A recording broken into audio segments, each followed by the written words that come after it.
Chapter 599. In a battle between experts, everything was decided by the slightest hair. Ouyang Weijian had accurately pointed out the biggest flaw in Ji Xuanchuan's cultivation, causing him to feel as if he had been struck by lightning. Ouyang Weijian took the opportunity to turn the flowing wind sword into a flowing wind, and when it appeared again, it was already in front of Ji Xuanchuan's chest. Ji Shenxian turned pale with fright, and a huge shield immediately appeared in front of him, shielding his entire body behind it. Ding! A crisp sound rang out. Although the flowing wind sword was only a slender flying sword, the force on the sword caused Ji Xuanchuan's body to sway uncontrollably. The two puppets on his left and right were also affected by this, causing them to stumble. Ji Xuanchuan's strength was originally inferior to Ouyang Weijian's, and now that he had lost the initiative, he was immediately suppressed by Ouyang Weijian. Fortunately, Ji Xuanchuan's strength had increased over the years, and with his cultivation at the 5th level of core forging, Ouyang Weijian wouldn't be able to completely defeat him in a short period of time. Even so, the cultivators in both camps could see that Ji Xuanchuan's defeat was only a matter of time. Lu Ping frowned as he watched the battle between Ouyang Weijian and Ji Shenxian below. At this moment, although Ji Xuanchuan's cultivation had already advanced to the 5th level of core forging, from the aura around him, it was obvious that he hadn't advanced for long. Ji Shenxian and Yin Xuanchu's cultivation had always been similar, but in the past few years, Yin Xuanchu's growth in strength in the Eastern Sea had far surpassed Ji Xuanchuan's. Ji Shenxian, on the other hand, was clearly somewhat infatuated with the creation of puppets, and didn't attach much importance to the growth of his own strength.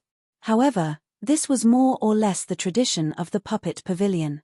During the early stages of cultivation, the strength of the cultivators of the puppet pavilion increased extremely quickly due to the use of puppets. Often, they could rely on the strength of puppets to jump ranks and challenge opponents. It was precisely because of this that the cultivators of the puppet pavilion were infatuated with refining even more powerful puppets, neglecting that the growth of one's own cultivation was the foundation for a cultivator to gain a foothold in the cultivation world. With the growth of a cultivator's cultivation base, a cultivator's strength would become more reliant on their mastery of magic techniques and life-bound magic treasures. Puppets, which could only be used for fierce attacks, would become increasingly less useful to cultivators. As for the cultivators from the puppet pavilion, they gradually lost their advantage when compared to cultivators of the same level.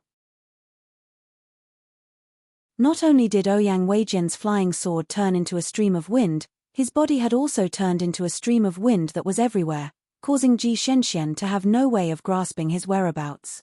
The two puppets in his hands were being toyed with by Ouyang Weijian in mid-air, while Ji Shenxian himself had become the target of Ouyang Weijian's flowing wind sword.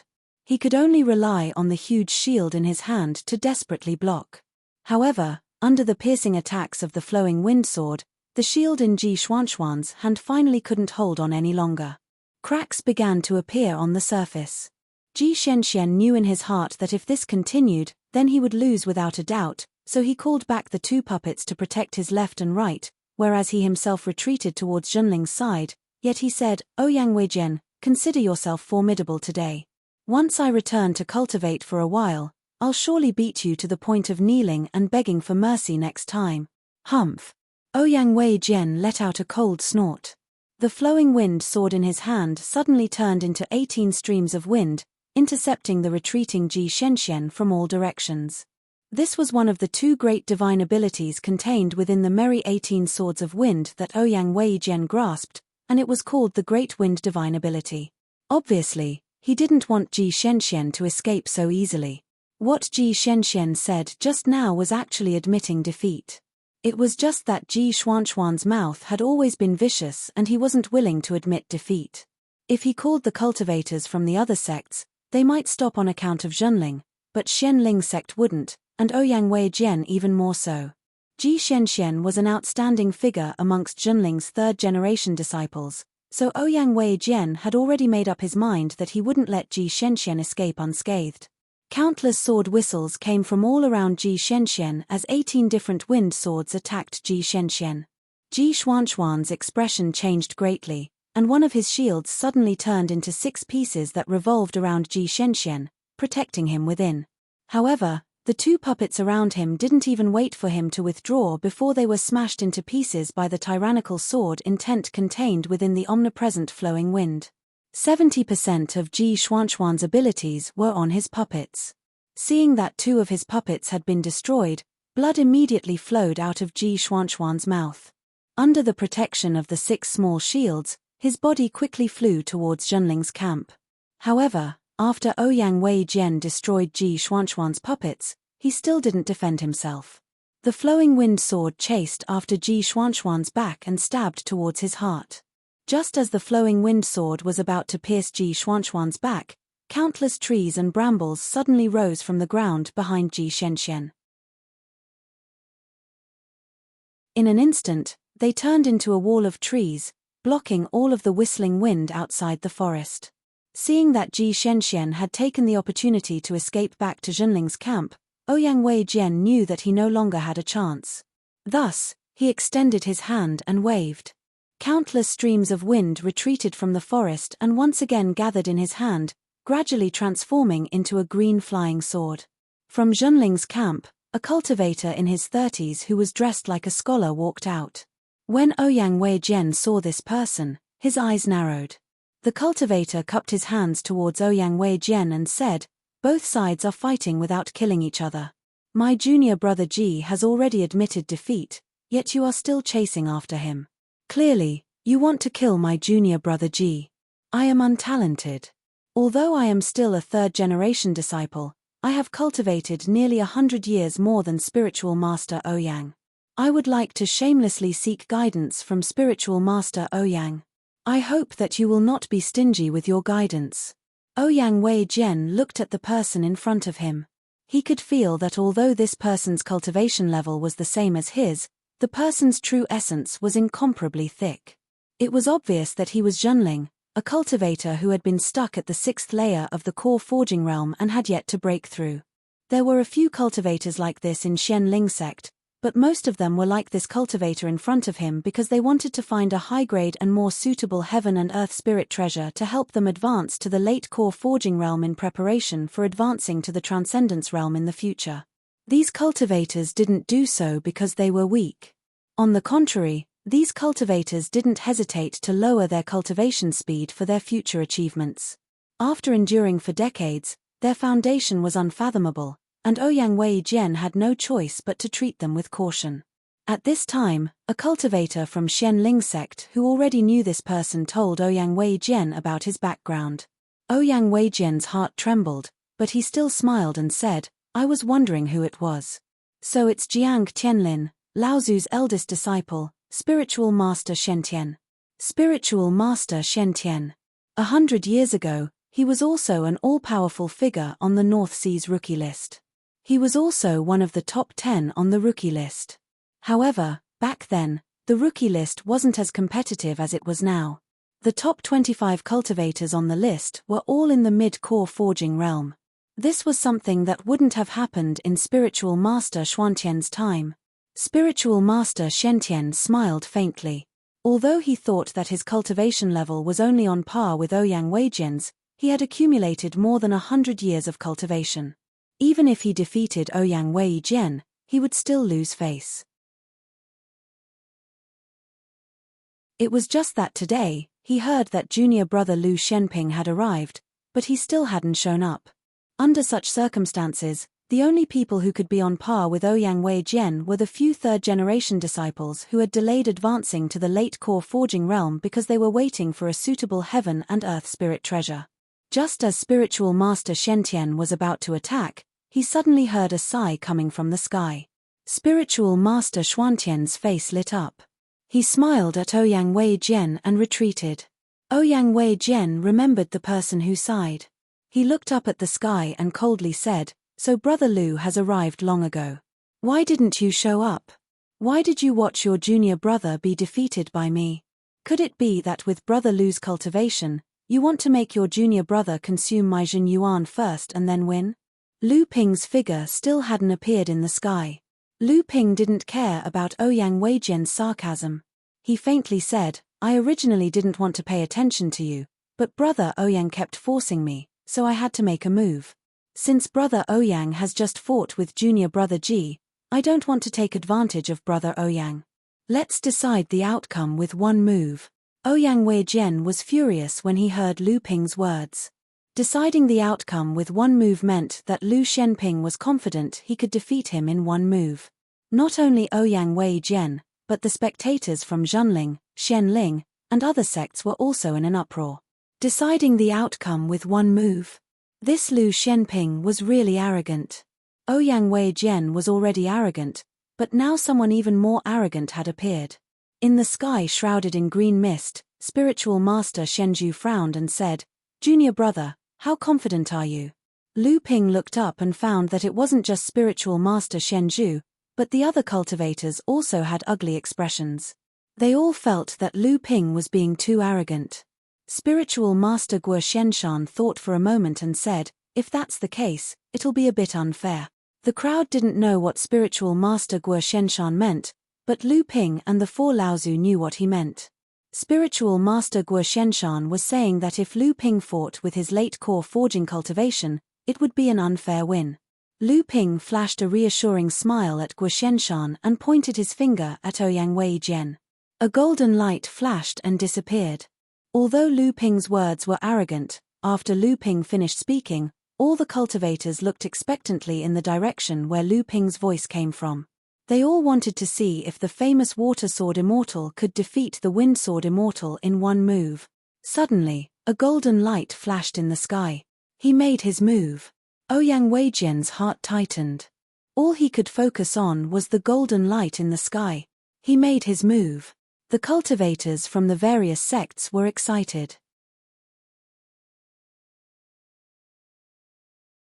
This was definitely a clash between Zhenling and Xianling sects' most outstanding third-generation disciple. Perhaps, it would also be a preview of the final outcome of the battle between Zhenling and Xianling sect in the future. The golden light didn't move as fast as lightning, but as it got closer, it looked more and more majestic. As it got closer, Ouyang Weijian's expression became more and more solemn. At this moment, the cultivators from the various sects suddenly exclaimed. When everyone looked at the sky again, the golden stream of light had turned into a golden torrent. It was like a heavenly river descending from the sky, charging towards Ouyang Weijian with an unstoppable momentum. Ouyang Weijian's countenance changed slightly. He saw the loud sound of flowing water slapping against the reefs suddenly ring out in the golden sky. As it expanded and contracted, it seemed as if it was scouring the invisible banks on both sides of the river. Piles of golden waves rolled up, bringing with them the chill of sword light. Rocks pierced through the sky, waves beat against the shore, and 1,000 piles of snow were swept up. This was the true power of the Great River Flows East sword technique. This was the true power that Lu Ping had comprehended from the process of celestial phenomenon Laozu fighting against the lightning tribulation river.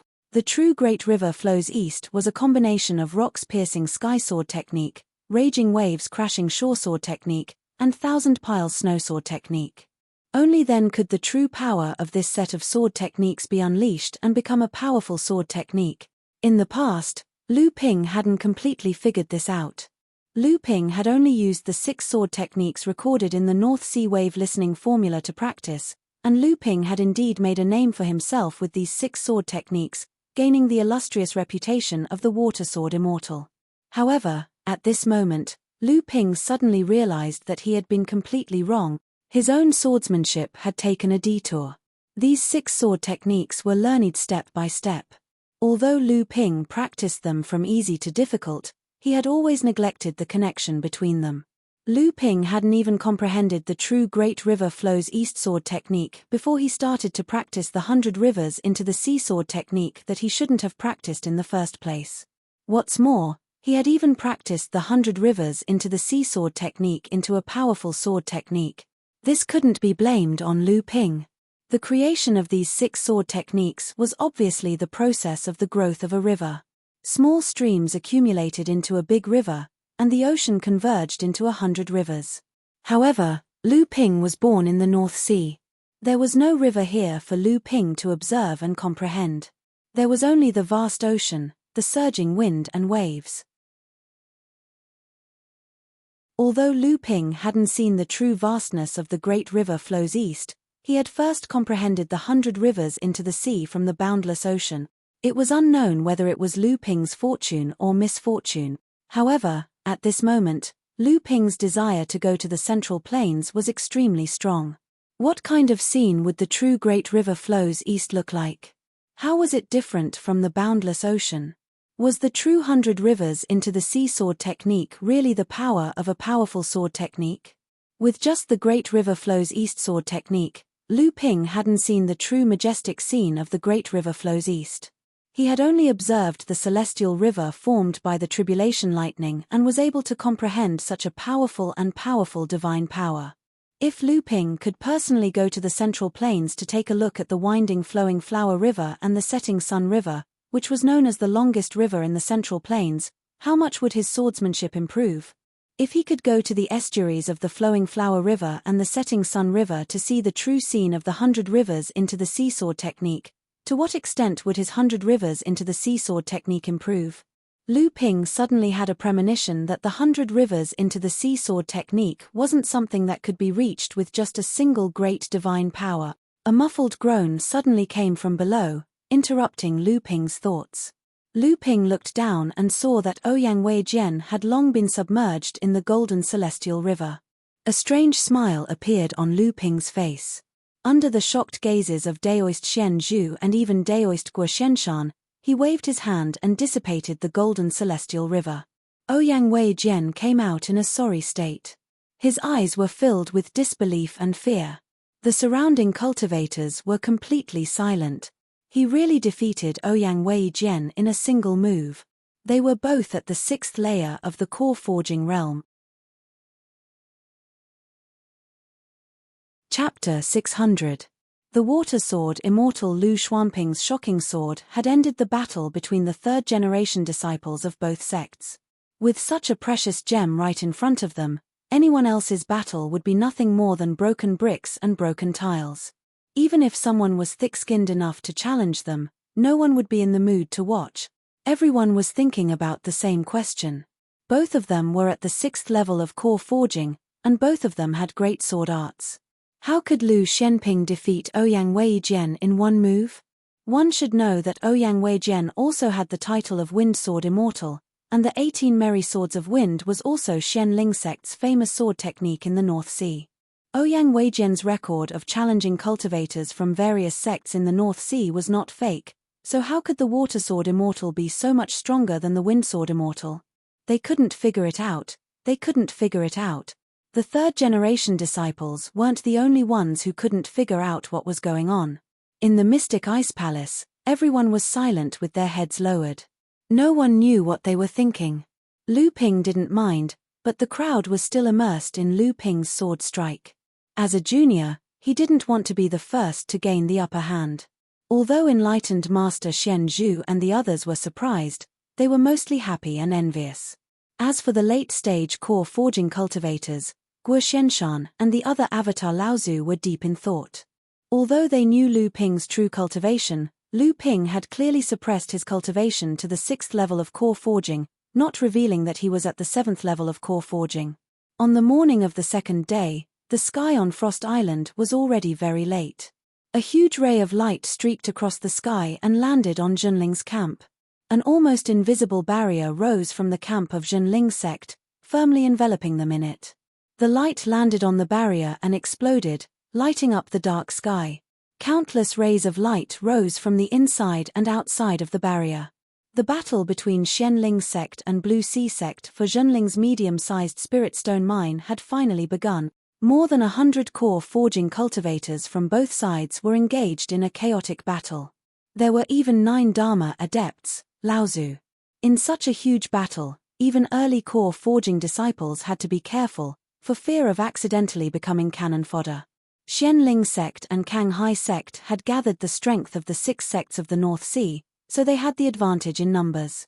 On the other hand, Zhenling sect, Chongming sect, and Yujian sect had the power of formations. At this time, the mid and early core forging cultivators had already started fighting.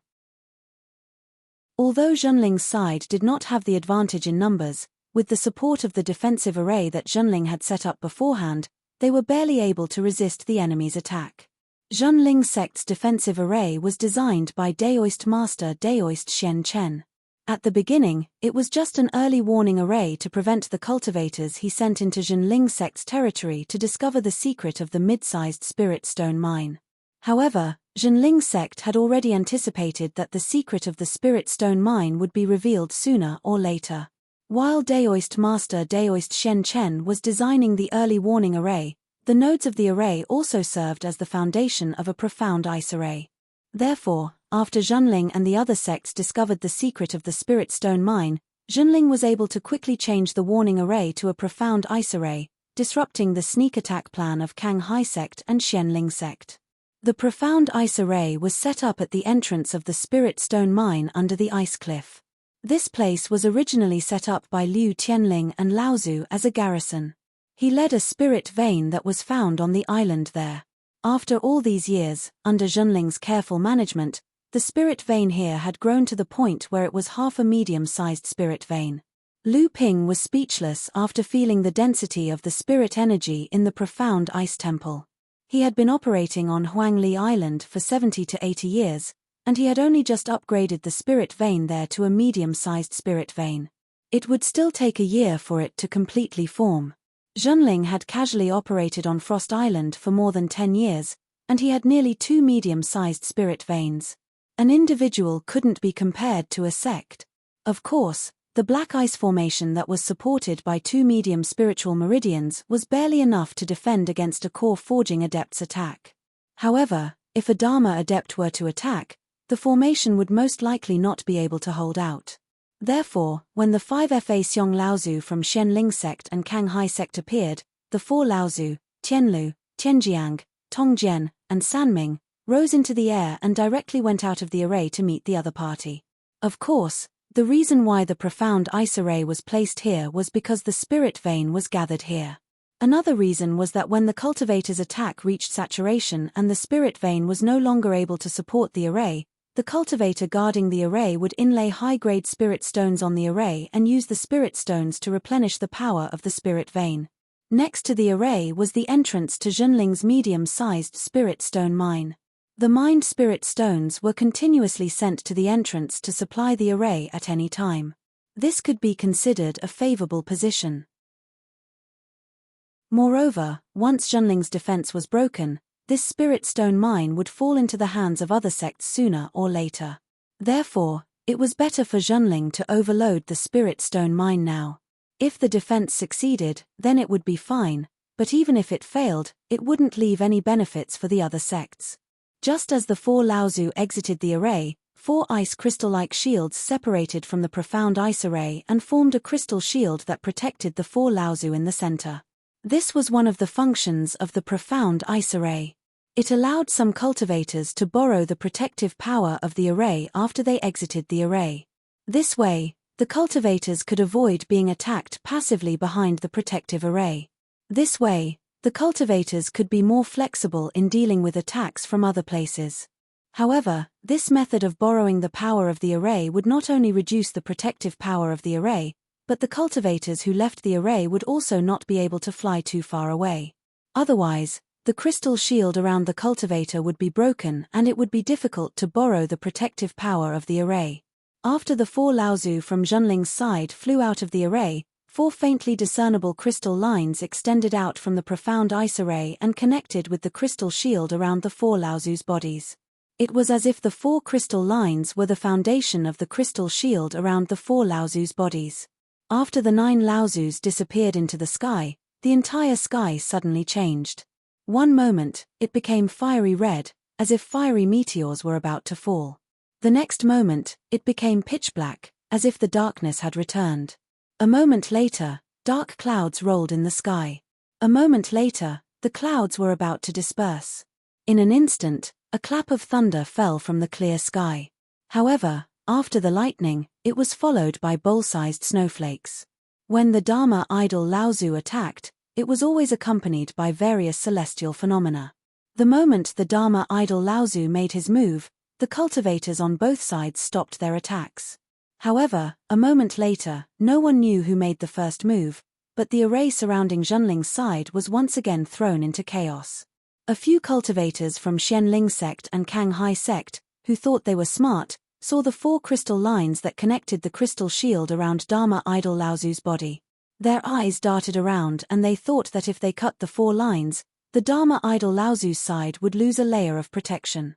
Without the crystal shield, the Dharma idol Zhenling's side would have one less person to rely on. Wouldn't the Dharma idol Laozu's side lose a layer of protection? The Dharma idol Zhenling's side was already down by 1 person. Wouldn't the Dharma idol Laozu's side be completely defeated? At that time, wouldn't they have made a great contribution? The few cultivators looked at each other and immediately realized what they were thinking. They shouted in unison, shook the Dharma treasures in their hands and slashed at the 4 lines. Zhong Shiri of the Kanghai sect, who was looking for perfected Guo Xianshan to fight, saw the foolish actions of these people and hurriedly shouted, no. However, it was already too late.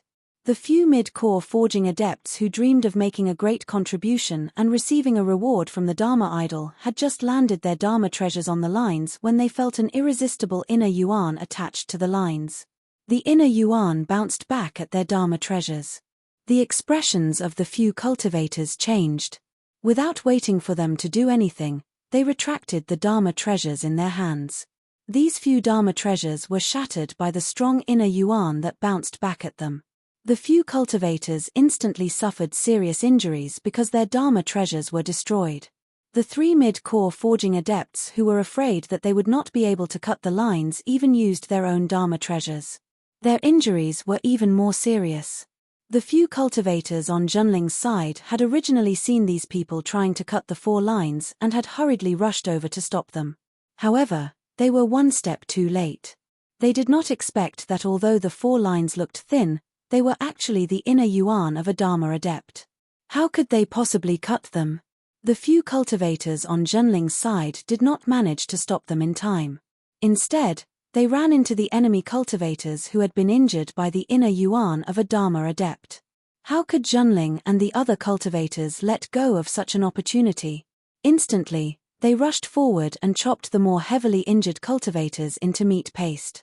Zhong Shiri wanted to go forward to help them, but unexpectedly, perfected Guo Xuanshan's strength had suddenly increased and he was actually able to slow Zhong Shi down.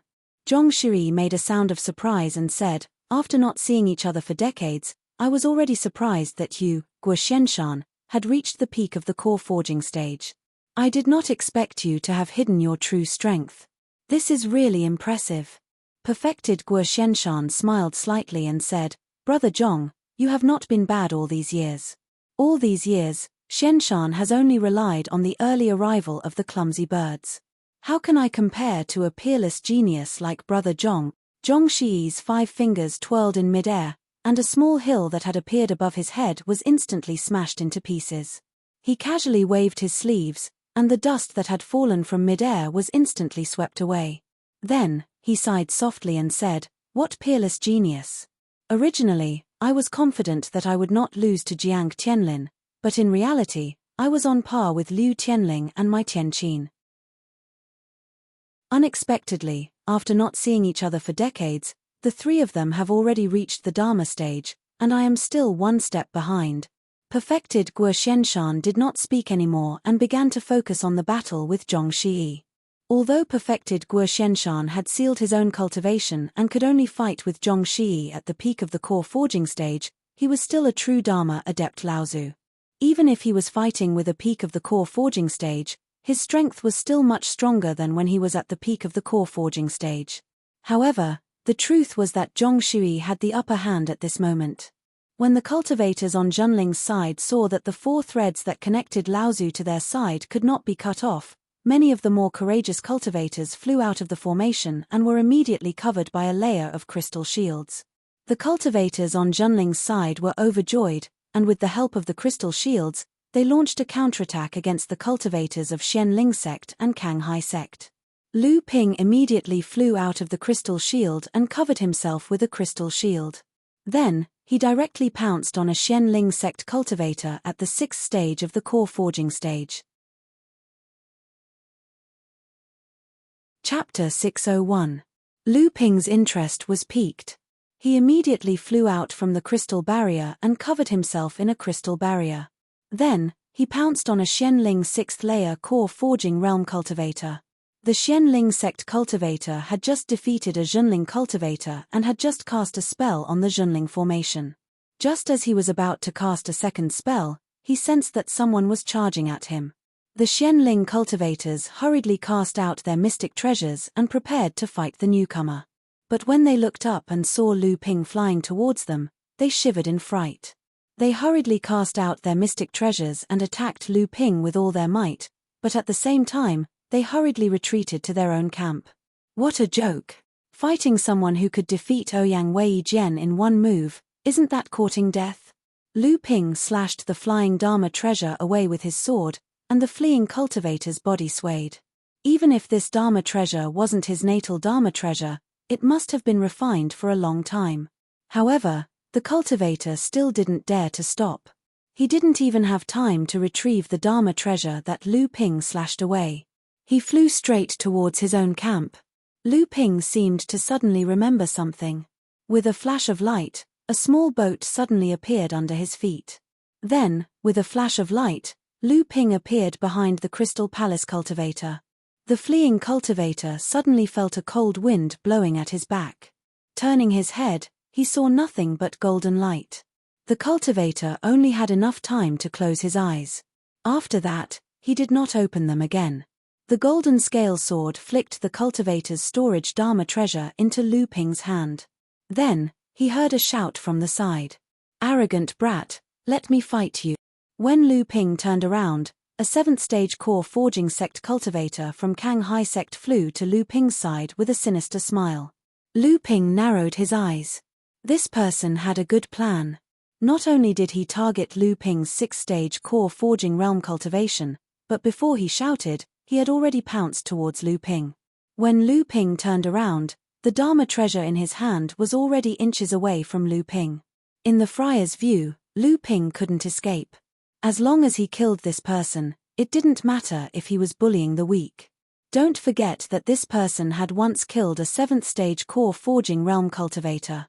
Although the friar was a 2nd-generation disciple of the Kang Hai sect, it wasn't too much for him to make a move now. However, the Kang Hai sect cultivator saw Lu Ping's contemptuous smile. His heart sank, but his expression became colder. The flying shuttle that was about to pierce Lu Ping's body suddenly accelerated and went straight towards Lu Ping's core space. Lu Ping's divine sense was tyrannical. How could this Kang Hai sect cultivator's sneak attack escape his detection? However, even though Lu Ping had the protection of the crystal array formation, it wasn't to the point where it would waste the spiritual power of the array formation to be attacked wantonly. A golden light flashed in an instant, and the golden scale sword, which was launched later, arrived first. The sword slashed at the tail of the flying shuttle, immediately deviating the flying shuttle's piercing direction. The flying shuttle evaded Lu Ping and directly pierced towards a Ling Jiyu sect disciple in the distance. The Kang Hai sect cultivator was startled and hurriedly used his divine sense to recall his flying shuttle. However, just as his divine sense spread out, he suddenly felt as if he had suddenly hit an iron wall. Lu Ping's divine sense was like a hammer that fiercely struck the Kang Hai sect cultivator's divine sense. Just as the Kang Hai sect cultivator was dizzy from Lu Ping's divine sense attack, he vaguely saw a blue brilliance suddenly flash in front of him. Then, the cultivator suddenly felt like he had become a deflated balloon.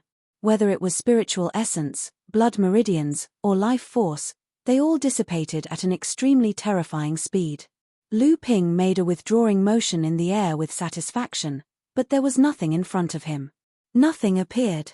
Although everyone had heard that Zhenling's water sword Immortal had once killed a demon cultivator who had just advanced to the 7th core forging realm with a cultivation of the 5th core forging realm, most people didn't believe it at first. However, in the end, with many witnesses on Huangli Island, they had no choice but to believe it. However, today, they saw Lu Ping kill a late core forging realm cultivator with their own eyes. This Kang Hai sect cultivator was not someone that Master LV Hai, who had just advanced to the 7th core forging realm, could compare to. Not to mention, a few years ago, Lu Ping had risked his life to kill Master LV Hai, but now, it had become so easy. How fast did Lu Xuanping's strength grow? Due to Lu Ping's ferocity, cultivators below the 7th core forging realm began to avoid him. As for the 8th and 9th core forging realm cultivators, they were entangled with the late core forging realm cultivators on Junling's side. They had no time to pay attention to anything else. As a result, it gave Lu Ping the impression that he could go on a rampage on the battlefield. At this time, the number of cultivators from Xianling sect and Canghai sect attacking Junling was more than double the number of cultivators from Junling.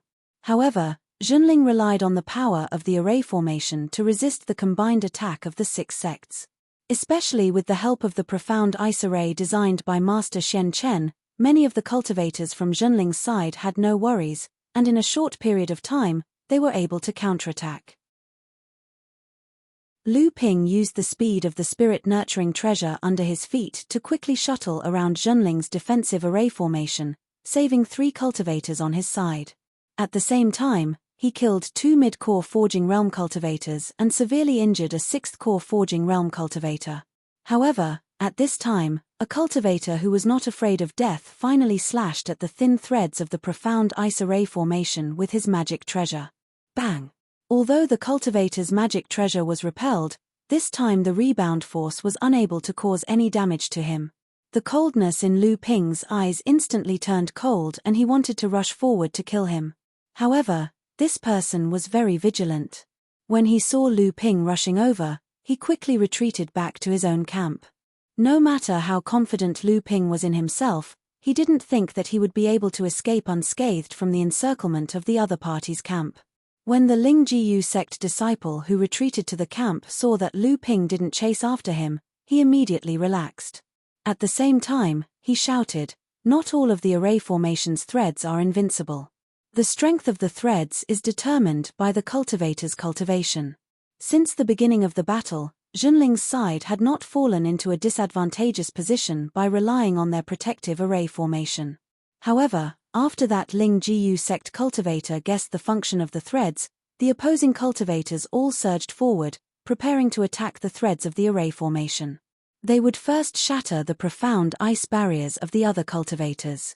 Daoist Master Shenju, who was in charge of the affairs of the core forging cultivators, saw that the other party had already noticed the effect of the thread.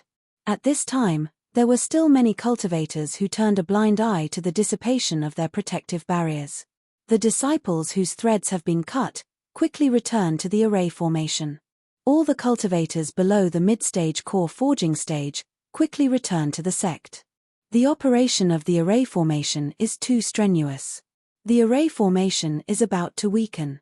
Bang, bang, bang. The threads behind several mid-stage core forging cultivators were cut. Without the protection of the array formation, the cultivators on Junling's side quickly suffered casualties. After a cultivator from the Ocean Flame sect avoided the relentless pursuit of a few Junling disciples, he coldly looked at the protective array formation in front of him. The magic treasure in his hand whistled through the air, causing the entire array to shake. The eyes of the cultivator from the Ocean Flame sect lit up and he immediately shouted, "Attack their array formation. Ignore those who walk out of the array formation. The more cultivators that walk out, the weaker their array formation will be." By now, Junling's side had also realized the problem. When the mid-stage core forging cultivators heard Daoist Master Shenju's words and heard the clamor of the Ocean Flame sect cultivators, they all returned to the mystical ice array. Without these cultivators weakening the array formation, the power of the mystical ice array increased once again. A cultivator from the Shui Yang Pavilion also broke through the blockade of Junling's side. He struck the mystical ice array with his magic treasure, but it only caused a shallow ripple. It was far less effective than the attacks of the Ocean Flame sect cultivators. As a result, the cultivators on Junling's side who went out to fight were only the 4 Laozu, the late-stage core forging cultivator, and Lu Ping. The other cultivators obediently returned to the mystical ice array, relying on the protection of the array formation to resist the enemy's attacks. Just as the two sides were once again in a stalemate, a powerful pressure suddenly rose from Xianling's camp, pressing down on the cultivators on Junling's side in the mystical ice array. Even with the protection of the array formation, many of the mid-stage and early-stage core forging cultivators turned pale from the pressure. A Dharma Adept. Not only did Junling's side have a Dharma Adept hiding in Xianling's camp, even the cultivators from Kang Hai sect were not in a good mood. Xianling sect had gained another Dharma Adept, which meant that Kang Hai sect's dream of replacing Xianling sect as the second largest sect in the North Sea would have to be delayed again. Who was this person? Just when everyone was guessing, a green sword light tore through the sky and slashed one of the threads in the middle. Oh no, it's Uncle Fornax's mystical ice shield. Senior Brother Guo. Enlightened Master Xianju cried out to Enlightened Master Guo Shenshan for help, obviously asking him to release the seal on his cultivation. However, Enlightened Master Guo Shenshan did not seem to hear him. He was still focused on fighting Zhongxi with his peak core forging cultivation. Just then, a clear whistle sounded. A middle-aged cultivator with a long beard flew out from Xianling's camp. He pointed his finger and the green sword light slashed at another thread. That was Yujian sect's mystical ice shield, Laozu's mystical ice shield. Lin Shuqing. Enlightened Master Xianju was not the only one who cried out in shock. Even Lu Ping recognized this late core forging cultivator from Xianling sect, the one who made things difficult for him at Tianling's master's wedding. He did not expect this late core forging cultivator to reach the Dharma stage so quickly. Chapter 602. Lin Shuqing had already reached the Dharma stage, and Xianling sect now had 7 Dharma adepts, Laozu. The moment Lin Shuqing appeared, the Xianling sect cultivators cheered and their morale soared. On the other hand, the cultivators on Junling's side were filled with despair. Under these circumstances, the appearance of a Dharma adept Laozu in a local camp meant something that all the core forging cultivators knew very well. Just as Lin Shuqing's green flying sword was about to slash at the thread connecting Laozu's profound ice shield, perfected Master Guo Shenshan, who was fighting Zhongxi, suddenly released an aura that was even stronger than Lin Shuqing's. Dharma Adept. Our sect has also hidden a Dharma Adept. Junling's fall caused him to climb to the highest peak. This time, Guo Tianshan Laozu no longer hid his cultivation base. He pushed his palms towards Zhongxi, and each of his palms turned into a small mountain that slammed towards Zhongxi. After unleashing this attack on Zhongxi, a Dharma treasure the size of a mountain suddenly rose above Guo Tianshan Laozu's head and collided with Lin Shuqing's green flying sword. So even you have reached the Dharma stage. Zhongxi let out a strange cry. It was hard to tell if his voice was filled with disappointment or envy, but he didn't dare to slow down. Even though he was facing a Dharma adept Laozu's attack, Zhongxi wasn't afraid at all. Suddenly, a pair of Dharma treasures that looked like knives and swords appeared in his hands. Zhongxi threw the 2 Dharma treasures into the air. Immediately, the 2 mountains formed from Guo Tianshan Laozu's inner yuan danced rapidly in the air. Seeing but not seeing was exasperating, hearing but not hearing was exasperating. The 2 rapidly dancing blades did not make any sound, nor did any divine power come from the 2 blades. However, every time the blades moved, a ridge would be cut off from the 2 mountains. As the blades moved faster and faster, more and more ridge was cut off from the mountain, and the 2 mountains shrank rapidly. However, these 2 mountain peaks were, after all, spells cast by Fa Xiong Laozu. Although Zhongxi's cultivation was second to none in the core forging stage, as the mountain continued to shrink, it became more and more difficult for the 2 sharp blades to cut through the mountain peaks. Lin Shuqing's green flying sword was hit by the flying peak, a spirit-nurturing magic treasure of Guo Tianshan Laozu. It hurriedly used the flying sword's agility to dodge. However, the flying peak had already condensed a second spirit-nurturing magic treasure. Although the green flying sword was also a spirit-nurturing magic treasure, before it could dodge, the flying peak, which was originally 1 foot tall, suddenly grew to 3 feet tall. A yellow light poured down from the flying peak, enveloping the green flying sword in one fell swoop. The green flying sword dashed left and right in the yellow light, but it couldn't break free from the flying peak. On the other side, Zhongxi saw that he was about to be hit by the 2 mountains, but he suddenly put his hands together, and the two flying swords that were dancing in the air like gyroscopes suddenly merged together, turning into a sharp blade. The sharp blade shot out a blade light that was 180 feet long and 3 feet wide. Zhong Shi raised his hands high and slashed at the two mountains that were close at hand. The huge blade light in the sky also silently slashed down. Silently, one of the two mountains formed by Jin Yuan condensed Gen Earth essence was suddenly cut in half. Before the mountain fell into the sea, the Gen Earth essence dissipated in the air. The other mountain whistled down, but Zhong Shi didn't have time to recover enough Jin Yuan to slash out a second blade light. He suddenly let out a loud shout and quickly waved his hands twice. The sharp blade light once again slashed at the last mountain, but the power was not the same as the first one. Two large mountain ridges were cut down, but the mountain was only reduced by 1/3. The remaining mountain finally came crashing down on Zhong Shi's head. Zhong Shi's hands drew a semicircle in the air again. The two blades, which were originally joined together, separated and turned into a rapidly spinning cone, drilling towards the bottom of the falling mountain. Zhong Shi jumped up and followed the two light blades towards the falling mountain. The two blades quickly drilled a passage in the middle of the mountain, and Zhong Shi followed the light blades and drilled up the passage. With a loud bang, the mountain fell to the ground, but the top of the mountain was also broken by the two blades. Zhong Shi flew out of the mountain, his face covered in dust. At the same time, he coughed repeatedly. Obviously, although he had just resolved the blow of Gutian Mountain Laozu, he had paid a heavy price. However, without waiting for Zhong Shi to calm down, a shout sounded, and a talisman appeared on top of Zhong Shi's head. Suddenly, a clap of thunder sounded in the sky, and a lightning bolt as thick as a bucket suddenly fell down. Spiritual Master Xuanju, who had been commanding the cultivators of Zhenling to defend against the enemy's attacks, had appeared on the battlefield at some point.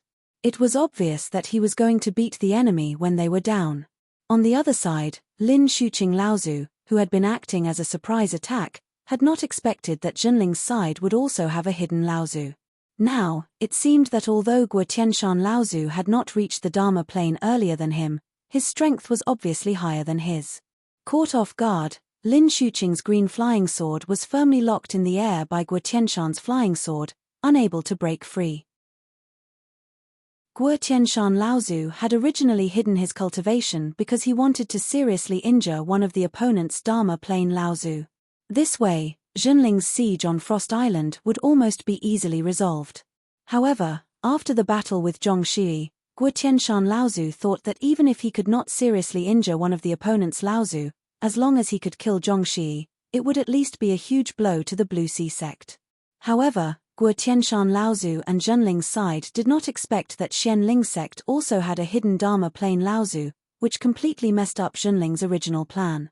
When Liu Tianling Laozu's Dharma plane meeting was held, Lin Shuqing was only at the 8th level of the core forging realm and was about to step into the 9th level.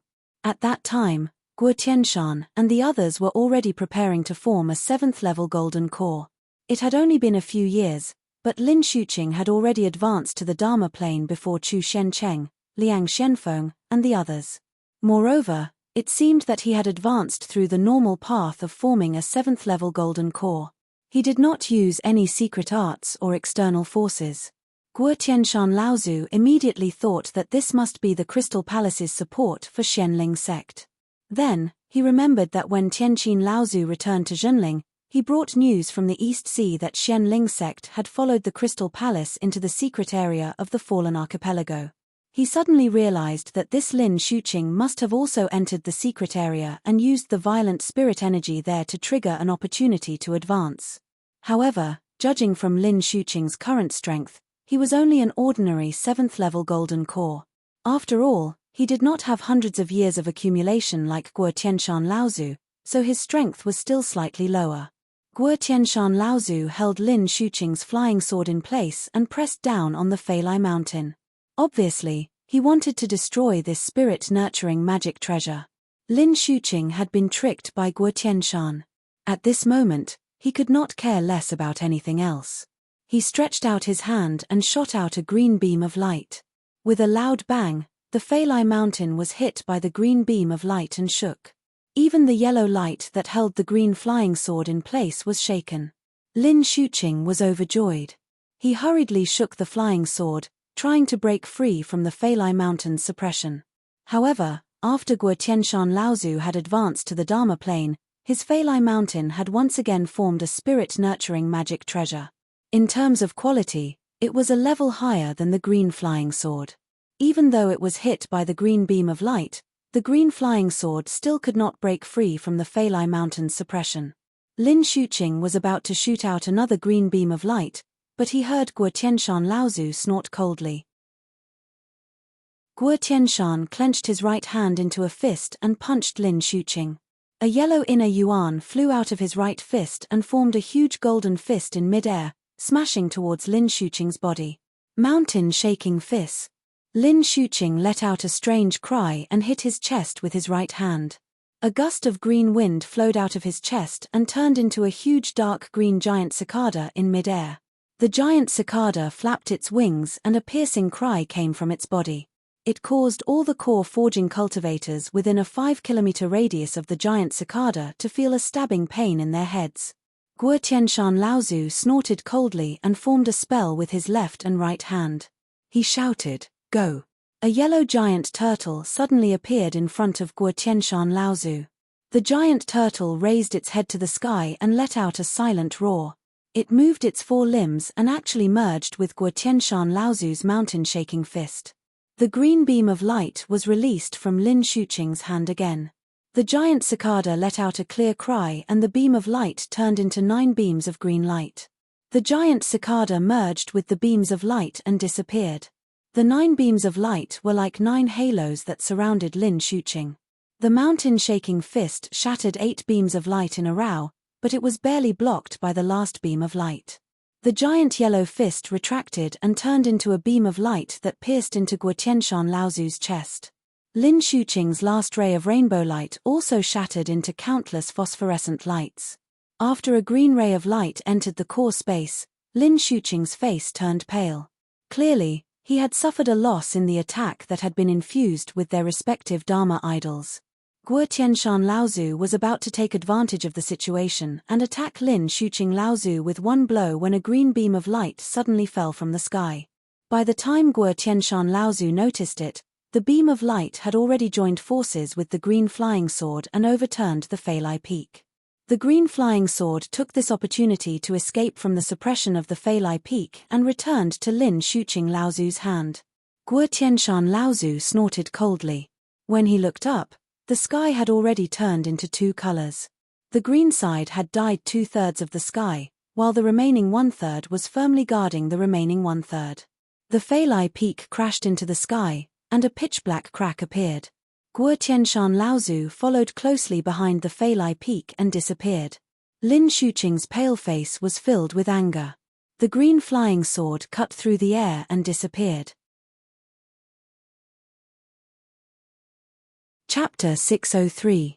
The disappearance of the 2 Dharma powers, Laozu, allowed the core forging stage cultivators on both sides to fight freely again. Xianju Zhenren took the opportunity to sneak attack Zhong Xi. At first, she was quite embarrassed, but Xianju Zhenren had just advanced to the 9th level core forging stage. Compared to Zhong Xi, who had condensed a high-grade golden core and accumulated hundreds of years of cultivation, she was still far inferior.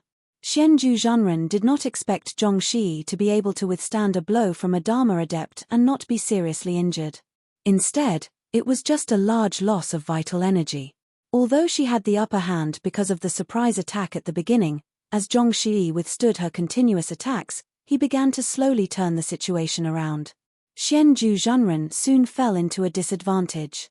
Zhenling's side was originally at a disadvantage in terms of numbers. He was only relying on the mystic ice array to resist the opponent's attack. Xianju Zhenren was at a disadvantage in the battle with Zhong Xi. The other late core forging stage cultivators wanted to help, but they were entangled by the opponent's cultivators. Xianju Zhenren could only barely resist Zhong Xi's attack. Boom! The mystic ice array suddenly shook. Zhong Xi slowly withdrew his palm and blocked Xianju Zhenren's attack. Daoist Xianju, on the other hand, looked a little angry. Zhong Xi could actually find the time to attack Zhenling sect's profound ice grand array while he was fighting with her. This made Daoist Xianju feel like he had suffered a great humiliation. In fact, Daoist Master Xianju was secretly bitter at this moment. This Zhong Xi is worthy of being a genius cultivator who was as famous as senior sister Tianling and the others in the past. Not only did he take a blow from senior brother Guo Tianshan, but he was also able to divert his attention to other things. Xianju Zhenren knew that she was no match for Zhong Xi. But now, Zhenling was already struggling to deal with the opponent's attack. No one could help her. But if she let go and let Zhong Xi attack the mystic ice array, it would be a disaster for Zhenling. Daoist Xianju took out 9 talismans in a row. Driven by his own unique talisman secret technique, the power of each talisman was no weaker than a minor magical power. The 9 talismans flew towards Zhong Xi together, but Zhong Xi casually threw out a sharp blade and smashed the 9 talismans into pieces. Boom! Zhong Xi sent another palm strike towards the profound ice array. Although the profound ice array was mysterious, under the attack of a peak core forging cultivator like Zhong Xi, how long could it last? Originally, Xianling sect and Canghai sect had 2 hidden aces up their sleeves. One was naturally Lin Shuqing, who had been hidden, and the other was Zhong Xi. Unfortunately, Zhenling had also hidden Guo Tianshan, Laozu, so the main task of breaking Zhenling's profound ice array fell on Zhong Xi. As long as Zhenling's profound ice array was broken, then Xianling sect and Canghai sect's advantage in numbers would be fully exerted. By then, Zhenling would no longer be able to keep the spirit stone vein. As long as the North Sea sects successfully suppressed Zhenling this time, then the next step would be to suppress Zhenling repeatedly. They must stop Zhenling's rising momentum. Zhenling's rise was too fast. Guo Tianshan was already Zhenling's 10th Dharma adept, Laozu. If they didn't suppress Zhenling, it was highly possible that Zhenling sect would become the next Fei Ling sect in the North Sea. Fortunately, although Zhenling had many Dharma adepts, there were no peak Dharma adepts. Otherwise, Zhenling's position in the North Sea would be even more stable. If that was the case, Canghai sect would probably have to be like Xianling sect and rely on the East Sea or other external forces. Zhong Xi resisted Xianju spiritual master's crazy attacks while thinking about the situation in the North Sea. At the same time, he would occasionally take out his hands to attack Zhenling's profound ice array. However, he didn't notice that one of Zhenling's mid-core forging stage cultivators was already close to the battle between Zhong Xi and Xianju spiritual master when he was chasing a mid-core forging stage cultivator from Lingjiyu sect. At this time, Zhong Xi was getting more and more annoyed with Xianju spiritual master's pestering.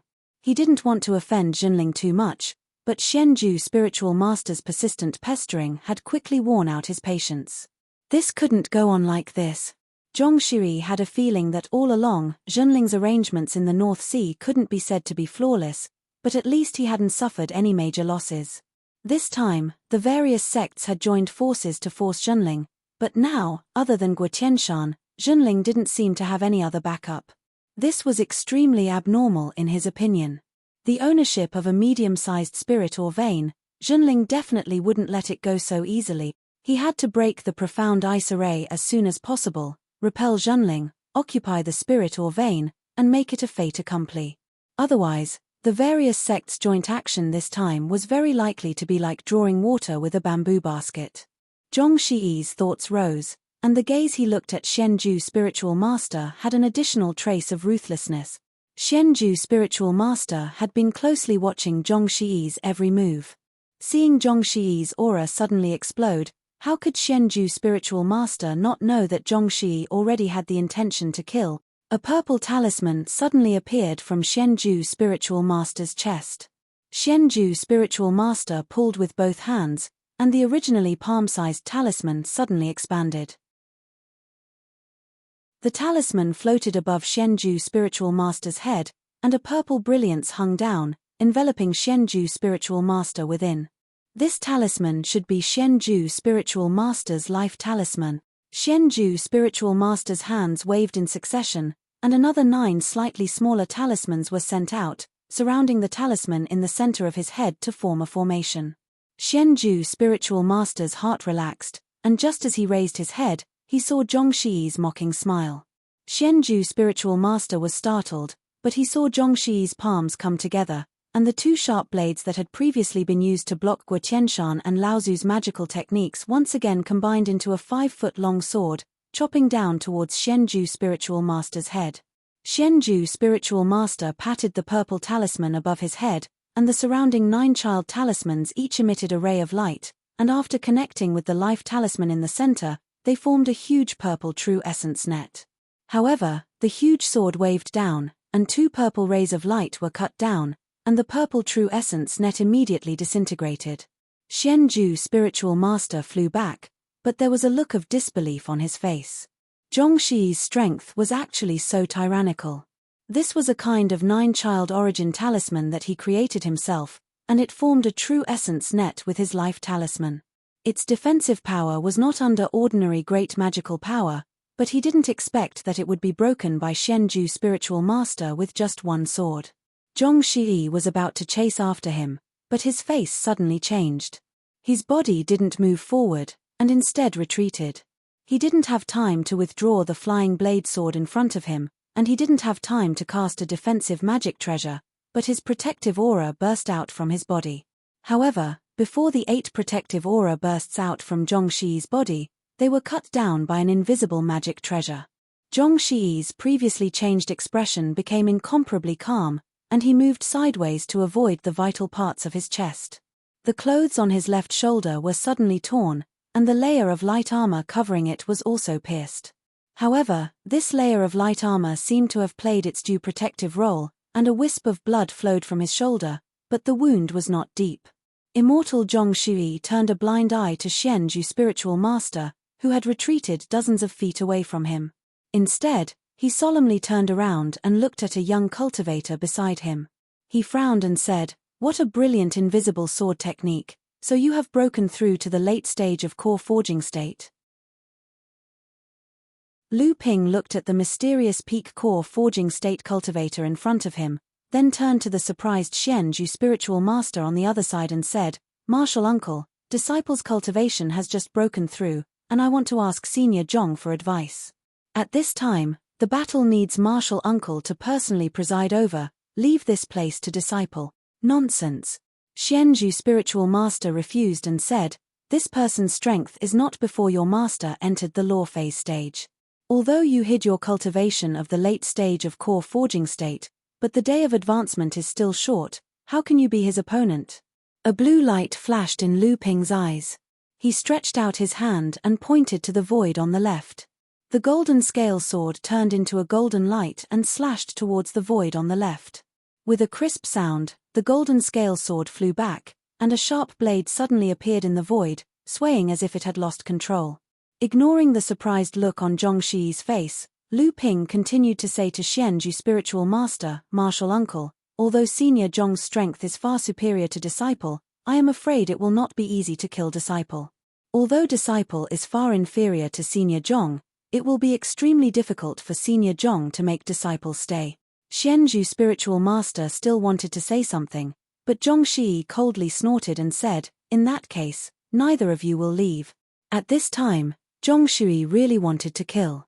Needless to say, Xianzhu spiritual master, if he didn't kill him, he wouldn't be able to break Shenling's profound ice formation, and the appearance of Lu Ping made Zhong Shi even more afraid.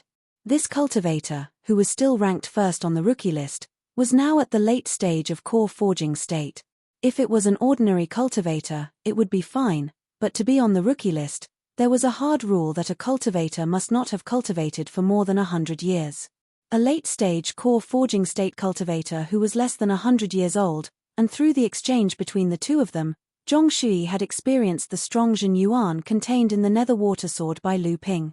How could he have imagined that his foundation would be unstable because his cultivation rose too fast? This child cannot be left alive. In time, this person will become another Jiang Tianlin. No, he will be a greater threat than Jiang Tianlin. The sharp-edged giant sword suddenly separated in midair again.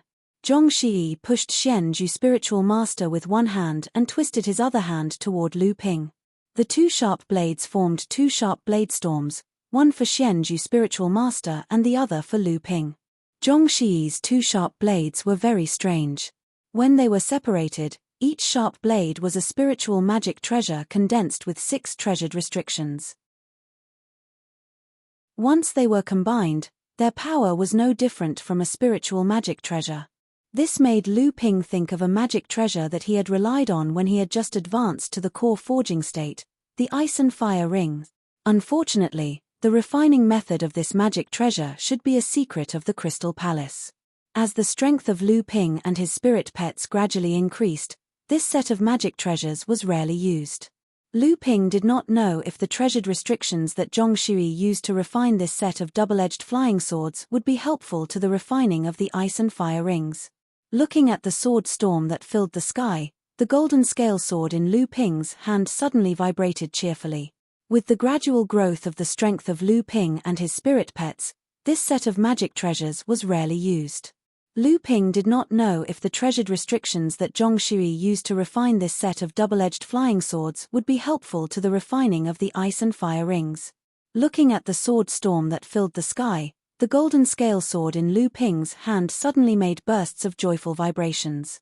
Lu Ping flipped his hand and the golden scale sword sprinkled sword lights that filled the sky, forming a huge golden sword light vortex in front of him. Countless sword lights were arranged in an orderly manner, forming a huge sword array. Zhong Shiyi's sword storm swept over, but it was surrounded by Lu Ping's great sword array. The intensive sound of metal colliding covered all the sounds made by the nearby cultivators. Many early and middle core forging state cultivators looked in the direction of Lu Ping with a horrified expression. As Daoist Xianzhu blocked Zhong Shiyi's strike, she looked a bit tired. Obviously, the battle with Zhong Shiyi over this period of time had consumed a lot of her true essence. However, when Daoist Xianzhu turned to look, her face once again showed an inexplicable affection. Obviously, the battle with Zhong Shiyi had consumed a lot of her qi. However, when Daoist Xianzhu turned to look, her face once again showed an inexplicable emotion. She saw a golden streamer of light shooting out from the sword array that destroyed Zhong Shiyi's sword storm, and with lightning speed, it stabbed towards Zhong Shiyi. He was actually able to fight back under Zhong Shiyi's full power attack. Daoist Xianzhu had a complex expression as she felt the qi in her body dissipating. In a short period of time, no matter how hard she tried, she could not gather enough qi to send out a great magic that could threaten Zhong Shiyi. Zhong Shiyi looked at the golden sword light with a dignified expression. He casually stretched out his hand, and a sharp blade pierced through the air, blocking the golden scale sword. His other hand shot out an invisible qi at the other sharp blade. This sharp blade avoided the golden scale sword and slashed at the back of the golden scale sword. Dang! A touch of blue light flashed behind the golden scale sword. After the golden scale sword was parried by one of the sharp blades, the flying sword made a turn in mid-air, like a big golden fish leaping out of the water. The sharp sword tip swayed toward Zhong Shiyi, and countless golden lights peeled off from the golden scale sword, shrouding Zhong Shiyi all at once. Lu Ping and Zhong Shiyi exchanged dozens of moves at lightning speed. Although Lu Ping was at a disadvantage, he was still able to defend and attack at the same time. He seemed to be getting stronger as the battle dragged on. Zhong Shiyi and Lu Ping watched as the two of them exchanged dozens of moves. Although Lu Ping was at a disadvantage, he was able to defend and attack at times. Daoist Xianzhu sighed with a lonely expression. He didn't expect that this martial nephew really had the strength to be on equal footing with the top core forging stage cultivators. Feeling the qi in his body that had been smoothed out, Daoist Xianzhu knew that even if he joined forces with Lu Ping, at most he would only be able to suppress Zhong Shiyi. It was impossible to seriously injure him, let alone kill him. At this time, Junling's defense of the profound ice array was repeatedly in danger. Daoist Xianzhu saw that even if Lu Ping was at a disadvantage, Zhong Shiyi would not be able to do anything to him in a short period of time. Daoist Xianzhu returned to the profound ice array and commanded the cultivators on Junling's side to resist the attacks of the cultivators of the various sects.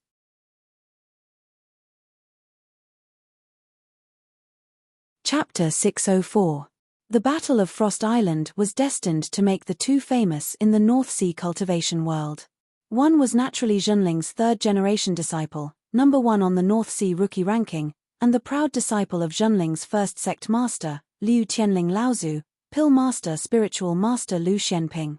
During the Great Battle of Frost Island, this spiritual master had used his sealed cultivation at the 6th level of the core forging realm to defeat Xianling sect's genius sword cultivator, Ouyang Wei Jian, who was ranked 2nd on the rookie ranking with the Great River Flow's East Sword Art. This had cemented his position as the strongest third-generation disciple of the North Sea cultivation world. After that, he killed a 7th-stage core forging cultivator from the Azure Sea sect. However, what was even more shocking was that during the battle against Zhenling sect, enlightened master Lu Xianping, who had just broken through to the 7th-stage core forging realm, fought against enlightened master Zhong Shi from the Azure Sea sect, who truly represented the peak of the North Sea's core forging realm. Although perfected Lu Xianping was at a disadvantage in this battle, perfected Zhong Shi could not do anything to perfected Lu Xianping. After this battle, the title of Water Sword Immortal was well deserved and was no longer limited to the younger generation of cultivators in the North Sea cultivation world. The second famous person was Zhenling's formation master, spiritual master Xian Chen. The great profound ice formation she set up on Frost Island allowed Zhenling's side to firmly defend the medium-sized spirit mine under Zhenling's feet with less than half the strength of the other 6 sects. This prevented the other 6 sects from successfully suppressing Zhenling by seizing the spirit mine.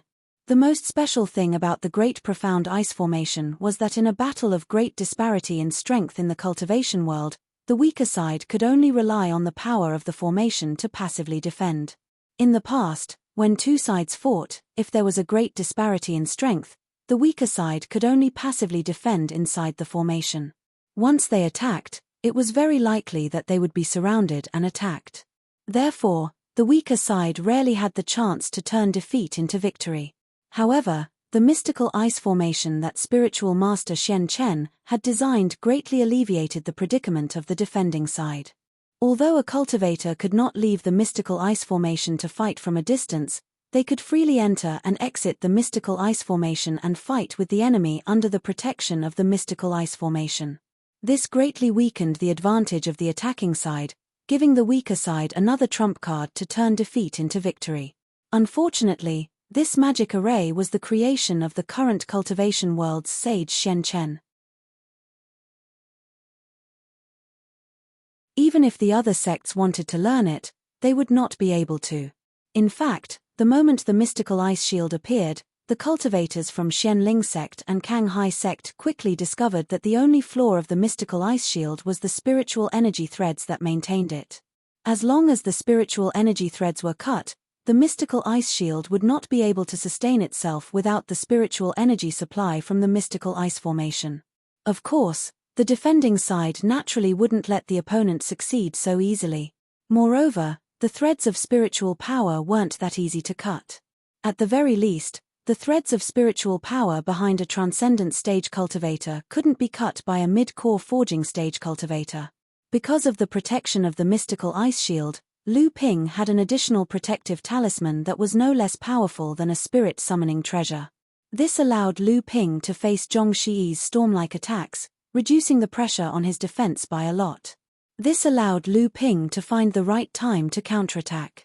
Relying on his exquisite swordsmanship, the golden scale sword, and the aqua sword, he was able to temporarily restrain Zhong Shi's attacks. The water-controlling flag fluttered in the wind above Lu Ping's head. White lotus flowers floated down from the water curtain hanging down from the flag. Combined with the mystical ice shield, each lotus flower was able to withstand a sudden attack from Zhong Shi's sharp blade. Lu Ping, who no longer had to worry about his defense, unleashed his swordsmanship with the water nether sword and the golden scale sword to the extreme, launching a battle with Zhong Shi that could be said to be at the peak of the core forging realm. The Great River Flow's East Sword technique, the 100 Rivers Flow into the Sea Sword technique, the True Chi Sword technique, the Torrent of Sword technique, the Green Dragon Disturbing the Sea Sword technique, the Shapeless Sword technique, and so on. Each of these sword techniques was at least at the level of a minor magical power, especially the Shapeless Sword technique. After the Aqua Sword's quality had risen to the level of a spirit summoning treasure, the power of the Shapeless Sword technique had gone a step further. In Lu Ping's hands, The power of the shapeless sword technique was no weaker than a great magical power sword technique. However, because of the innate strangeness of the shapeless sword technique, the power of the shapeless sword technique was weaker than a real great magical power sword technique. In addition, there were various swordsmanship techniques that Lu Ping had studied and learned, and their power was also quite impressive. Although there was still a gap between them and a real great magical power sword technique, Lu Ping was able to use these sword techniques under the most appropriate circumstances, and he was able to achieve an effect that was similar to a great magical power sword technique. The more Zhong Shi fought, the more shocked he became. In terms of swordsmanship alone, Lu Ping's current achievements were already comparable to those of a true grandmaster swordsman. Zhong Shi was able to suppress Lu Ping only because he had a much higher level of cultivation than Lu Ping. Furthermore, Zhong Shi could feel that once Lu Ping advanced to the 8th stage of the core forging stage, the one who would be suppressed would be Zhong Shi himself. Who was Zhong Shi? He was a person who could take a blow from a Dharma adept as a peak core forging stage adept and come out unscathed. How many people like that were there in the North Sea, and how many in the entire world of cultivation? Zhong Shi had the intention to kill Lu Ping. Killing Lu Ping might mean killing Zhenling's future powerful adept. However, Zhong Shi had to admit that at this moment, he no longer had the ability to kill Lu Ping. Even without the Dark Ice Shield, with Lu Ping's strength, Zhong Shi would not be able to stop him if he wanted to leave. Zhong Shi could call for help from other adepts to encircle and kill Lu Ping, but Zhong Shi could not bring himself to be so thick-skinned. Not to mention Zhong Shi's status in the North Sea cultivation world, just Lu Ping's identity as a third-generation disciple alone made Zhong Shi's face burn. Moreover, Lu Ping was not a fool. Once Zhong Shi called for help, would he wait for others to encircle and attack him?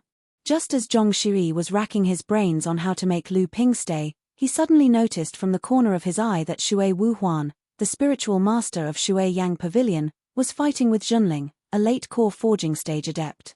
Intentionally or unintentionally, he was constantly moving closer to the area where the two were fighting. Ever since the battle between Lu Ping and Zhong Shi, although the spiritual energy storm caused by their battle couldn't affect the other cultivators like transcendence cultivators, the power of their sword techniques still caused some weaker cultivators to hide far away, leaving the battlefield between Zhong Shi and Lu Ping completely empty. Zhong Shi's heart moved and he suddenly remembered a rumor from decades ago in the cultivation world. It was said that when Liu Tianling had just become a transcendence cultivator, he once took revenge for his disciple, Lu Xianping, and destroyed a great ability that Xue Wuhuan had painstakingly cultivated. Finding Liu Tianling for revenge, Xue Wuhuan naturally didn't even think about it. At this moment, Xue Wuhuan was taking advantage of the chaotic battle to get closer and closer to the battlefield. Her goal was naturally self-evident. Zhong Shi was just worrying about how to use others to surround and kill Lu Ping, so seeing Xue Wuhuan like this was exactly what he wanted. Looking at Lu Ping who was focused on attacking him, Zhong Shi pulled himself together and threw himself into the battle with Lu Ping with all his strength. He had to attract all of his attention, only then would Xue Wuhuan have the chance to succeed in her sneak attack. Ever since Xue Wuhuan's great ability was destroyed by Liu Tianling, her cultivation foundation had been greatly damaged. In these past few years, Xue Wuhuan's cultivation could be said to have stagnated. She had been working hard to repair her foundation, hoping that there would be a chance for her to enter the transcendent stage in the future. Xue Wuhuan's hatred towards Zhenling could be said to be unforgettable. This time, when all the sects of Frost Island joined forces to encircle and kill Zhenling, Xue Wuhuan didn't care that her cultivation hadn't fully recovered and insisted on following her sect's Misty Laozu to Frost Island. She wanted to take the opportunity to kill a few cultivators of Zhenling and also vent the resentment in her heart. However, she didn't expect that the person who had almost destroyed her cultivation all those years ago had also come to Frost Island. Ever since she discovered Lu Ping, Xue Wuhuan deliberately hid her figure to prevent Lu Ping from noticing her. However, what shocked Xue Wuhuan was that in just a few decades, Lu Ping's cultivation had already reached a level that left Xue Wuhuan dumbfounded. How many core forging stage cultivators in the North Sea cultivation world could fight evenly with Zhong Shi? At least, Shui Wuhuan knew that she couldn't do it, and after her great ability was destroyed by Liu Tianling, she couldn't do it anymore. She couldn't let this kid grow any further. This person must die. Shui Wuhuan's thoughts coincided with Zhong Shi's at this moment, and they were highly similar, even more so than Zhong Shi's. Zhong Shi watched as Zhong Shi intentionally or unintentionally changed her position, gradually exposing Lu Ping's back to spiritual master Shui Wuhuan's eyes during the battle with Lu Ping. Seeing that spiritual master Shui Wuhuan had suddenly broken away from the Zhenling cultivators she was fighting and was rushing towards Lu Ping's back, Zhong Shi didn't hold back anymore. Her figure suddenly exploded, and the two sharp blades formed a whirlwind of blades in the air, just like how she had blocked Guo Tianshan and Lao Zu's divine arts before, and pierced towards Lu Ping's profound ice barrier.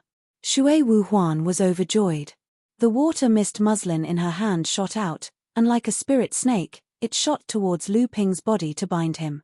However, what the two of them didn't know was that, in terms of cultivation, Lu Ping was the weakest of the three. In terms of strength, Lu Ping couldn't compare to Zhong Shi, but in terms of divine sense cultivation, the two of them were far beyond Lu Ping's reach. Even Zhong Shi's peak core forging cultivation wasn't enough. With such a divine sense cultivation, Lu Ping could see everything around him, so how could he not discover the sneaky Shui Wuhuan behind him? The reason why he pretended not to discover her was because Lu Ping had a bold idea. He wanted to use this opportunity to kill Shui Wuhuan in one fell swoop. Just when Shui Wuhuan thought that under her and Zhong Shi's joint attack, Lu Ping would definitely be seriously injured, she saw the moment her water mist muslin bound Lu Ping. Lu Ping's entire body suddenly turned into a ball of flowing water. Shit, I've been tricked. Shui Wuhuan panicked, and then she heard a sudden clap of thunder above her head.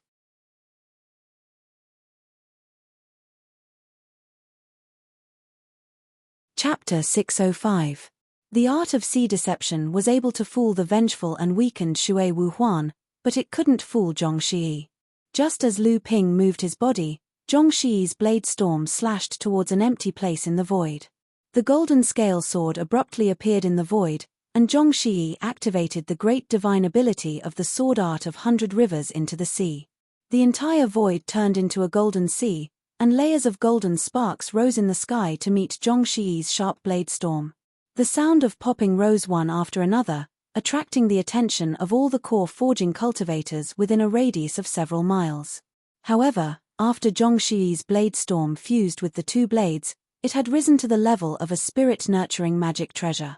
Although the golden scale sword had reached the peak of the spirit-nurturing magic treasure, it was still only condensed with 6 treasured restrictions.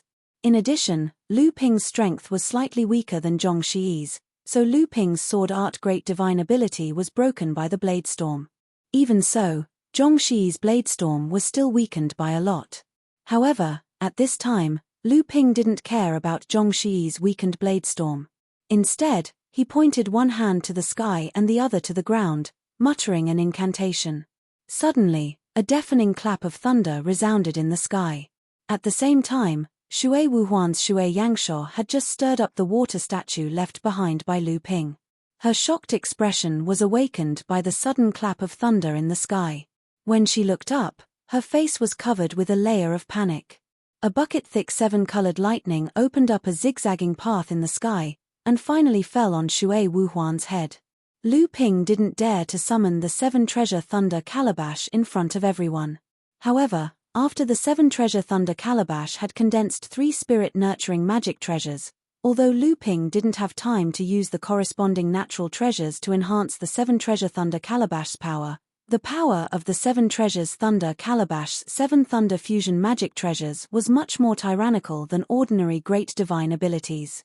The blade storm shredded Lu Ping's profound ice shield in one fell swoop, and the water curtain hanging down from the water control flag grew dimmer and dimmer. Just as it was about to be broken, a snow-white lotus suddenly appeared under Lu Ping's feet. The lotus bloomed into 9 petals, and when each petal bloomed, 6 dense qi floated out from the petals and floated into the water control flag's water curtain.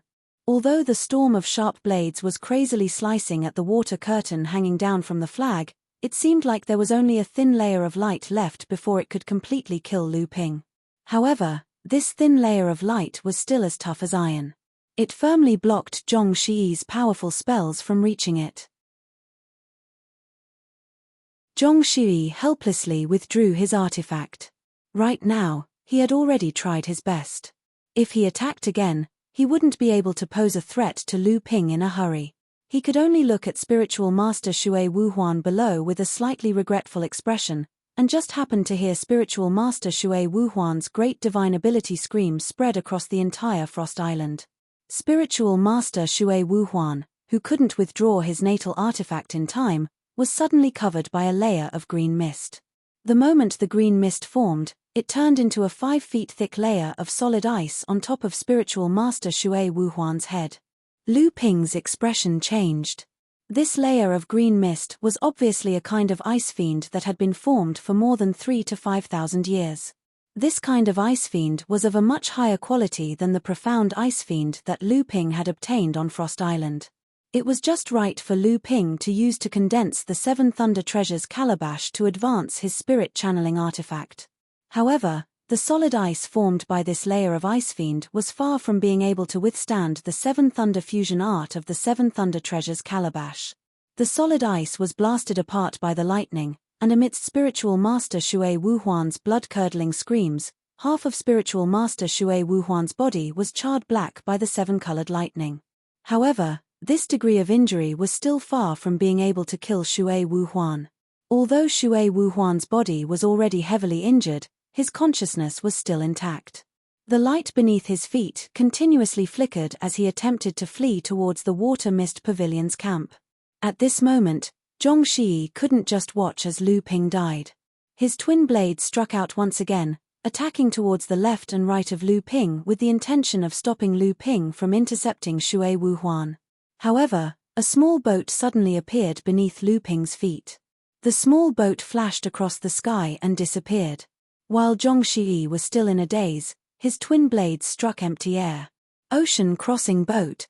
Isn't this the flying artifact that Zhenling heavenly phenomenon Laozu used back then? How did it end up in his hands? Zhong Shi muttered to himself. A bad premonition seemed to be growing clearer and clearer in his mind. Seeing that she was getting closer and closer to the Water Mist Pavilion's camp, Shui Wuhuan had long since lost all thoughts of vengeance. At this moment, there was only a single thought in her mind, and that was to escape. She had to escape with her life first.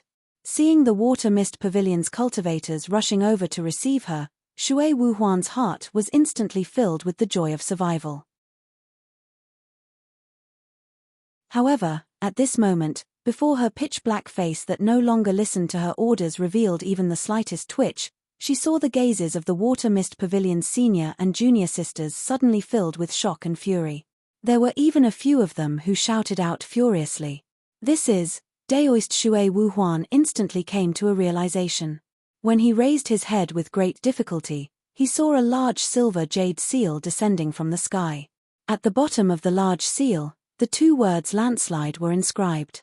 The desire to survive caused Daoist Shui Wuhuan to erupt with the last of his potential. He raised his hands upwards, and the true essence in his entire body flowed in the opposite direction.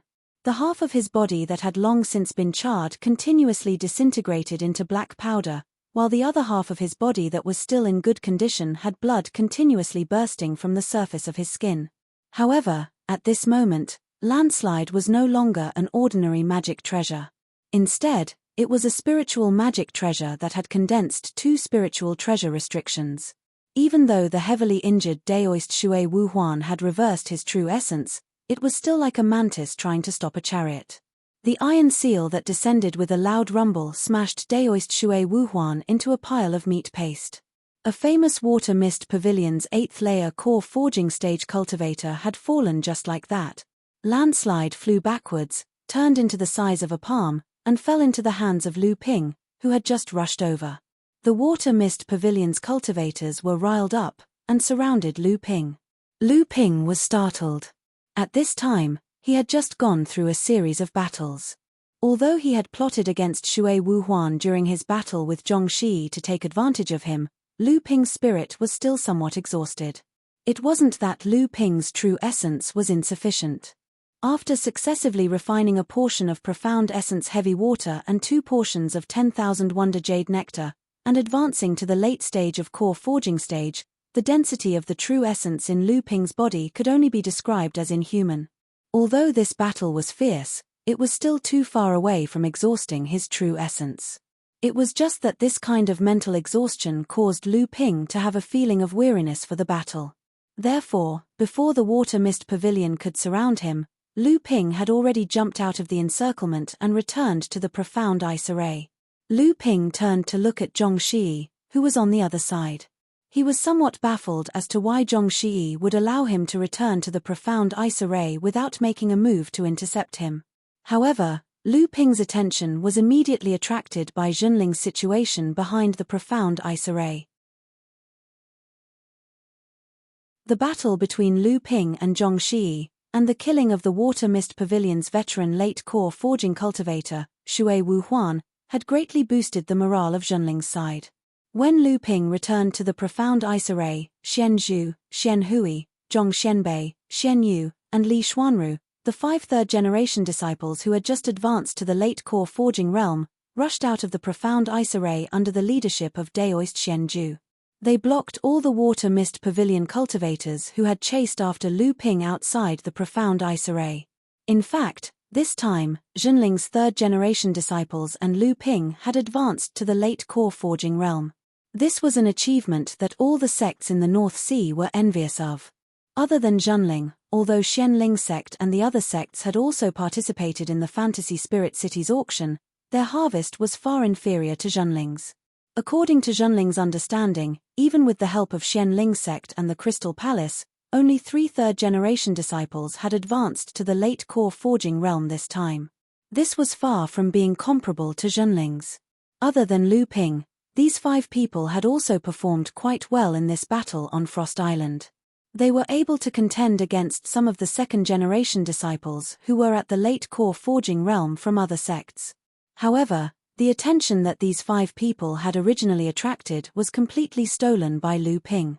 However, Lu Ping's brilliance was unable to cover up the fact that Junling was at a complete disadvantage and could only defend passively. Although Junling had used the profound ice barrier's defensive ability to unexpectedly injure several late core forging cultivators from other sects, and Lu Ping had even killed a late core forging cultivator from Blue Sea sect, Shui Wuhuan from Shui Yang Pavilion, and 2 middle core forging cultivators, the number of cultivators from other sects far exceeded Junling's side. After the initial panic, all the sects had finally regrouped. The cultivators that Junling had used to go out to fight with the profound ice barrier had no choice but to retreat back into the profound ice formation under the encirclement of the other sects and start to defend passively. However, what worried Junling was not just how long the profound ice formation could last under the attacks of the other sects, but also the 11 Dharma adepts who were fighting in the sky, Laozu. Although Junling had Guo Tianshan Laozu on his side, Xianling sect had also hidden Lin Shuqing. Xianling sect and Blue Sea sect had always maintained the advantage of 1 Dharma adept, and it was this Laozu's advantage. At this time, the spirit energy cloud map occupied by Junling's side had shrunk from 1/3 of the sky to 1/4 of the sky. Haha, Junling, fellow Taoists of Jade Sword sect, and Chongming sect, are you still planning to resist stubbornly at this point? I think it's best for you to retreat from Frost Island and preserve your strength. Otherwise, once we completely fall out, don't blame us for being ruthless. A middle-aged cultivator's voice carried a trace of pride in the sky as his voice spread throughout the entire Frost Island. Oh! A calm voice suddenly came from the direction of the transportation formation behind Junling. You're Dongguo, aren't you? If you want to be ruthless to me, Junling, why don't you try it on the old man first? Lu Ping was overjoyed. When everyone looked behind him, they saw a familiar figure. He looked like an ordinary old man, and there was not a trace of spirit energy on his body as he slowly walked through the air towards them.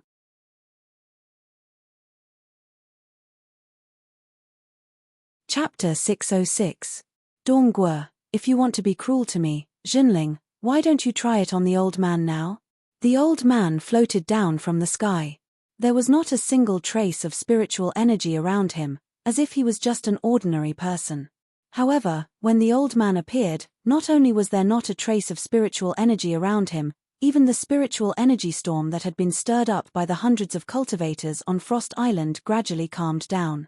Celestial phenomenon Laozu. It's celestial phenomenon Laozu. His back from the East Sea. This is bad. Xianling sect and Kanghai sect are in for it this time. The arrival of celestial phenomenon Laozu made the cultivators of Zhenling overjoyed, and the cultivators of Chongming sect and Yuzhen sect also relaxed. On the side of the Kanghai sect, Zhongxi looked at the old man in the sky, whose sleeves were fluttering in the wind.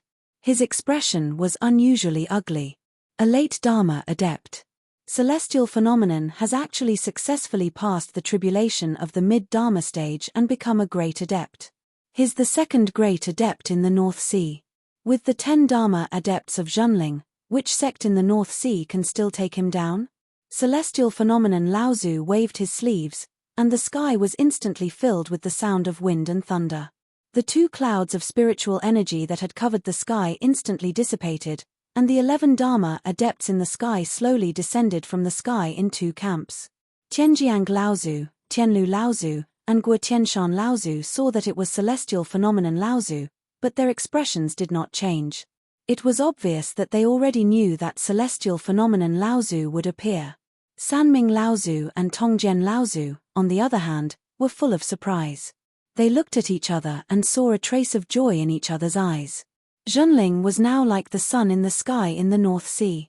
Now that celestial phenomenon Laozu had advanced to the late Dharma stage, Zhenling was undoubtedly the #1 sect in the North Sea. This time, Chongming sect and Yuzhen sect stood on Zhenling's side without hesitation. The 2 hurriedly went forward with Tianjiang and Tianlu Laozu. First brother, uncle. Tianjiang Laozu, Tianlu Laozu, and Guo Tianshan Laozu stepped forward and greeted him. Tongjian of Yuzhen sect and Sanming of Chongming sect pay their respects to Celestial Phenomenon Adept. Congratulations to Senior Brother Celestial Phenomenon for overcoming the tribulation and advancing to the next level. After Celestial Phenomenon Laozu had advanced to the late Dharma stage, Tongjian Laozu and Sanming Laozu had subconsciously lowered their statuses, as if they were half a generation lower in front of Celestial Phenomenon Laozu. Celestial Phenomenon Laozu returned their greetings with a smile and said, "This time, Zhenling was able to overcome this tribulation thanks to the help of the 2 of you and your disciples. When you return, I hope that the 2 of you can express my gratitude to Brother Yuzhen and Brother Shou Ming." After Celestial Phenomenon Laozu exchanged greetings with the few Laozu on his side, he turned around to look at the 6 early Dharma adepts. His gaze lingered on Lin Shuqing for a moment before shifting to the 2 Laozu leaders, Feng Shidao and Dongguo Laozu. When Celestial Phenomenon Laozu's gaze landed on Lin Shuqing, he felt as if his body had been pierced by a pair of sharp swords. He had only felt such a feeling from Dao Sheng Laozu. After Celestial Phenomenon Laozu's gaze moved away from him, Lin Shuqing could vaguely feel that his back was already soaked in cold sweat. Celestial Phenomenon Laozu's arrival seemed to have instantly become the center of attention of the entire Frost Island. Even Dongguo Laozu, Feng Shidao, and the rest did not dare to act rashly in front of him. They were all Dharma adepts, but no one would have thought that the difference between an early Dharma adept and a late Dharma adept would be so huge. Celestial Phenomenon Laozu looked at Dongguo Laozu and said with a smile, "Dongguo, does the old man still remember what you said earlier?" At this moment, Dongguo Laozu no longer had the same high spirits as before. When he heard Celestial Phenomenon Laozu's words, cold sweat instantly flowed down his forehead and down his face. However, he did not dare to wipe it away. His mouth moved, but he did not say a word. Celestial Phenomenon Laozu's expression immediately darkened. He snorted coldly and said, "Dongguo, how dare you? Even the East Pole and East Yi would not dare to act so presumptuously in front of the old man. What are you trying to do, Dongguo?" Celestial Phenomenon Laozu's cold snort was no less than a clap of thunder in Dongguo Laozu's divine sense. Every word that came out of Celestial Phenomenon Laozu's mouth was like a talisman that was deeply imprinted in Dongguo Laozu's divine sense. Then, it exploded. By the time Celestial Phenomenon Laozu had finished speaking, Dongguo Laozu was already bleeding from his nose and mouth. His face was pale, and he looked like he was about to collapse. The entire Frost Island fell silent after celestial phenomenon Laozu's words fell. The 6 Xianling sect and Blue Sea sects Laozu actually did not dare to move in the slightest in front of celestial phenomenon Laozu's prestige. After a while, 2 awkward laughs suddenly rang out. Yang Ming Laozu of the Water Mist Pavilion and Kang Li Laozu of the Sea Flame sect cupped their fists at celestial phenomenon Laozu and said, "Congratulations, brother celestial phenomenon, for becoming the 2nd Dharma cultivator in the North Sea cultivation world. Since there is a Dharma cultivator in Zhenling, it is only natural for them to occupy a mid-sized spirit mine. Our sects will not participate in today's matter." After that, Patriarch Smoke Dragon and Patriarch Kang Li each took their disciples and withdrew from the alliance with Xianling sect and Kanghai sect. All the sects secretly cursed these 2 sects for being shameless, but these 2 sects had always been swaying in the North Sea. Moreover, these 2 sects advanced and retreated together in the North Sea cultivation world. Even large sects like Xianling sect and Zhenling sect usually didn't want to offend them too much. Celestial phenomenon Laozu suddenly raised his head and said, "Are Brother Daosheng and Brother East Pole here? The old man has been waiting here for a long time." As soon as celestial phenomenon Laozu's voice fell, the cultivators from the various sects were in an uproar again. Among them, when the Xianling sect cultivators heard that their Dharma cultivators had arrived, their faces instantly lit up with joy. The Blue Sea sect cultivators also looked much better. At first, the cultivators on Zhenling's side were a little restless, but when they saw celestial phenomenon Laozu standing there calmly, the cultivators on Zhenling's side quickly calmed down and followed celestial phenomenon Laozu's gaze to the rear of Xianling sect and Blue Sea sect's camp. Daosheng Laozu and East Pole Laozu's faces were a little unsightly. This time, the 2 sects had meticulously laid out a plan to contain more than half of Zhenling's forces in the North Sea, but they never expected that celestial phenomenon would overcome the lightning tribulation in the East Sea, suddenly appearing at the critical moment when Zhenling was about to be forced to submit. In one fell swoop, the 2 sects' plan was foiled, and on the contrary, it once again helped Zhenling's power in the North Sea.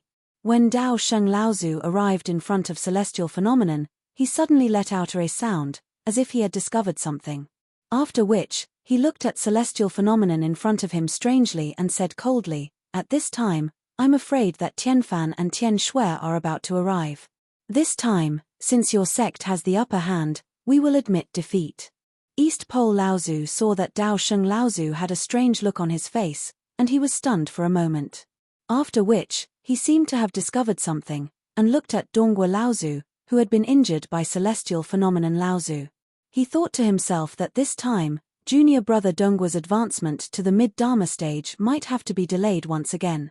Fortunately, celestial phenomenon also had his reservations and did not injure junior brother Donghua's foundation. Otherwise, even if the Blue Sea sect became the spearhead of the other sects, they would still make Zhenling pay the price. Although that was the case, when East Pole Laozu saw Donghua Laozu's pitiful appearance, he was still secretly shocked. The means of a late Dharma adept was indeed hard to predict. A door of ice and snow was formed. After the door opened, a gentle breeze blew in, and then Tian Shui and Tian Fan, the 2 Zhenling Laozu, walked out from the door. When the various sects saw the arrival of these 2, their hearts sank even more. In the eyes of the other North Sea cultivators, these 2 joining forces actually represented the strength of a great cultivator. "Since everyone is here, then let's talk." Tian Xiong Laozu's voice was still calm. After Tian Fan and Tian Shui Laozu arrived, the 2 of them first closed their eyes and hovered in the air, as if they were performing some kind of secret technique. After a while, Tian Shui Laozu said with some surprise, "I was wondering why senior brother called the 2 of us over. So there's actually such a relic hidden under this Frost Island." When Tian Shui Laozu's words reached the ears of the many cultivators on the island, it caused another commotion. Even Tian Lu Laozu, Donghua Laozu, and the others revealed surprised expressions. Lu Ping stood among the Zhenling cultivators. When he heard Tian Shui Laozu's words, he used his divine sense to permeate the ice and snow beneath his feet. However, even when he reached the limit of his divine sense, he still did not find anything. It should be known that the current Lu Ping's divine sense was no longer below that of an ordinary early Dharma adept. When Lu Ping raised his head to look, he realized that it was not only him. Even Guo Tianshan Laozu, Tianjiang Laozu, Sanming, Tongjian Laozu, and the others had confused expressions on their faces. Clearly, they did not find any clues about the relic that Tian Shui Laozu mentioned. However, immediately after that, Lu Ping's heart skipped a beat. He recalled that when they first discovered the large spirit mine on Frost Island, the various sects' cultivators were attacked by the Ice Shorer. After that, they followed the Ice Shorer's tracks and found a long-distance teleportation formation that had been destroyed. At that time, some cultivators who were proficient in teleportation formations discovered that this teleportation formation should be connected to the central plains. Unfortunately, the teleportation formation that connected to the central plains had also been destroyed. Even if they repaired the abandoned teleportation formation, they would not be able to reach the central plains. After that, the various sects regretfully gave up on this matter. Naturally, the various sects' cultivators also thought that this teleportation formation would not have been built here for no reason. They suspected that there should be some relic left here. Unfortunately, the Dharma adepts of the various sects, including Liu Tianling and Laozu, were unable to find any traces of the relic left on Frost Island. After that, they continued to mine the spirit mine. Even after a few decades, they still did not find anything. In the end, they could only leave it at that. From the looks of it now, it was obvious that at that time, Laozu's strength was not enough to discover the relic that had been hidden on Frost Island. There were many cultivators who knew about the teleportation formation on Frost Island back then. Seeing how certain Laozu was, everyone quickly connected the matter of the relic with the teleportation formation back then. Brother Tian Xiong, what is your plan? Although Dao Sheng Laozu and Dongji Laozu had lost in this scheme, Dao Sheng Laozu was, after all, the #1 cultivator in the North Sea. Even if Tian Xiong Laozu had become a great cultivator, his strength was definitely not a match for this cultivator who had been in the late Dharma stage for more than 100 years. At that moment, after exchanging glances with Dongji Laozu, Dao Sheng Laozu stepped forward to negotiate with Tian Xiong Laozu. Tian Xiong Laozu smiled slightly and said, "This medium spirit mine is recorded under Zhenling's name. Previously, it has already been approved by the Haiyan sect and the Shuiyang Pavilion. I believe the two of you have no objections."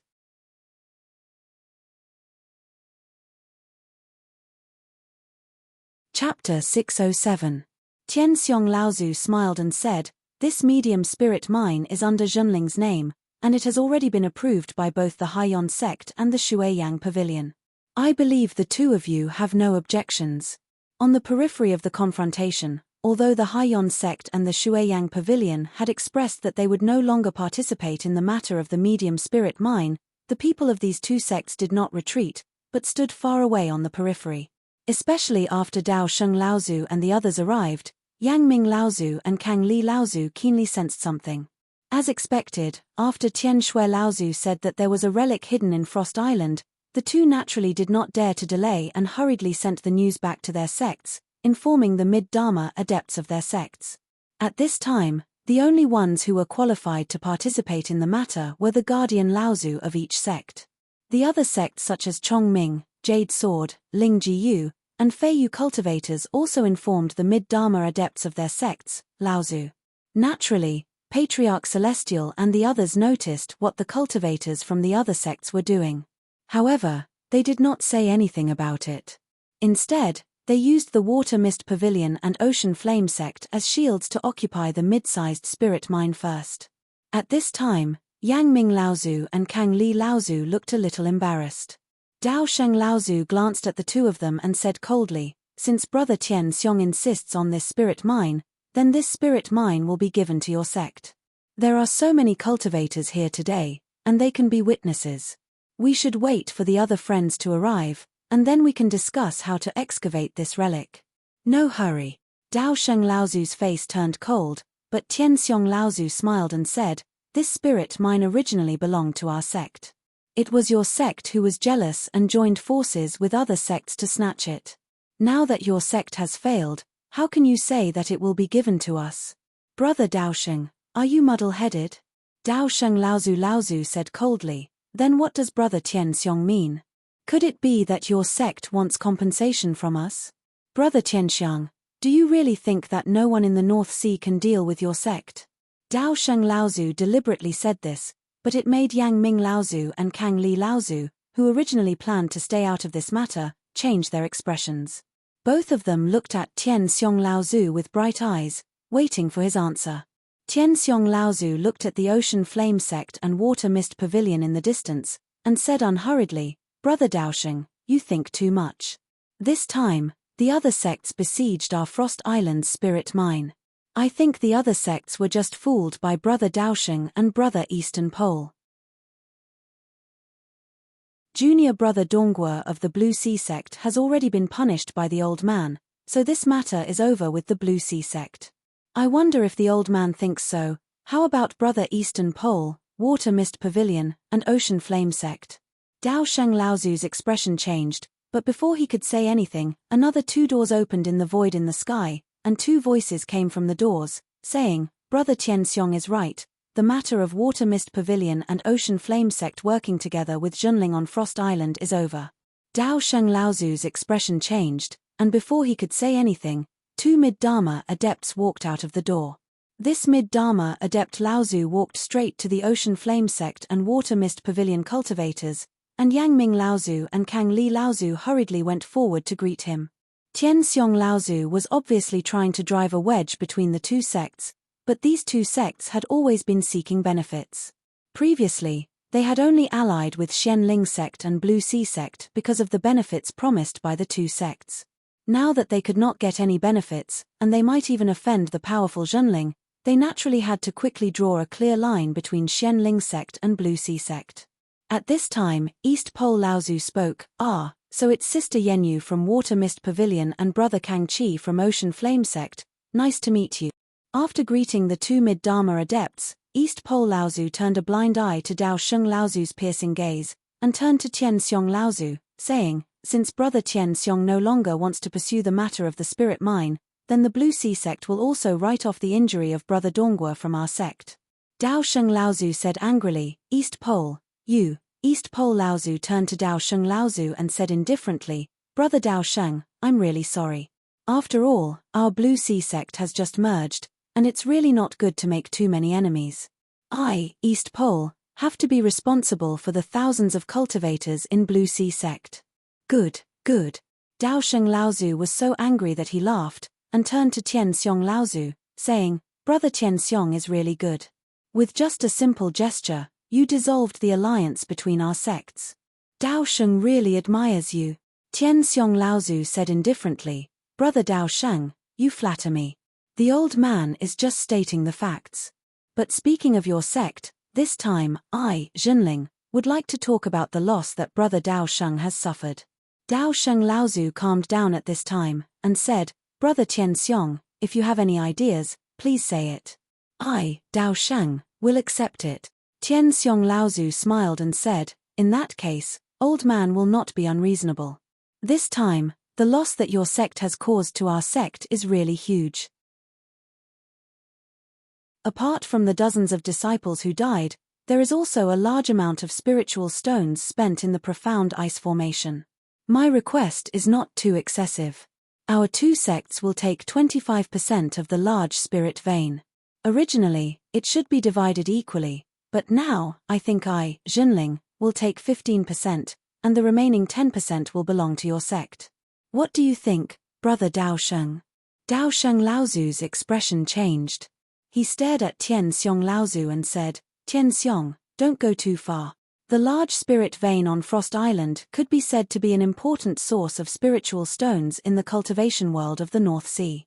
Therefore, it was also an important foundation for the cultivation of the North Sea cultivators.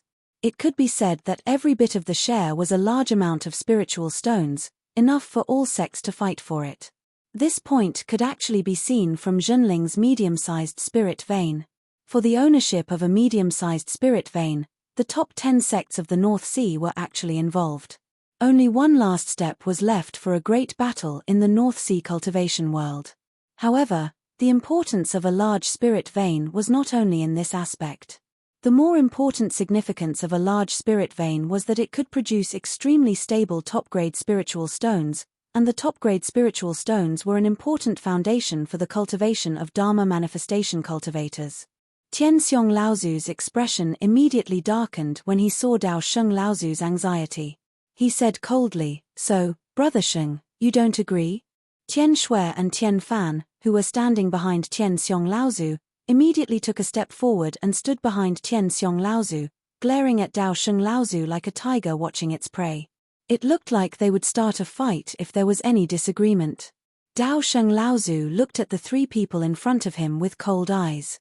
Tian Xiong and the others were also calm and unruffled. Feng Shutao, who was standing behind Dao Sheng Laozu, could no longer hold it in and said angrily, "You, Zhenling, have gone too far. That fellow Daoist Donghua was injured by you, so we can call it even.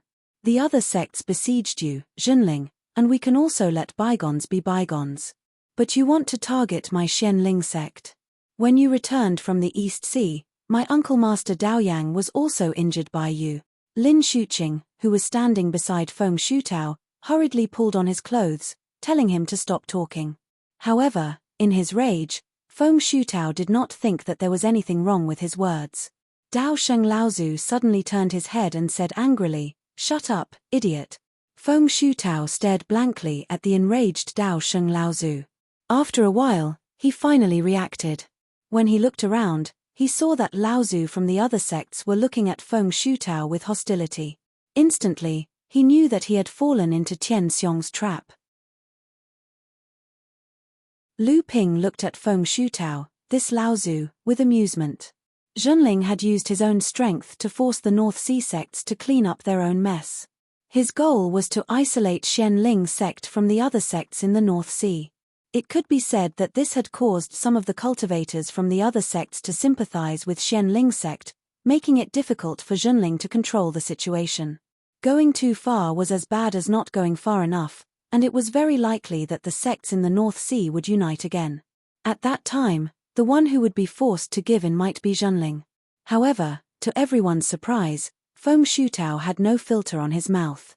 Not only did he put Xianling sect in the position of the victim, he also treated the other sects as if they were betraying their allies and adding insult to injury. How could the other sects not be angry? Before Feng Shutao could feel regret in his heart, East Pole Laozu said indifferently, "Brother Dao Sheng, does this martial nephew Feng Shutao mean the same thing as your sect?" Shui Yang Pavilion's Yenyu Laozu and Ocean Flame sect's Kang Chi Laozu didn't look too good either. The cultivators from the other sects looked at Xianling sect in a different light.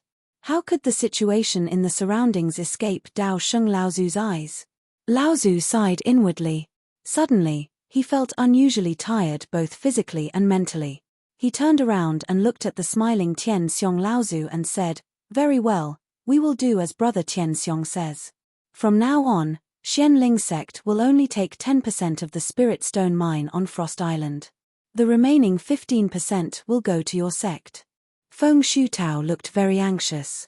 He wanted to say something but was stopped by Lin Shuqing, who was next to him. Although the other sects were envious of Zhenling, they felt much better when they thought about Xianling sect's share being reduced. Especially Kang Hai sect's East Pole Laozu. After Kang Hai sect and Kang Lang sect merged, Kang Hai sect's share of the large Spirit Stone mine had increased to 10%. East Pole Laozu had long been ambitious. Although he didn't manage to drag Zhenling down, at least Xianling sect was weakened this time. As for Zhenling, from East Pole Laozu's point of view, the moment Tian Xiong Laozu appeared, Kang Hai sect would have no hope of catching up to Zhenling for at least 100 or 200 years. Then, with Zhenling's strength, it was only natural that he would occupy such a large share of the Spirit Stone mine. Lu Ping saw all this and couldn't help but sigh in his heart. Everything in the cultivation world was based on strength. When you were weak, others bullied you. When you were strong, they joined forces with others to suppress you. When you were strong, they abandoned their allies to please you. When Zhenling suppressed Xianling sect at this moment, the other sects obviously felt that it was reasonable. This was the logic of the strong accepted by the weak. Those who fell behind would be beaten. This was the truth of the weak. It was because the strong always had the right to bully the weak, and this right was perfectly normal in the eyes of the weak.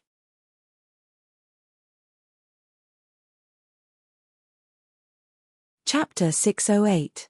The four mid-Dharma adepts of Chongming, Jade Sword, Fei Yu, and Ling Jiyu sects also arrived one after another. After the leaders discussed for a while with Laozu, the order was quickly passed down. Other than guarding the areas that their sects had divided on Frost Island, the core forging adepts of the other sects all returned to their own sects. Lu Ping was curious about the Frost Island relic, so he informed Xian Zhu, spiritual master, and stayed on Frost Island. Xian Hui, Xian Zhu, and the others were also curious about what the Frost Island relic was, but they did not have the status that Lu Ping had in Junling. Moreover, in the Battle of Frost Island, Lu Ping had fought against Zhong Shi and killed Shui Wuhuan. It could be said that he had truly established his position in the North Sea cultivation world. Many third-generation disciples were convinced by Lu Ping. Even many second-generation disciples who had advanced to the late core forging stage did not have the same strength as Lu Ping. At least, Xian Zhu, spiritual master himself, was not Zhong Shi's match. Not long after, a huge restrictive formation rose in the sky above the battlefield where everyone had fought, completely enveloping the entire area. Following that, the entire Frost Island began to shake violently. Muffled sounds came from the ground far away, echoing throughout the entire world. For half a day, Frost Island passed in this kind of rumbling. Lu Ping stood in the middle of the profound ice formation and looked at the restrictive formation from afar. His eyes flashed with green light, but he still could not see through this layer of restrictive formation. Lu Ping shook his head helplessly and returned to the profound ice hall. Half a day later, Guo Tianshan Laozu returned from the restrictive formation. Lu Ping's eyes brightened, and he hurriedly went forward to ask. Guo Tianshan Laozu shook his head and said, "I did not think that there would be such a place on Frost Island. It looks like this spirit mine on Frost Island had already been discovered by Fei Ling sect and Ying Tian sect 4 or 5,000 years ago, and these two relics were left on this island." Ying Tian sect? Lu Ping asked with some confusion. Guo Tianshan Laozu nodded and said, Ying Tian sect is a large sect in the Middle Plains, or rather, an allied sect of Fei Ling sect. Fei Ling sect's treasured ship departed from the North Sea to Ying Tian sect, and set up the teleportation formation to the Middle Plains at Ying Tian sect. Lu Ping realized something and asked in shock, since these two sects owned the ruins back then, Ling Tian sect, and Ling Heaven, and sect, didn't come to excavate after 4 or 5,000 years, Ling, has already, Tianshan Laozu and said, Ying Tian Tian sect, Ling Tian sect, and Ling Ling Tian sect, and Ling Ling sect, and Bai, and Wu, and sect, Ling Ling Laozu, Tian Yang sect Bai, Yu Long, and sect, Ling Tian sect and Ling sect, Gu sect after. At the same time, Lu Ping's expression was one of shock as he murmured, two large sects, Ying Tian sect's power should not be weaker than Fei Ling sect's, and Fei Ling sect itself had 18 Laozu, 3 of whom were late Dharma adepts. With the combined power of these two sects, even a large sect like the Crystal Palace would not dare to act rashly. What kind of power could destroy these two large sects at the same time? Guo Tianshan Laozu shook his head and said, after Fei Ling sect was destroyed, the North Sea cultivation world was basically cut off from the Middle Plains. I do not know how Ying Tian sect was destroyed, but the destruction of Fei Ling sect was not the work of one sect or sect. Almost all the sects in the North Sea participated in the destruction of Fei Ling sect. I do not know if there were any forces in the East Sea and the South Sea that participated, but from the way the old man sees it, without the intervention of external forces, how could the sects in the North Sea be a match for Fei Ling sect? However, all the sects in the North Sea are very secretive about these matters, and I am afraid that only the first-generation Laozu of Tian Xiong, Tian Fan, and Tian Shui know a little about this. Fei Ling sect was the most glorious sect in the North Sea cultivation world. Although it had been destroyed for more than 4,000 years, it still attracted the attention of many practitioners in the North Sea cultivation world. Lu Ping had also tried to find the reason for the destruction of Fei Ling sect, but there were too many different opinions about the reason for the destruction of Fei Ling sect, and Lu Ping could not tell which was true and which was false. However, after Lu Ping filtered through the reasons of these legends in the cultivation world in detail, he found that the destruction of Fei Ling sect was not as simple as it seemed on the surface. There might be many reasons that were not known to outsiders, but these secrets might be like what Guo Tianshan Laozu had said, only the leaders of the various sects in the North Sea would know. This might be an opportunity. Guo Tianshan Laozu's expression showed a hint of excitement, interrupting Lu Ping's thoughts. Lu Ping could not help but be a little surprised, and asked, "What opportunity?" Guo Tianshan Laozu looked around. Only Lu Ping and him were in the profound ice temple. Although spiritual master Shen Ju also stayed on Frost Island, after the battle, a lot of the spirit stones in the medium-sized spirit mine under the profound ice temple had been excavated by Junling because of the profound ice formation. Spiritual master Shen Ju and a few core forging cultivators were now in the underground spirit mine, supervising the repair of the spirit mine by Junling's disciples. Before Fei Ling sect was annihilated, they activated their sect's mountain ceiling formation and sank Fei Ling Mountain to the bottom of the sea for thousands of years. Although the sects in the North Sea know where Fei Ling Mountain sank, many cultivators have tried to reopen it for thousands of years, but to no avail.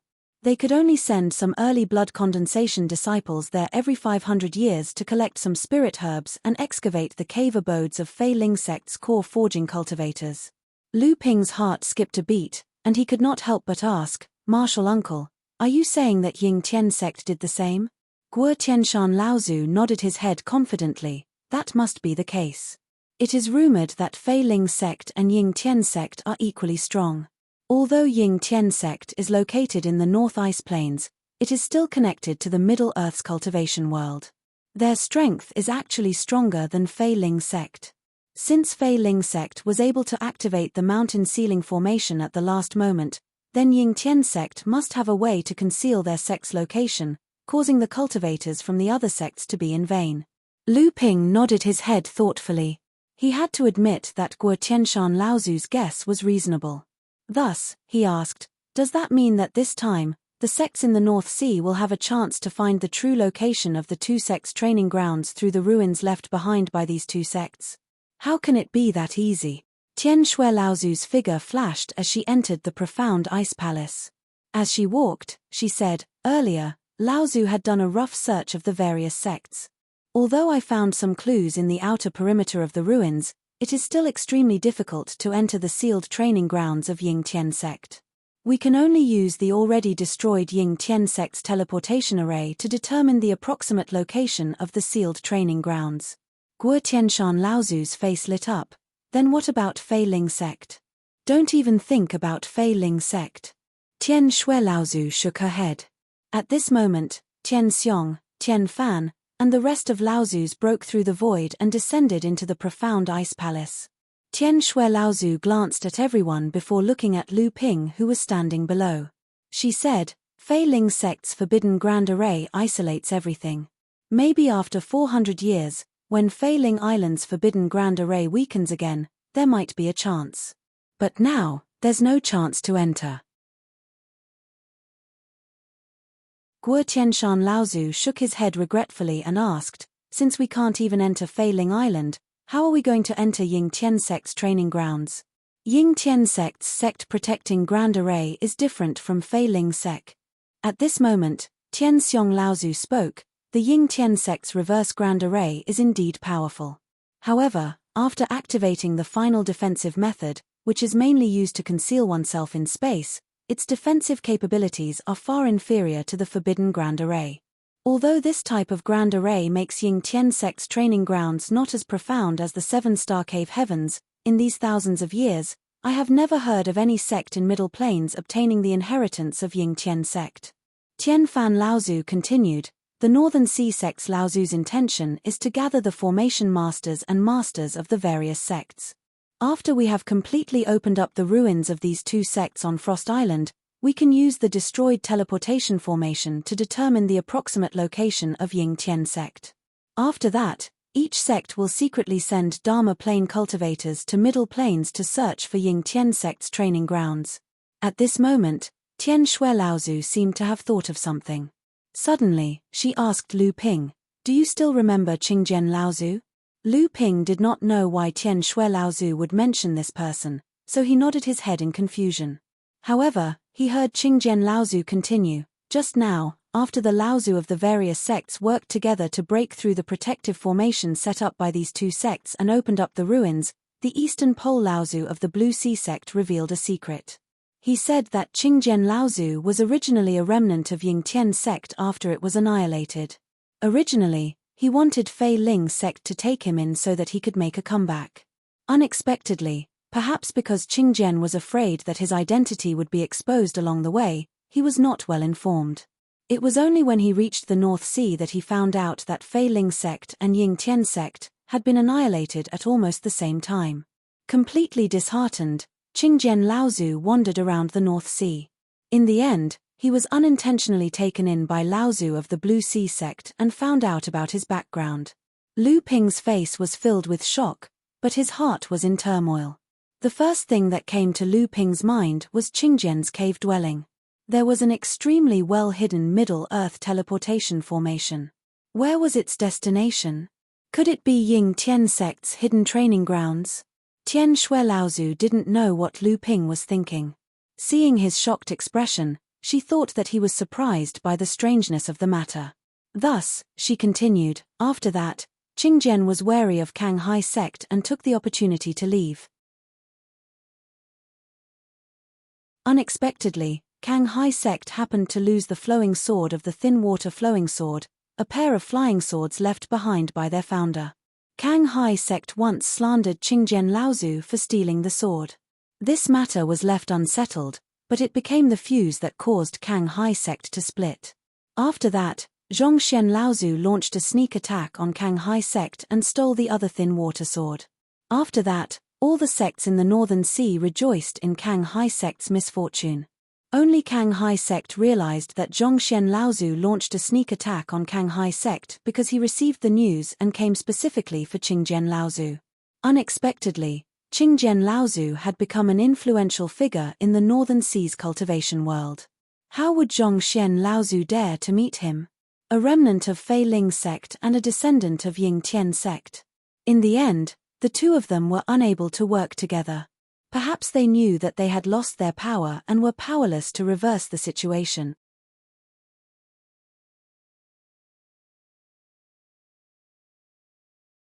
Chapter 609. Lu Ping thought for a moment and said, Laozu, can this disciple go to the outer perimeter of the ruins to take a look? This disciple is very curious about the items left behind by the two large sect. Tian Shui Laozu giggled and said, I think you are just pretending to look at the ruins. You are just trying to fish in troubled waters. Lu Ping smiled embarrassedly. He really did have such a plan.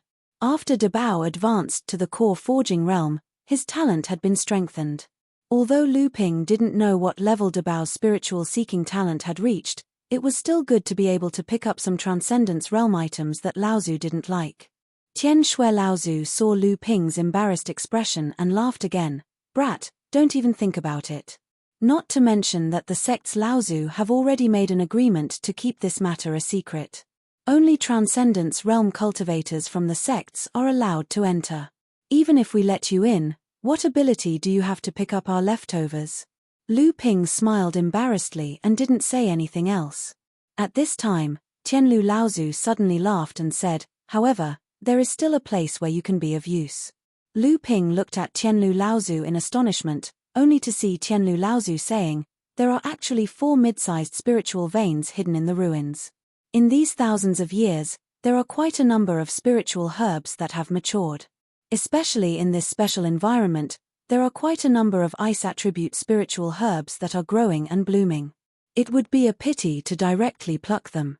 I wonder if your group of amethyst bees are with you? Old man, you can take them and use them. The various Laozu looked at the Amethyst Bee King in astonishment. The Amethyst Bee King was only a foot in size. It was grabbing Lu Ping's ear and trying its best to hide behind Lu Ping's head. After Lu Ping summoned the Amethyst Wasp Queen Zilan, she didn't wait for Zilan to start dancing in the air before she discovered that there were several towering auras in the hall, making it hard for her to breathe. She could only desperately hide behind Lu Ping. Fornax Laozu was surprised at first, and then he was pleasantly surprised. He said anxiously, This is the Amethyst Bee King. A core forging stage Amethyst Bee King? Tian Shui Laozu looked at Tianlu Laozu in astonishment. Smiling, she said, Junior brother Tianlu, you can be considered as one of the most knowledgeable alchemists in the Northern Sea. Why are you so excited about a mere shape-shifted demon cultivator? Tianlu Laozu assessed his own emotions and said, Senior sister, you don't know this. Since ancient times, there have been many cultivators who have tamed the Amethyst Bee King.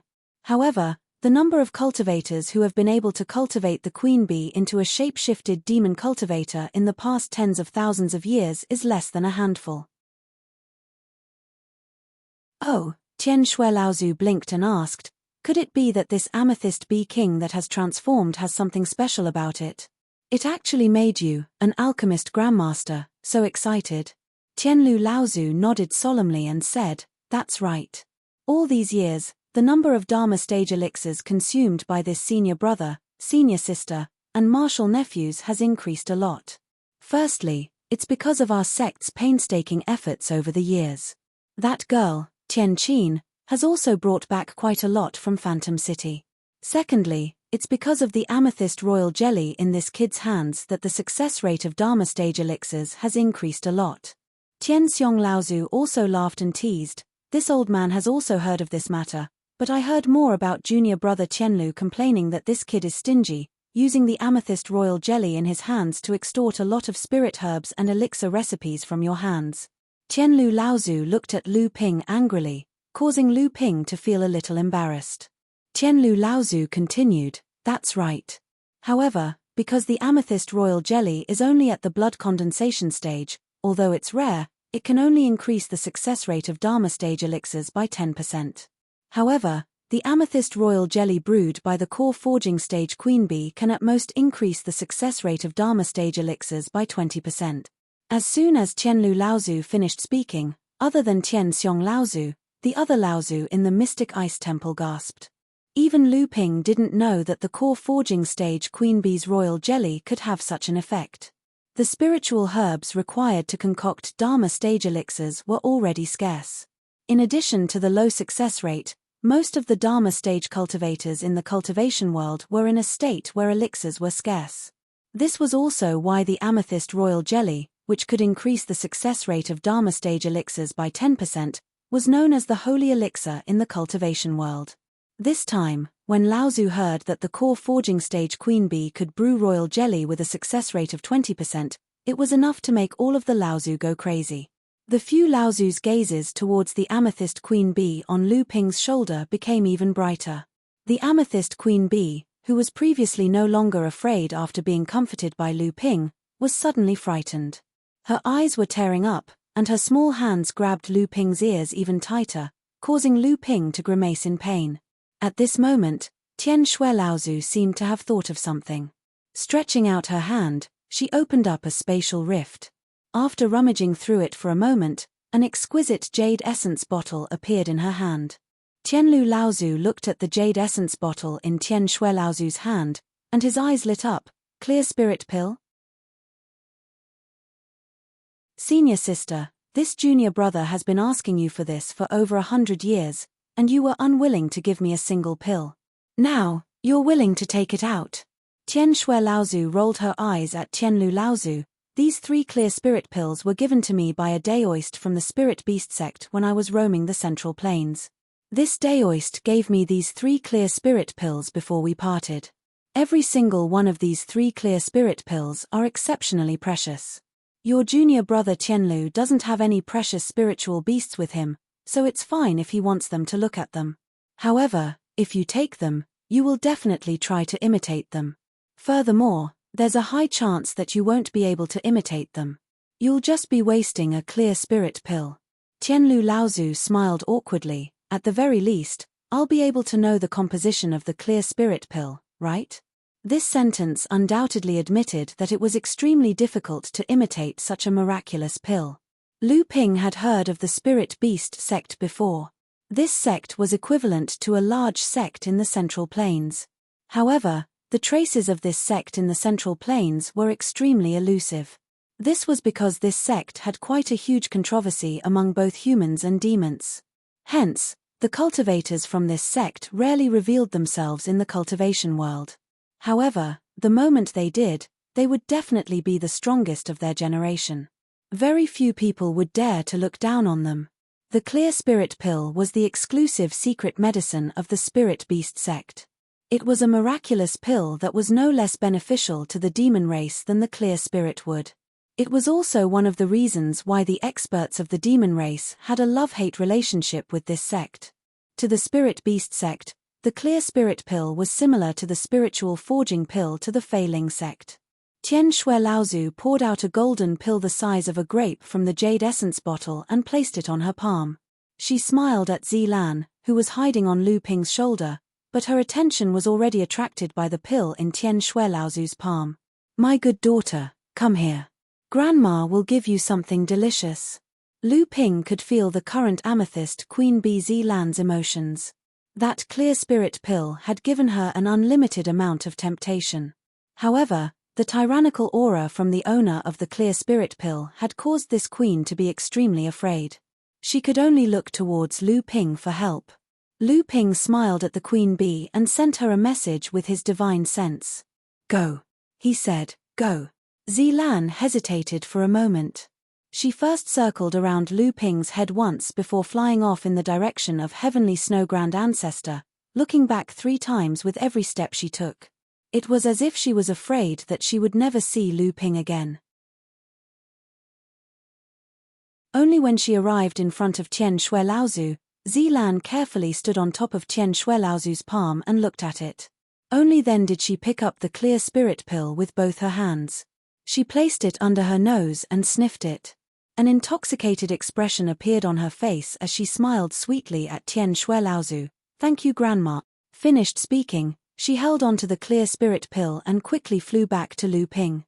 When Tianlu Laozu saw how easily Lu Ping obtained the Clear Spirit Pill, his expression couldn't help but become gloomy. "Thus," he said, "Brat, for this queen bee to be able to advance into the core forging realm, you must have had a fortuitous encounter. That Clear Spirit Pill isn't that easy to obtain. Quickly take out some of your royal jelly. Furthermore, this queen bee's cultivation has already reached the peak of the first layer of the core forging realm. You must have some royal jelly brewed by this queen bee after she advanced into the core forging realm. Don't take out royal jelly from the blood condensation realm to fool the old man." When Lu Ping heard this, he knew that Tianlu Laozu probably didn't know the difference between the royal jelly brewed in the core forging realm and the royal jelly brewed in the blood condensation realm. Thus, he took out 3 jade bottles from his storage ring and handed them over to Tianlu Laozu. When Tianlu Laozu saw that Lu Ping had actually taken out 3 bottles of royal jelly, he was immediately overjoyed. "Aha! 3 bottles of royal jelly? Brat, why are you so generous this time?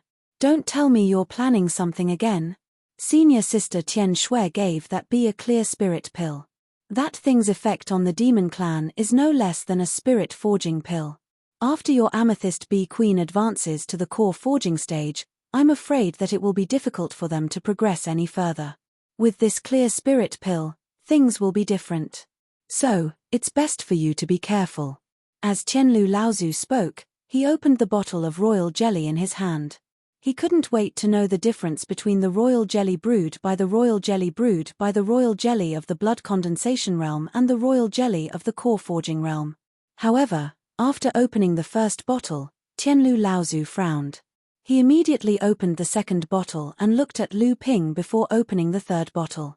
Tianlu Laozu couldn't help but curse. "Brat, this third bottle is the real royal jelly of the core forging realm, right? The first 2 bottles were for the blood condensation realm. Why is there only half a bottle for the core forging realm's royal jelly?" Lu Ping helplessly explained, "Martial uncle, don't be angry.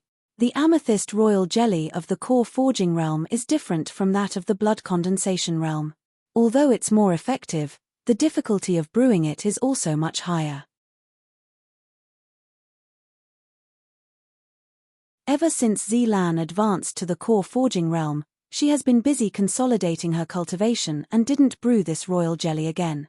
This royal jelly was brewed using the reserves of the amethyst bee colony. Tianlu Laozu looked at Lu Ping suspiciously and said, "That can't be right. The amethyst queen bee should be brewed by brewing royal jelly to increase its cultivation. Your queen bee is currently at the peak of the first layer of the core forging realm. It shouldn't have just advanced."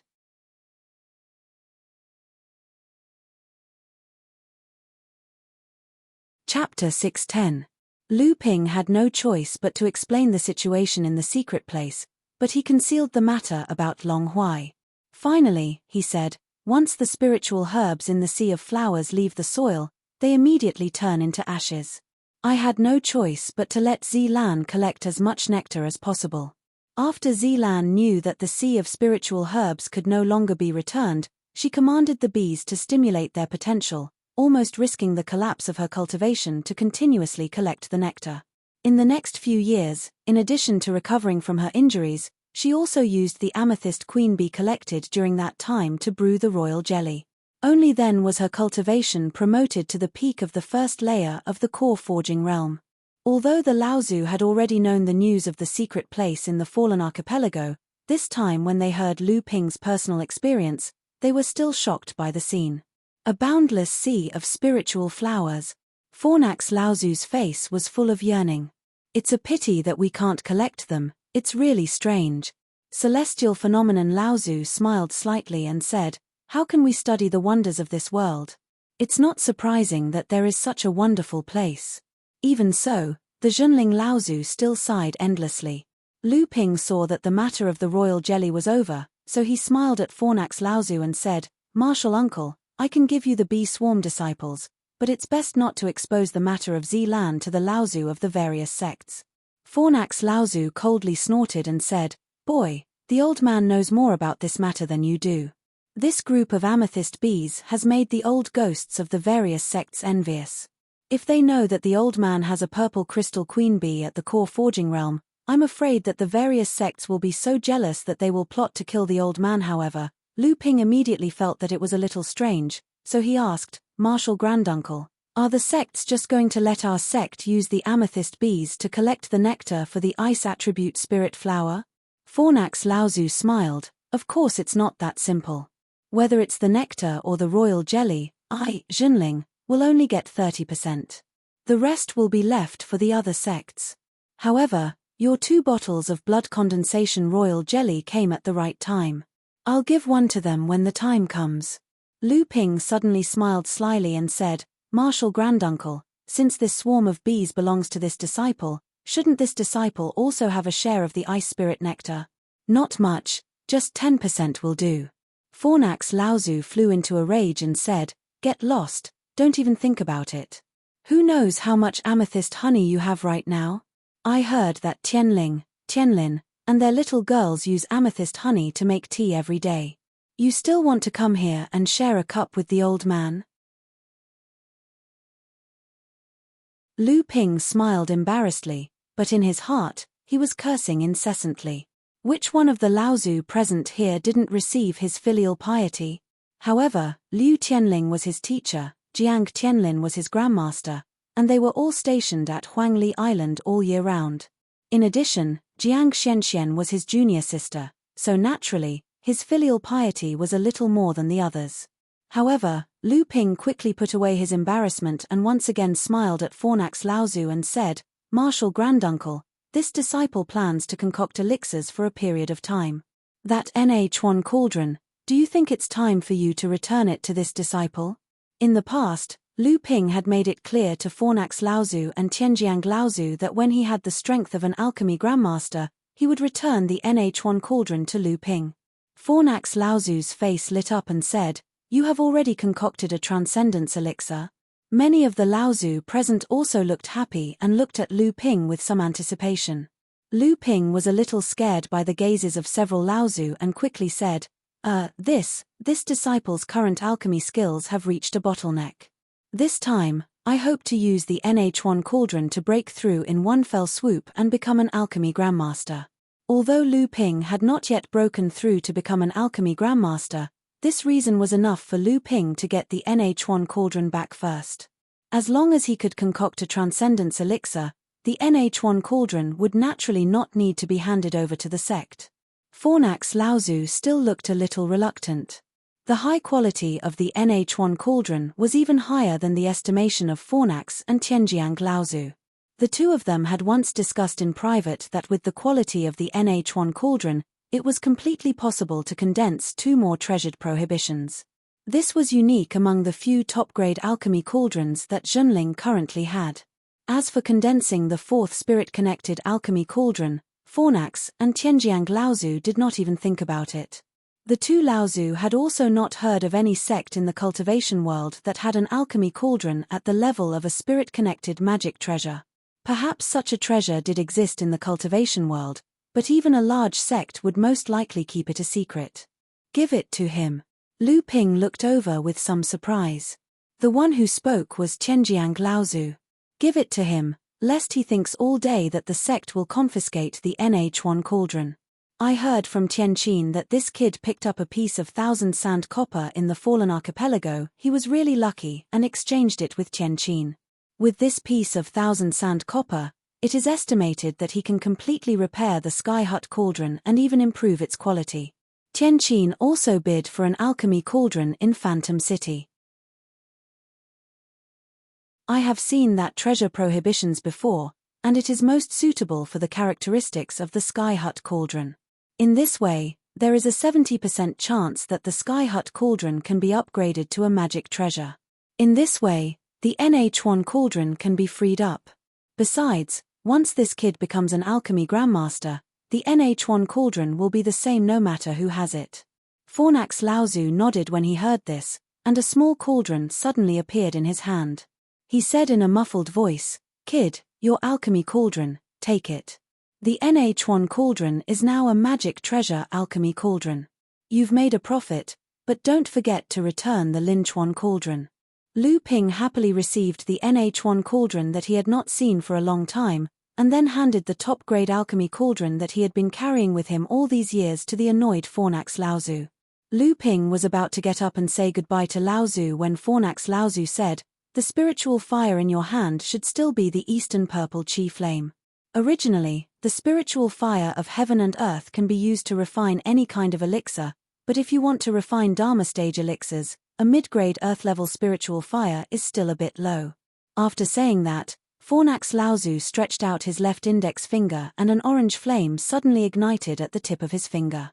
Fornax Laozu said, "This flame is a low-grade heaven-level starry sky flame. It is the spiritual fire that the old man uses for daily alchemy. You can take it out and use it first. After the alchemy is completed, you can return it to the old man." Lu Ping looked at the starry sky flame. Although he was very willing in his heart, he had to say, even if this disciple used Marshall Uncle's starry sky flame to refine the Dharma elixir, this starry sky flame does not belong to this disciple. It is better to use this disciple's own spiritual fire to refine it. After Lu Ping finished speaking, a red flame also rose in his hand. It was the high-grade earth-level red spiritual flame that Yang Wujiu had given him in the East Sea. Fornax Laozu snorted and said, "When did another high-grade earth-level red spiritual flame appear?" Tian Xiong Laozu's expression changed and said, "Red spiritual flame? Where did you get this flame from? Did you get the consent of the East Sea Fire Phoenix race?" Lu Ping sighed inwardly at Tian Xiong Laozu's experience and knowledge. So he replied, "This disciple was acquainted with Yang Wujiu, an alchemy grandmaster of the Fire Phoenix race in the East Sea. This red spiritual flame was given to this disciple by him. However, at that time, he had a junior by his side, who was also an alchemy grandmaster. This disciple gave the Eastern Purple Chi Flame to this junior in exchange." Tian Xiong Laozu nodded and said, "Oh, that's all right. Yang Wujiu is considered a genius among the demon cultivators of his generation. He has good relations with many cultivators of the human race. You being able to get to know him can be considered as an opportunity. However, if it is not necessary, it is best not to reveal the red spiritual flame in front of others. Otherwise, it will easily attract the attention of the experts of the Fire Phoenix race." Lu Ping nodded in agreement. Yang Wujiu had said similar words to Lu Ping before. Tian Xiong Laozu smiled and said, after Tianqin's return, our sect already has 2 alchemy grandmasters. With Tianqin's alchemy skills, Xianling sect's Wei Shuren will definitely not be able to catch up. Now that this kid is about to break through, I heard that martial niece Shenyang is also trying to become an alchemy grandmaster. Tian Xiong Laozu nodded in confirmation. Tian Xiong Laozu smiled and said, 3 alchemy grandmasters is the foundation of a large sect. If our sect has 4 alchemy grandmasters, hehe. Our sect originally had 3 top-grade alchemy furnaces. Among them, the Sky Hut Cauldron was damaged. Now, the Sky Hut Cauldron is about to be repaired, and it also has the potential to become a magical treasure. In addition to this NH1 cauldron and the top-grade alchemy furnace that martial niece Tianqin obtained in the East Sea, Xianling sect will never be able to catch up with us. When the various Tianxiang Laozu heard Tian Xiong Laozu talking about the family's wealth, even though it was only a part of Junling's family wealth, it still made the various Tianxiang Laozu smile and nod. After a few years, Lu Ping once again put the NH1 cauldron back into the space in his heart core. Like a king returning, the golden scale sword, the landslide, and the nether water sword were directly pushed to the outermost layer by the NH1 cauldron. Originally, the NH1 cauldron was about to approach Lu Ping's golden elixir again. Unexpectedly, the 7 treasures thunder gourd exploded and directly blocked the NH1 cauldron to the 3rd layer. After bidding farewell to the various Laozu Tianxiang, Lu Ping found a secluded place in the back hall of the Dark Ice Temple and began to prepare to refine the elixir for the Dharma stage. On the Frost Island, under the combined efforts of the 2 great practitioners and 10 mid-Dharma Laozu Tianxiang, the relic that the Filing sect and the Ying Tian sect worked together to build was surrounded by layers of prohibitions. Perhaps it was because it was too big, or because the prohibitions and formations inside were extremely difficult to break, or maybe it was because the Laozu Tianxiang were afraid of damaging the treasures in the relic. In short, after 3 to 5 days, the relic had not been completely explored by the various sects Laozu Tianxiang. From time to time, there would be loud noises that shook the entire island. At this time, Lu Ping had already opened the cauldron to refine the elixir for the Dharma stage. Above the raging red spirit flame, a huge copper cauldron floated in midair and slowly rotated. Inside the cauldron were 3 elixirs that had already begun to condense. In these few days, whenever the few Laozu Tianxiang returned from the relic, they looked very excited. It was obvious that the Laozu Tianxiang of their sect had gained a lot from the relic. However, it could be assumed that the Laozu Tianxiang of the other sects would not be any worse off. However, thinking of the 6 Laozu Tianxiang Junling at this time, one of them was a great practitioner, 2 were mid-Dharma practitioners, but their combined strength was not inferior to a great practitioner. In addition, there were 3 early Dharma practitioners. With such a strong lineup, Lu Ping was very sure that Junling Tianxiang had gained the most in the relic.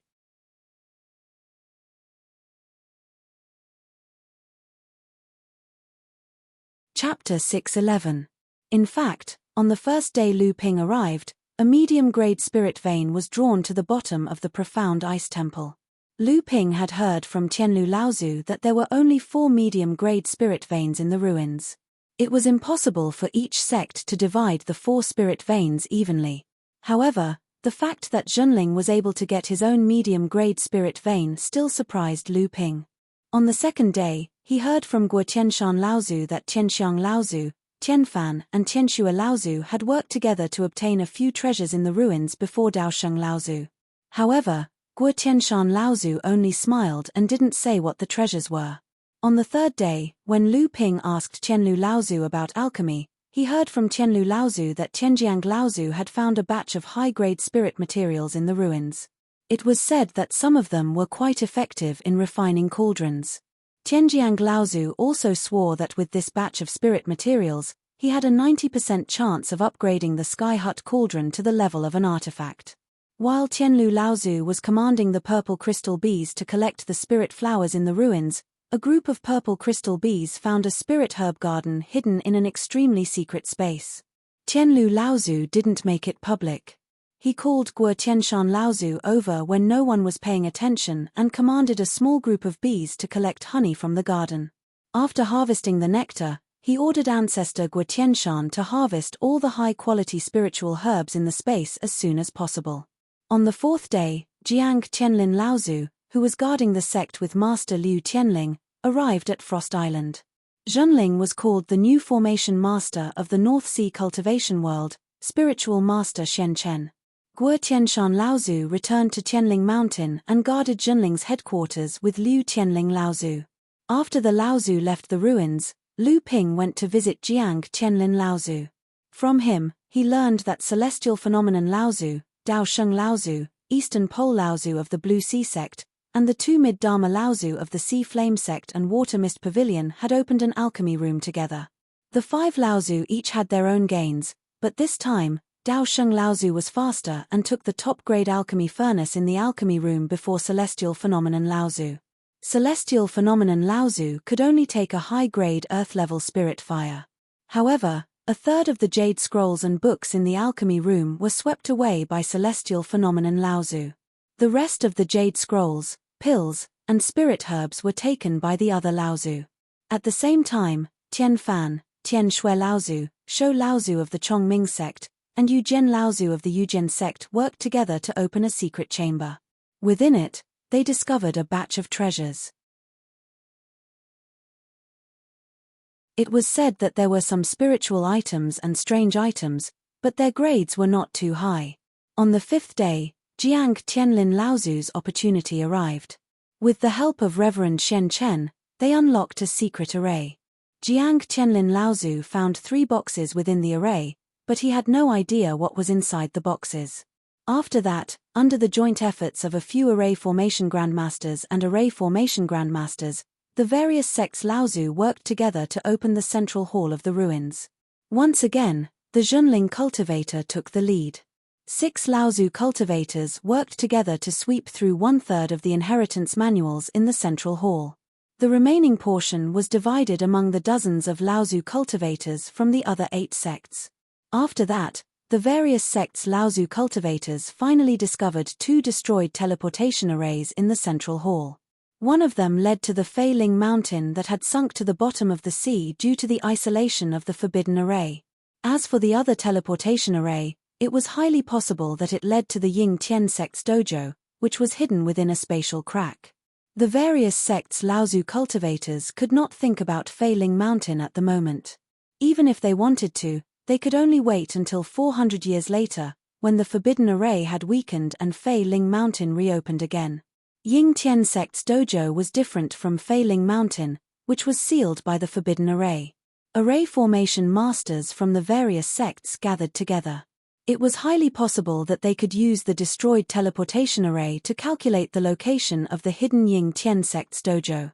Leaving the various array formation masters to busy themselves in the central hall, the various Laozu cultivators returned to their respective sects' territories.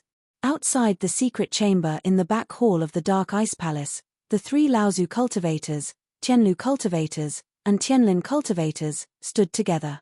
Despite the obstruction of the secret chamber's dark ice door, a rich pill fragrance still seeped out from the secret chamber. Tianlu cultivator Laozu wrinkled his nose and said, "It's the 9 clear elixir. This is a type of elixir that Dharma adepts often take. I don't know if I can make one." Tianjiang cultivator Laozu was a little surprised. It looks like he's at the final stage of condensing the elixir. He also has a treasure cauldron and a top-grade earth-level spirit fire. This kid must have a lot of royal jelly on him. He should be able to make one, right? Tianlu cultivator Laozu shook his head and said, "It's hard to say. This is the kid's first Dharma elixir. Even when Tianqin was refining it, she only managed to make one on her 3rd try. Even if this kid's conditions are better than Tianqin's, I don't think it'll be easy for him to make an elixir on his first try." Jiang Tianlin originally wanted to say something, but after hearing Tianlu cultivator Laozu's words, he just smiled faintly and said, "Uncle Masters, let's wait and see the final result. It looks like the elixir is about to be made." The 3 of them stood outside the secret chamber and waited. At this time, the temperature in the secret chamber was getting higher and higher. Although the Dark Ice Palace was the core of the Dark Ice Array and was protected by the array, Under the roasting of the red spirit fire, there were still signs of melting. Water had already begun to flow out of the ground. In the secret chamber, Lu Ping's eyes were staring at the Nh1 cauldron that was spinning faster and faster in the air. Originally, when Lu Ping used the spirit fire smelting purification technique, he only wanted to keep one elixir to enter the final stage of condensing the elixir. Unexpectedly, when Lu Ping was purifying, he used the spirit explosion technique and exploded 3 top-grade spirit stones in a row. After his divine thoughts entered the cauldron, Lu Ping suddenly realized that after his divine thoughts were focused on one elixir, he still had spare energy to pay attention to another elixir. After Lu Ping weighed the pros and cons, he was finally driven by a little greed and vanity in his heart. The rest of his divine thoughts circled in the cauldron and quickly wrapped around another elixir. As for the third elixir, it was directly abandoned by Lu Ping, and it exploded into a ball of spirit qi in the cauldron. At this time, it was already the final stage of condensing the elixir. With Lu Ping's divine thoughts cultivation, which was no less than that of an early Dharma adept, he could barely control the 2 elixirs. However, at this time, the fire in the cauldron seemed to be a little unstable. At this time, Lu Ping did not have a trace of panic in his heart. This kind of loss of control of the fire when refining elixirs for the Dharma stage was already commendable for Lu Ping to be able to persist until now, when this situation occurred when he was refining elixirs for the Dharma stage. At this time, Lu Ping could not care about anything else. He flipped his left palm and a jade bottle appeared in his hand. 2 drops of royal jelly brewed by the purple crystal queen bee after she advanced to the core forging stage were popped out of the jade bottle and fell into the cauldron. Under the guidance of Lu Ping's divine thoughts, it quickly merged with the 2 elixirs. Although the unstable fire caused the rotating Nachwan cauldron to tremble from time to time, at this time, with the help of the royal jelly, Lu Ping's divine thoughts were still able to firmly control the 2 elixirs and wait for the last moment of the cauldron's opening. In the secret chamber, the joy on Lu Ping's face became more and more intense. Seeing that the cauldron had opened to the last moment, the 2 9 clear elixirs were formed at this time. To an alchemist like Lu Ping was naturally very clear what it meant. Lu Ping stretched out his hand and shook it. The lid of the Nachwan cauldron flew up, and a thick wave of spirit qi, along with a wave of fire, spewed out from the Nachwan cauldron. In this wave of air, the 2 silver-white elixirs each let out a clear whistle and crashed into the walls on both sides of the secret chamber. Lu Ping laughed, and the water vapor in the black ice secret chamber was pointed by Lu Ping's spell. Clouds of mist weaved into a net in the secret chamber, covering the 2 elixirs layer by layer. Lu Ping took out the jade essence bottle that he had already prepared and was about to put away the 2 9 clear elixirs. Unexpectedly, there was a loud explosion, and a red flame suddenly spread out from the bottom of the Nachwan cauldron. Oh no, I actually forgot this step. When the elixirs were out of the cauldron, the alchemist often had to first extinguish or reduce the power of the fire seed, and then began to take back the elixirs. This was to prevent the furnace from exploding after the fire seed was out of control. Not only would the fire seed be destroyed, but the cauldron might also be lost. Even the alchemist who was not strong enough would die.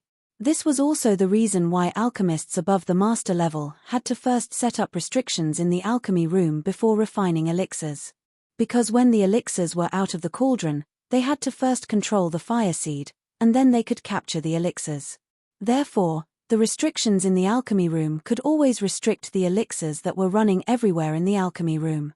However, after Lu Ping concocted 2 Avatar Realm medicinal pellets in one go, he forgot to stop the ignition of the Crimson Spirit Flame. This time, the Crimson Spirit Flame went out of control and was on the verge of exploding. Once the upper-grade Earth-level Red Spirit Flame exploded, even if Lu Ping could avoid it with his current cultivation, and he was not afraid of the quality of the Nachwan cauldron, but if this Red Spirit Flame was destroyed, it would be enough for Lu Ping to die of heartache. Not to mention that the 2 9 clear elixirs that were about to be put away would probably be burned in the fire forever. At this critical moment, Tianlu Laozu, who was outside the secret room, was experienced. He suddenly shouted, "Not good." Under the surprised gazes of Tianjiang Laozu and Tianlin Laozu, he kicked the door of the secret room, which was covered with the restriction of the Shen ice formation, into pieces of ice. A red flame immediately swept out from the opened door. Qianlu Laozu whispered, "Good guy." Both of his hands formed a fire separation spell, and in an instant, he separated the red spirit flame that was rushing towards him. Then, a series of Zhenling's secret fire manipulation spell was used to quickly suppress the red spirit flame. At this time, in the alchemy room, Lu Ping smiled at the three Laozu who came in, and then hurriedly put the 2 clear elixirs into the jade bottle under the three Laozu's incredulous gazes. Two. Qianlu Laozu stood in a daze, dumbfounded. There are 2 of them. Qianjiang Laozu's face was full of surprise. 2, not bad. Jiang Qianlin Laozu was the last to enter the alchemy room. With a wave of his sleeves, he swept the messy alchemy room into an empty space.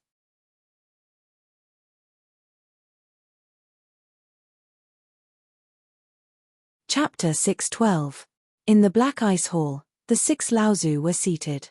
Lu Ping sat at the end of the table. Above him, there were 2 late core forging female Genrens. They were 2 of the 4 most outstanding female cultivators in the 2nd generation of Zhenling's disciples, Master Shen Ju of the Talisman Pavilion and Master Shen Chen of the Array Formation Grandmaster. Tian Xiong Laozu handed the jade bottle in his hand to Tian Fan Laozu. Inside the bottle were the 2 clear pills that Lu Ping had just refined. Lu Ping had caused such a huge commotion in the secret chamber. Moreover, whether he could advance to become an alchemy grandmaster was a huge matter in Zhenling. Tian Xiong, Tian Fan, and Tian Shui, the 3 Laozu, were not there at the time, but they had been paying attention to the secret chamber that Lu Ping was in. Naturally, they rushed over quickly. Although the few Laozus looked calm, their hearts were already in turmoil.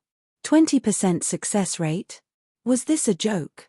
Was this really the kid's first time refining a Dharma elixir? Although the few Laozus had their own doubts, the fact that Lu Ping had refined 2 clear pills was in their hands. The celestial phenomenon ancestor pondered for a moment and said to the Fornax ancestor beside him, "Brother Fornax, what is the success rate of refining a Dharma form elixir?" Tian Lu Laozu laughed bitterly and said, "The success rate of refining a Dharma elixir is extremely low. Therefore, those who can refine a Dharma elixir can be called an alchemy grandmaster. Normally, if you don't create or modify a special Dharma elixir, you can be considered an alchemy grandmaster if you can achieve a success rate of 30%. Looking at Lu Ping's shocked expression, Tianlu Laozu continued, "If I were to use my sect's top-grade cauldron to refine, the success rate of Dharma stage pills would hover around 30% to 40%. If I were to use a magic cauldron, the success rate could be stabilized at more than 40%.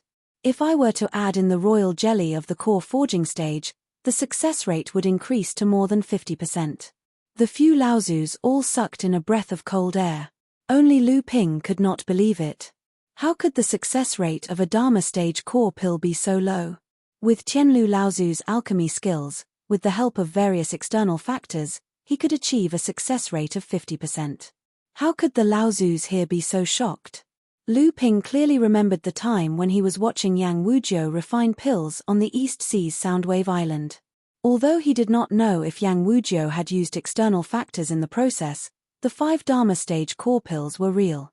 At that time, when he saw Yang Wujiu's performance, he did not feel that it was as difficult as Tianlu Laozu had said. If Dharma stage core pills were really as difficult as Tianlu Laozu had said, then Yang Wujiu's alchemy skills were clearly far above Tianlu Laozu's. This was why Yang Wujiu had been able to enter the Northern Alliance's Chenyuan Palace and chat freely with the Dharma stage alchemist, Hongye Laozu, before Yang Wujiu had reached the Dharma stage. Perhaps Tianlu Laozu's question had attracted the other Laozu's interest. Tianfan Laozu, who was at the side, smiled and said, "Tianqin is Junior Tianlu's proud disciple. What is her success rate?" Speaking of Tianqin, Tianlu Laozu's face also revealed a hint of redness. He smiled and said, "This girl did not waste her time in the East Sea all these years. If she had refined it normally, her success rate for Dharma stage core pills could barely reach 30%. However, her control of the fire is still lacking. If she had the NH1 cauldron and the core forging stage royal jelly, she could maintain the success rate between 40% to 50%. However, this girl's alchemy skills will surpass mine sooner or later. So if I upgrade the Sky Hut cauldron to a magical weapon, I will hand it over to her. Tian Shui Laozu asked curiously, didn't you say that the core forging stage royal jelly can increase the success rate by 20%? Why did I hear from junior brother that it only increased the success rate by 10%? Tianlu Laozu explained, if only the success rate could be increased by this much. The amethyst royal jelly's benefits for Dharma stage pills would depend on the alchemist's own standards. If junior brother's alchemy skills could reach 80% success rate, naturally I would be able to fully utilize 20% of the royal jelly's benefits. But with junior brother's current standards, I would only be able to utilize 10% of the royal jelly's benefits. Tian Shui Laozu suddenly understood and said, so this 20% success rate can be said in such a way. As he finished speaking, he glanced at Lu Ping and said, if that's the case, when this brat concocted 2 9 purities pills this time, the royal jelly's benefits would definitely be lesser. Lu Ping chuckled. What Laozu didn't know was that when other alchemists concocted Dharma stage pills, they would usually concoct a full furnace. The number of pills they could concoct would depend on how many pills they could concoct. However, when Lu Ping started concocting the 9 purities pills, he immediately exploded the remaining 7 pills and concentrated on concocting the remaining 3 pills. In the end, he gave up on another pill and only concentrated on concocting the remaining 2 pills. Furthermore, he even added a drop of royal jelly from each pill. That was how he managed to concoct 2 9 purities pills right from the start. Of course, this was also related to Lu Ping's abnormal spiritual will cultivation. It was also the embodiment of Lu Ping's accumulation and growth in alchemy over a long period of time. Lu Ping concocted Dharma stage pills and became the 3rd alchemy grandmaster in Zhenling. He had already obtained the recognition of the various Laozu of the sect. Naturally, it was also justifiable for him to wield the NH1 cauldron. After concocting the pills, Tian Xiong Laozu continued, the matter of the ruins has come to an end. Yesterday, junior brother Tianfan, junior sister Tianxue, and I sorted out the things that were brought out from the ruins in the past 5 days. The rewards were truly bountiful, especially the large amount of repair resources that Dharma stage adepts could use. This was undoubtedly a great boost for our sect. When everyone heard Tian Xiong Laozu say this, they were all very excited. Immediately after, Tian Xiong Laozu said, however, after these few days of calculation, the hidden space of the Ying Tian sect's training ground will soon be found by junior nephew Shenchen and the others. After a discussion, the various sects have agreed to each send an early Dharma adept to the Central Plains in secret. After that, they will head north into the northern ice plains to search for the Ying Tian sect's training ground. Spiritual Master Xuanju asked somewhat unhappily, Uncle Master, why can our sect only send 1 Dharma adept? Our sect's strength far exceeds that of the other sects. Even if we can't send 2 Dharma adepts, we should at least send 1 mid-Dharma adept. Tian Shui Laozu giggled and said, you damned girl, you're spouting nonsense. Rather than agreeing to send 1 mid-Dharma adept, why don't the sects agree to send 2 early Dharma adepts? Do you really think that 2 early Dharma Laozu can defeat 1 mid Laozu? At this moment, Spiritual Master Shenchen said, a few days ago, the various Uncle Masters specially invited Senior Brother Jiang and his disciples to Frost Island. I believe that at that time, the various Uncle Masters had already decided to send Senior Brother Jiang. Celestial Phenomenon Laozu and the rest all smiled and nodded. Jiang Tianlin's expression was calm. It was obvious that he already knew that he would be heading to Middle Earth in search of the Ying Tian sect. Although our sect will also only send 1 early Dharma adept this time, what disciple Xuanju said just now makes sense. After all, our sect's strength far exceeds that of the other sects. How can we be on equal footing with the other sects? This time, disciple Shen Chen and disciple Shen Sen will be accompanying disciple Jiang. When you all head to East Sea, you can bring Shen Shu along with you to Jingzhe Island. This way, our sect will have 4 practitioners going.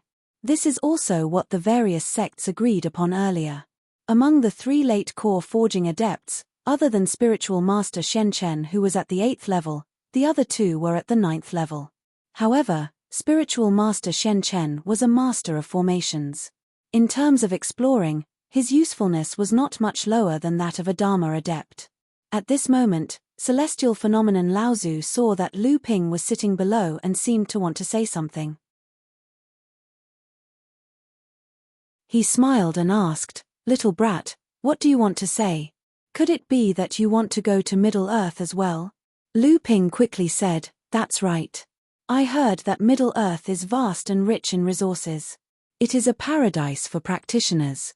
Therefore, I also want to go with Uncle Jiang and experience the prosperity of Middle-earth." Prosperity? Middle-earth may not be that prosperous now. Celestial phenomenon Laozu snorted coldly. He did not give a reason and only said, "You're not allowed." Lu Ping looked at Jiang Tianlin Laozu and saw that Jiang Tianlin was giving him a helpless expression. Lu Ping felt regret in his heart. However, he also knew that the current situation in Middle-earth seemed to be very bad. 2 years ago, news came from the East Sea. After 5 years of sailing, the treasured ship of Xiaoyaro Pavilion had successfully returned. The ultra-long-distance teleportation array between Xiaoyaro Pavilion and Tianyu Sect had been successfully set up. However, for some unknown reason, after Xiaoyaro Pavilion returned, they pulled a ship full of Middle-earth cultivators back to the East Sea. However, Xiaoyaro Pavilion also took advantage of the opportunity to make a fortune. Afterward, this batch of cultivators from Middle-earth brought a piece of news to the East Sea. Currently, the cultivation world of Middle-earth was in chaos. However, all the big sects were sweeping the snow in front of their door. At the same time, all the sects that had connections with the overseas sects were guarding the ultra-long-distance teleportation array, preventing Middle-earth cultivators from going overseas. These hundreds of people who boarded Xiaoyaro Pavilion's treasured ship and came to the East Sea were actually to seek refuge. When Lu Ping saw that his wish to go to Middle-earth couldn't be fulfilled, he did not show any signs of vexation. Instead, he smiled, "Everyone, Laozu, this disciple has advanced to become an alchemist master. I wonder if I can ask for some rewards from the sect." Tian Shui Laozu sneered and scolded, "You foolish brat, I think it's only right that you ask for some beating." However, the corners of his eyes betrayed Tian Shui Laozu's current mood. Patriarch Sky Sail smiled as well. "What benefits do you want now, boy of many treasures? Don't tell me you have your eyes on the treasures in the ancient ruins. Although our sect has obtained quite a lot of benefits, there aren't many that are suitable for you." Lu Ping chuckled, "Disciple doesn't want anything else. I heard that Martial Uncle obtained a batch of heaven and earth oddities from the ancient ruins. I wonder if Disciple can choose a few. Heaven and earth oddities? What use do you have for those things? Oh, you have already advanced to the late stage of core forging. It's normal for you to smelt your dipper chi. However, that only requires water attribute heaven and earth oddities. Why is it that the old man doesn't want to choose one or two?" Without waiting for Lu Ping to think of an excuse, Tian Xiong Laozu suddenly spoke, "Give it to him. Let him choose." Tian Xiong Laozu knew of the existence of the Seven Thunder Treasures calabash. He was purposely opening up a path for Lu Ping. Lu Ping hurriedly thanked him. Although Tian Xiong Laozu was somewhat surprised, he didn't say much. It was just a few heaven and earth oddities. Apart from a few that had special effects, the rest were no longer worthy of a Dharma realm cultivator's attention. However, brat, don't you think you should express your gratitude? Tian Xiong Laozu, who previously made Lu Ping feel grateful, was now like an old fox as he smiled at Lu Ping.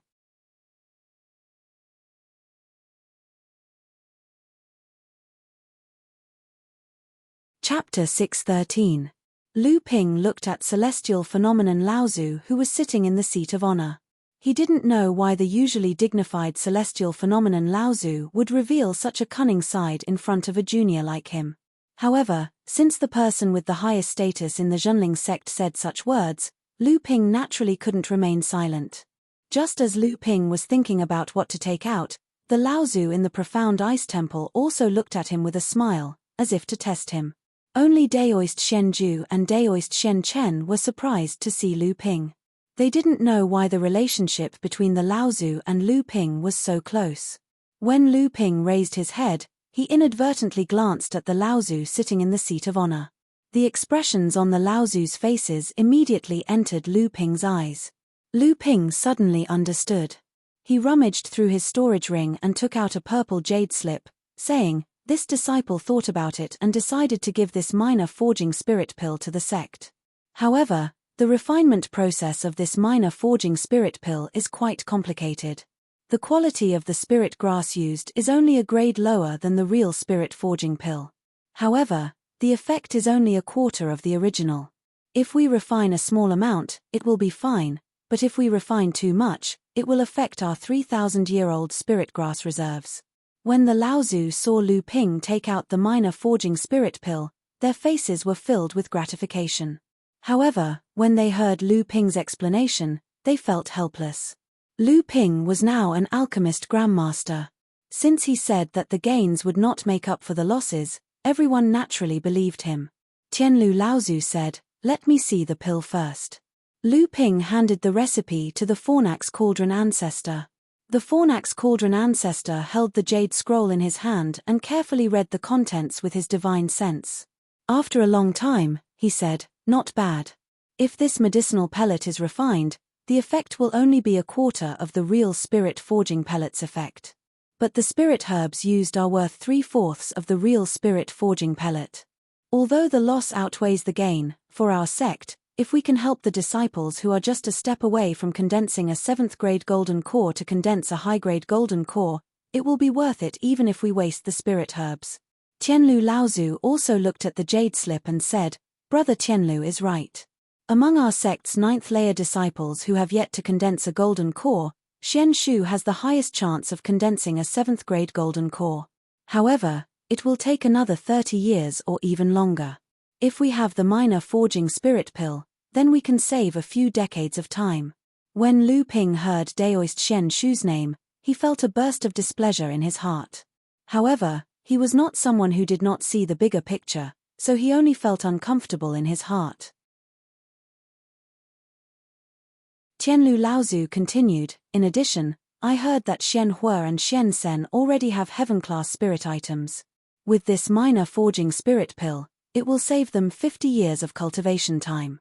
However, Xian Yang, Xian Shu, Xian Ju, and Xian Chen are all 8th or 9th layer core forging stage cultivators, but compared to Xian Hua and Xian Sen, your accumulations are a level lower. If you want to condense a 7th-grade golden core, you will have to put in more effort and have more opportunities." Daoist Xian Ju's expression was a bit bitter. However, Daoist Xian Chen, whose cultivation was lower than hers, was much calmer.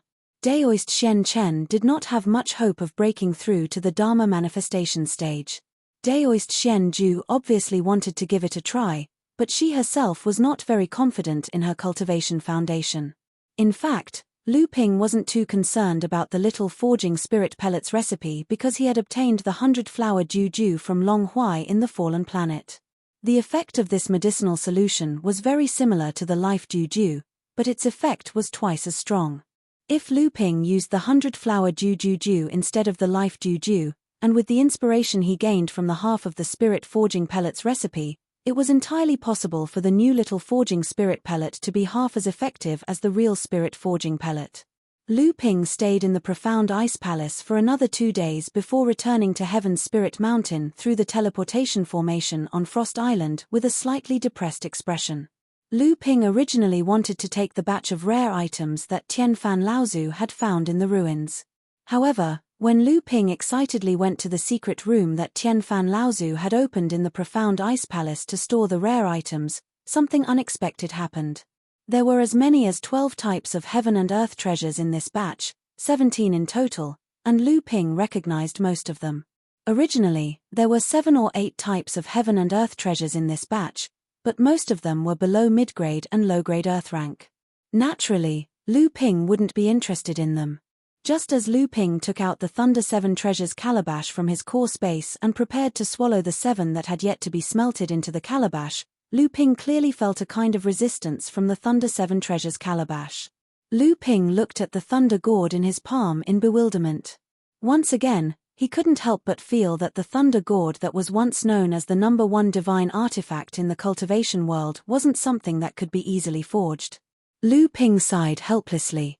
Just as he was about to put away the Thunder 7 Treasures calabash, the Thunder 7 Treasures calabash floated up by itself and took one of the 12 kinds of rare items that Lu Ping did not recognize into the calabash. Then the thunder calabash began to shake as if it was drunk. Electric sparks constantly emerged from the thunder calabash. Lu Ping hurriedly put the thunder calabash into his core space and used his own Jin Yuan to help the thunder calabash smelt the ice attribute rare item. Looking at the remaining 11 types of mystical items, Lu Ping thought for a moment. Since Tian Myriad Ancestor had already said that he could choose freely, he picked an ice elemental mystical item for Lu Linga, 3 water elemental mystical items for Lu Hai and Lu Dague, 1 wind elemental mystical item for Lu Bai, and 2 earth elemental mystical items for Dabao. Looking at the remaining 9 kinds of rare items, Lu Ping chose a wood attribute rare item from them. This was to be given to Hu Lily to refine her protective aura chi. Just as Lu Ping was about to go out, he suddenly thought of something. He turned around and took the only mid-grade Earth Step Wind attribute rare item from the 9 Heaven and Earth Spirit items. This was prepared for Lu Bai to advance to the middle stage core forging realm in the future. Lu Linga already had the mid-grade Earth Step Ice attribute rare item from Ao Wushuang. Lu Hai had 3 Azure Below Water. Although it was only low-grade Earth Step, the 3 were fused well. It was not much worse than fusing a mid-grade Earth Step Spirit Water of Heaven and Earth. Since he had already taken it, it was still the same to take 1 or 2. Why not take all of them? Dabao already had 2 high-grade Earth Step Black Jade Stone. Only the Spirit Water of Heaven and Earth needed for Lu Dague to advance to the middle stage core forging realm in the future. Lu Ping looked at the remaining few rare items. Coincidentally, there was a low-grade Earth Step Black Jade Stone. Although this kind of spirit water was not too special, it was still rare in the cultivation world. Da Gui's aptitude was only above average, but it was solid. When he advanced to the middle stage core forging realm, it would not be too difficult for him to refine a low-grade Earth Step spirit item. Moreover, he had mastered more than half of the spirit forging pills recipe, and he had improved the minor spirit forging pill in hand. Da Gui would have no difficulty refining a low-grade Earth Step spirit item. After returning to Zhenling, the first thing Lu Ping did was naturally to go to Chonghua Palace to congratulate his teacher for taking the position of the first sect master of Zhenling. In Chonghua Palace, when Lu Ping saw his teacher, Liu Tianling Laozu was in the middle of a discussion with Li Xuanru. After becoming the sect master of Zhenling, Liu Tianling Laozu's temperament became more and more dignified, and his aura also became more and more vigorous. The dignified bearing of the sect master of the #1 sect in the North Sea had already begun to take shape. When Liu Tianling Laozu saw Lu Ping coming in to greet him, he said, "I heard that you've become famous again this time, and you actually stepped on Zhongshui's shoulders?" Lu Ping looked at his teacher's expression that seemed like a smile that wasn't a smile, and couldn't figure out what his teacher was thinking, so he looked towards his second senior sister, Li Xuanru. When Liu Tianling Laozu saw Lu Ping looking around, he scolded him in annoyance, "Don't think about it anymore. You killed Shui Wuhuan until her body and soul were completely destroyed, and you're on par with Zhongxi. Right now, your title of Water Sword Immortal is even greater than many late-stage core forging cultivators who have cultivated for hundreds of years. Aren't you afraid that the beam that stands out will be the first to rot? Who knows how many cultivators from the various sects in the North Sea want to kill you?" Lu Ping chuckled, "You're right, teacher. However, if it's a face-to-face competition, as long as it's not Laozus who are bored enough to make a move on me, I'm not afraid of other people. However, if they want to use underhanded methods, such as ambushing, besieging, or assassinating me, I can't guarantee it." Liu Tianling Laozu sneered and threw a token to Lu Ping. He said, "At least you have some self-awareness. This token is the token to open the Jade Cave Paradise, the inheritance land of our sect, which is second only to the True Spirit Paradise. Seeing that you've broken through to the late-stage core forging stage, It seems that you haven't had the time to refine the 7th layer of protective aura. Go inside and see if you can find a suitable water attribute item. Also, there is a spirit-nurturing artifact in the Jade Cave Paradise that your Grandmaster left behind after he passed away. I wasn't able to inherit it back then. Although your senior sister's cultivation has reached the required level, she doesn't have the strength to retrieve that artifact. Go take a look, don't let your Grandmaster's artifact be covered in dust. Lu Ping solemnly received the token from his teacher. After thanking him, he hesitated for a moment before saying, "Teacher, our sect needs the consent of the 3 Laozus to open the inheritance land. Right now, Martial Uncle Tian Qin is guarding Huangli Island, Martial Uncle Tian Kang is at Universe Island, and the others are at Frost Island. Only Martial Uncle Guo is on the mountain, so I can't enter the Jade Cave Paradise now." Second senior sister, Reverend Li Xian smiled and said, "Junior brother, you've forgotten again. Teacher is now the sect master of our sect. Except for the Zhenling Paradise, which is related to the foundation of our sect and requires the consent of all the Laozus to open, teacher can decide all the other inheritance lands or grottos." Lu Ping hurriedly slapped his forehead and said, "I forgot about that." However, he was secretly happy. It seemed that teacher did have a lot of power as the sect master. As a disciple, he was the first to enjoy the benefits. It seemed that he would have to follow teacher's path in the future.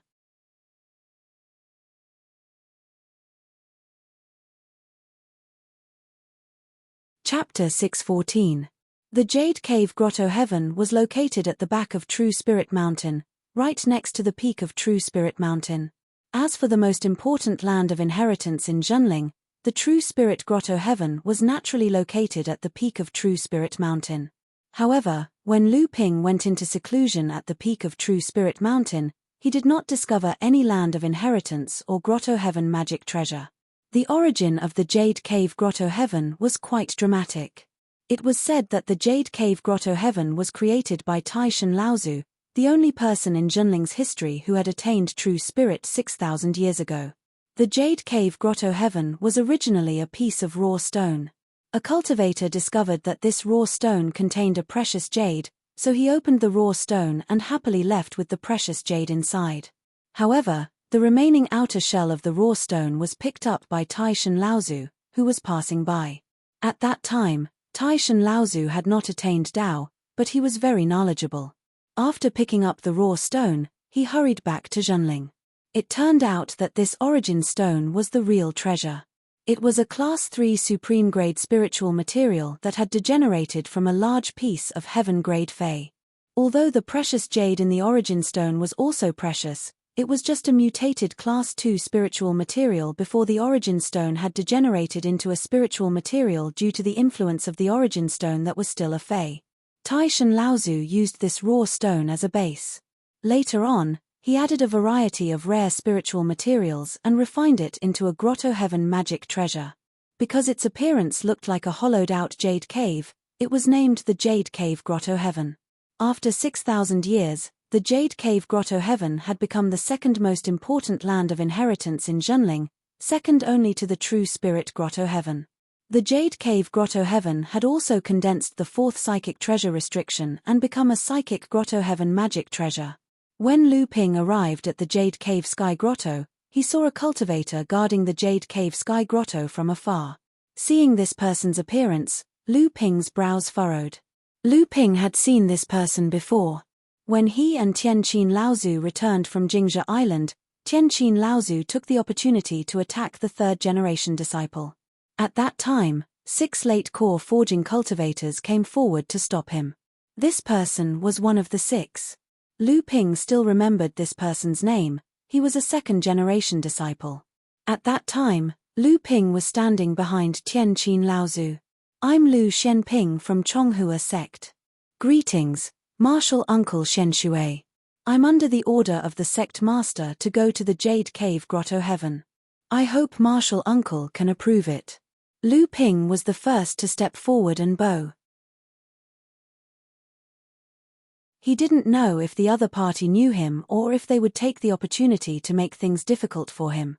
However, He had to be courteous and not give the other party a chance or reason to make things difficult for him. A disciple of Chong Hua? Senior sister Tian Ling's disciple? When did she accept a male disciple? Do you have a space token?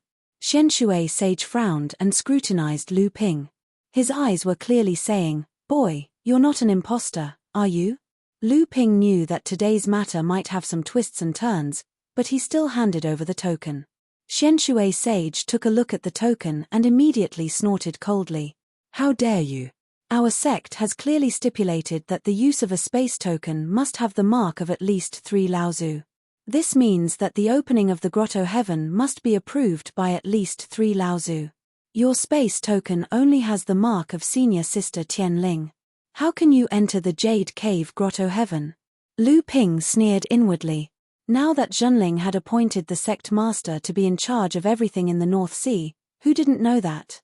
Yet, this person still followed the rules set by Zhenling. Clearly, he was doing this on purpose. However, Lu Ping knew that he couldn't be impatient. After all, Xian Shui sage was an elder.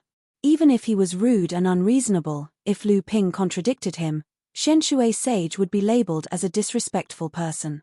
Even so, Lu Ping didn't greet him with a smile. Instead, he said indifferently, "Uncle Master, Master is now the sect master. Whether or not to open the Jade Cave grotto heaven is up to the sect master. Could it be that Uncle Master doesn't care about the decisions of the sect Laozu?" Xian Shui sage's expression changed. He naturally didn't have the right or ability to oppose the sect's decisions. Xian Shui sage could only be considered average among the late core forging cultivators in Zhenling. He didn't have the right to participate in Zhenling's affairs. Even before Lu Ping advanced to the late core forging stage, he naturally didn't know Lu Ping's true status in Zhenling. Lu Ping calmly glanced at a fake mountain outside the Jade Cave grotto heaven's gate behind Xian Shui sage. "If Uncle Master doesn't know the current rules of the sect, you can go to the Hall of the Disciplinary Elders first. Although Uncle Master Tianqin isn't on the mountain, her eldest disciple is. Senior sister Xian Hui will explain the rules to Uncle Master." In Xian Shui sage's eyes, Lu Ping's indifferent attitude clearly showed undisguised contempt. Xian Shui sage was instantly enraged. "How dare you, Junior? Do you think I'm someone you can teach a lesson to? Today, I'll teach you a lesson on behalf of senior sister Tianling. I'll let you know the meaning of seniority." As soon as Xian Shui sage finished speaking, Xian Shui sage grabbed the mist qi surrounding Tianling Mountain and turned it into a giant white hand. It slammed down on Lu Ping's head. Lu Ping could tell at a glance that Xian Shui sage also cultivated a water attribute cultivation method. The giant hand was still made of mist qi, not water. It was clear that Xian Shui sage hadn't used his full strength. However, Xian Shui sage was only at the 8th stage of core forging. Even if he used his full strength, how could he deal with the current Lu Ping? However, Lu Ping was also very uncomfortable. He really wanted to give this Uncle Master a good beating and let him know who was in charge of Zhenling now. But he knew that if he really did that, it would bring trouble to his teacher. It might even give scoundrels in the sect an excuse to attack his teacher. Although these little tricks wouldn't be able to shake his teacher's position in the sect, Zhenling's rise wasn't just driven by the top cultivators, but also by the collective efforts of a large number of low-level cultivators. If some scoundrels were to confuse them and cause chaos among the low-level cultivators in Zhenling, it would ultimately affect Zhenling's grand plan. The white cloud hand had just reached the top of Lu Ping's head when Lu Ping casually waved his sleeves and activated the art of moving clouds and summoning rain. The white cloud hand immediately vanished into thin air. Xian Shui sage was stunned for a moment, then his face turned red as if he had been greatly provoked. He pointed at Lu Ping and said, Good, evil creature, you still dare to fight back." Lu Ping's scattered luck aura condensed again. At the same time, more luck aura from a few thousand feet around him gathered, turning into clouds and water. Once again, the luck aura condensed into a giant hand and slapped down at Lu Ping. This time, Xian Shui sage was more or less serious. Lu Ping had just casually broken his spell, causing this second-generation disciple to feel as if he had suffered a great humiliation. This time, he really couldn't find a way out. Lu Ping looked at the giant sailor that was reaching for him and sighed helplessly. This time, he finally raised his hands, but in the end, he only made a simple hand seal and flicked his hands outwards. The sailor immediately collapsed. This time, Lu Ping used the art of water manipulation, Yu. Xian Shui Zhenren pointed a finger at Lu Ping. Looking at Lu Ping's solemn expression, he suddenly remembered that not only was he the one who launched the first 2 attacks, but Lu Ping was also the one who neutralized the attacks without retaliating. Xian Shui Zhenren hesitated for a moment before he blurted out, "Impudent. Impudent. What a joke. Do you think I'll just stand there and let you do whatever you want?" Lu Ping's face was expressionless. He only looked at Xian Shui Sage and let him attack again. Xian Shui Sage was able to push his cultivation to the 8th layer of the core forging realm. At this time, he naturally knew that he was being used as a tool. However, he was now riding a tiger and couldn't back down. In the future, if word got out that he, a second-generation disciple with a cultivation of the 8th layer of the core forging realm, couldn't do anything to a third-generation disciple, how would he have the face-to-face Zhenling? The corner of Xian Shui Sage's eyes twitched. He opened his mouth and spat out a blue pearl. At the same time, a kettle jumped out from his core space. The kettle tilted downwards, and a clear stream of water flowed down from the spout. When the water reached the ground, it didn't splash. Instead, it seemed to pour into an invisible mold. As the water rose, it gradually formed a pair of large feet, then a pair of hairy thighs, and finally a huge head. Lu Ping's eyes narrowed. This was actually a 3-foot water ape. Xian Shui Sage slapped the blue pearl directly into the water ape's heart. The huge water ape roared at the sky, its 2 huge forelimbs beating its sturdy chest. Then, as Xian Shui Sage pointed at Lu Ping, the water ape's watery eyes suddenly shot out a sparkling light towards Lu Ping. There seemed to be a hint of fierceness in the light. Mystical ape water manipulation. This Xian Shui Sage had actually practiced the first true technique of Zhenling, the mystical ape water manipulation. Celestial elephant Laozu had practiced this technique. When celestial elephant Laozu had passed the mid-Dharma stage, the power of the mystical ape water manipulation was still vivid in Lu Ping's mind. The water ape leaped towards Lu Ping. Lu Ping suddenly felt as if all the water vapor around him had been controlled, no longer listening to Lu Ping's commands. The mystical ape water manipulation was indeed worthy of its name. Its control over water had indeed reached an extremely high level. However, to control all the water vapor in the area of combat, it also depended on who was using the mystical ape water manipulation. For a moment, Lu Ping's competitive spirit was aroused. Since the mystical ape water manipulation was known as the first true technique of Zhenling, how would the mysterious North Sea wave listening technique that he had practiced compare to it? Of the 12 orthodox techniques of the North Sea, Lu Ping merely used the mystical ape water manipulation. Under Xian Shui Sage's incredulous gaze, the water vapor that had been confined in the surroundings immediately broke free from the water ape's control and slowly gathered in front of Lu Ping. A small, strange dragon with 4 legs, fish whiskers, fish tail, deer antlers, and ox ears was at first only the length of a thin rope, but gradually grew to a length of 3 feet and a width of 3 feet. The strange dragon let out a long, provocative cry towards the water ape and flew towards it.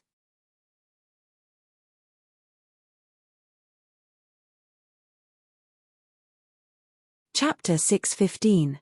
Just as the flood dragon was about to collide with the water ape, it suddenly turned around in midair and swung its tail. Pa! The water ape's waist was whipped by the flood dragon's tail, causing water to splash everywhere. The water ape roared and swiped its claws forward. The water flood dragon tried its best to dodge, but was still caught by one of its claws and half of its tail was torn off. Lu Ping frowned. He didn't expect Xian Shui Immortal's water ape to be so solid. Its power was obviously greater than the water flood dragon formed by Lu Ping's water manipulation incantation. But when he saw the blue light flashing in the water ape's chest, realization dawned on him. Lu Ping formed a hand seal and flicked his fingers.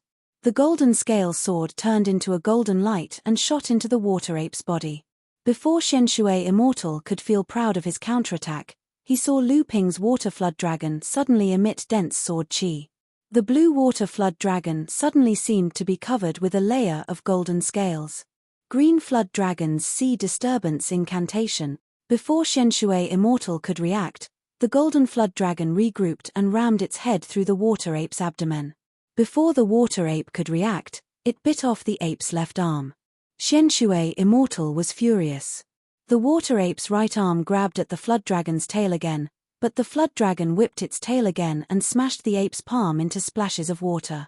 Shenshui Immortal's face turned pale. He hurriedly retreated, but the flood dragon opened its mouth and spat at the water ape. A stream of golden water turned into 1,296 sword lights and flew toward the water ape. Shenshui Immortal couldn't care less about the water ape anymore. He reached out to recall the blue pearl from the ape's body, then turned into a ray of water light and fled to the side. But after Lu Ping's sword lights turned the water ape into a pool of water, he didn't know if it was intentional or not, but a ray of sword light went straight behind the water ape, toward a rockery next to the entrance of the Jade Cave Paradise. There was a cry of surprise from behind the rockery, and a ray of light that looked like protective upstanding qi rose up. Unexpectedly, after the sword light shredded the rockery into pieces, it seemed to have been summoned. It turned around and was sucked back into the belly of the water dragon, leaving only a cultivator standing there awkwardly with his protective aura. The water flood dragon turned back into a cloud of mist and dissipated. A golden flying sword was summoned back into Lu Ping's hand and disappeared in a flash. Lu Ping looked at the person behind the fake mountain and said, "Senior Marshal Uncle Shen Yun, since you've been here for a long time, why did you hide behind the fake mountain and not come out? Uncle Master Shenshui is ignorant and doesn't respect the sect master's orders." Uncle Master Shen Yun is the first-generation disciple of our sect. What do you think of this? After being hit by Lu Ping's flying sword, Daoist Shen Yun's face turned green and red. He didn't know whether to be angry, laugh, fear, or endure. He didn't know how to answer Lu Ping's question. At this moment, Daoist Shenshui returned to the entrance of the Jade Cave Paradise and kept a distance from Lu Ping. He turned to look at Daoist Shen Yun and suddenly smiled coldly.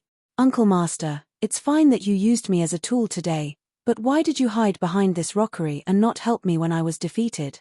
And it seems that you've been hiding behind this rockery for a long time, right?" Daoist Shen Yun's face turned red.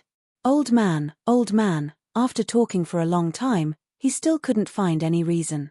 Lu Ping looked at their expressions and said with a smile, "Since the two of you still have things to discuss, then Disciple won't disturb you. I believe that Uncle Master Shenshui already knows the rules of our sect. Disciple will enter the Jade Cave Paradise first." With that, Lu Ping walked to the entrance of the Jade Cave Paradise as if there was no one else around. The space token in Lu Ping's hand slowly rose up. Then, a door opened in the Jade Cave Paradise and the token disappeared. Lu Ping turned to look at the two. Daoist Shenshui and Daoist Shen Yun watched Lu Ping disappear into the Jade Cave Paradise with complicated expressions on their faces. However, at this time, Lu Ping was too lazy to care about the dirty things between the two. Daoist Shen Yun was a first-generation practitioner in Zhenling. There were a few first-generation disciples like him in Zhenling who had no hope of advancing to the late core forging stage. When Zhenling was still a Dharma adept, most of the Dharma adepts spent their time on training.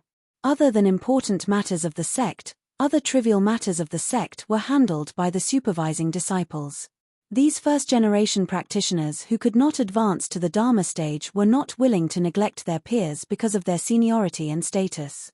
In addition, the first-generation Laozu who had advanced to the Dharma stage did not want to neglect their peers. Therefore, many things in Zhenling were controlled by them.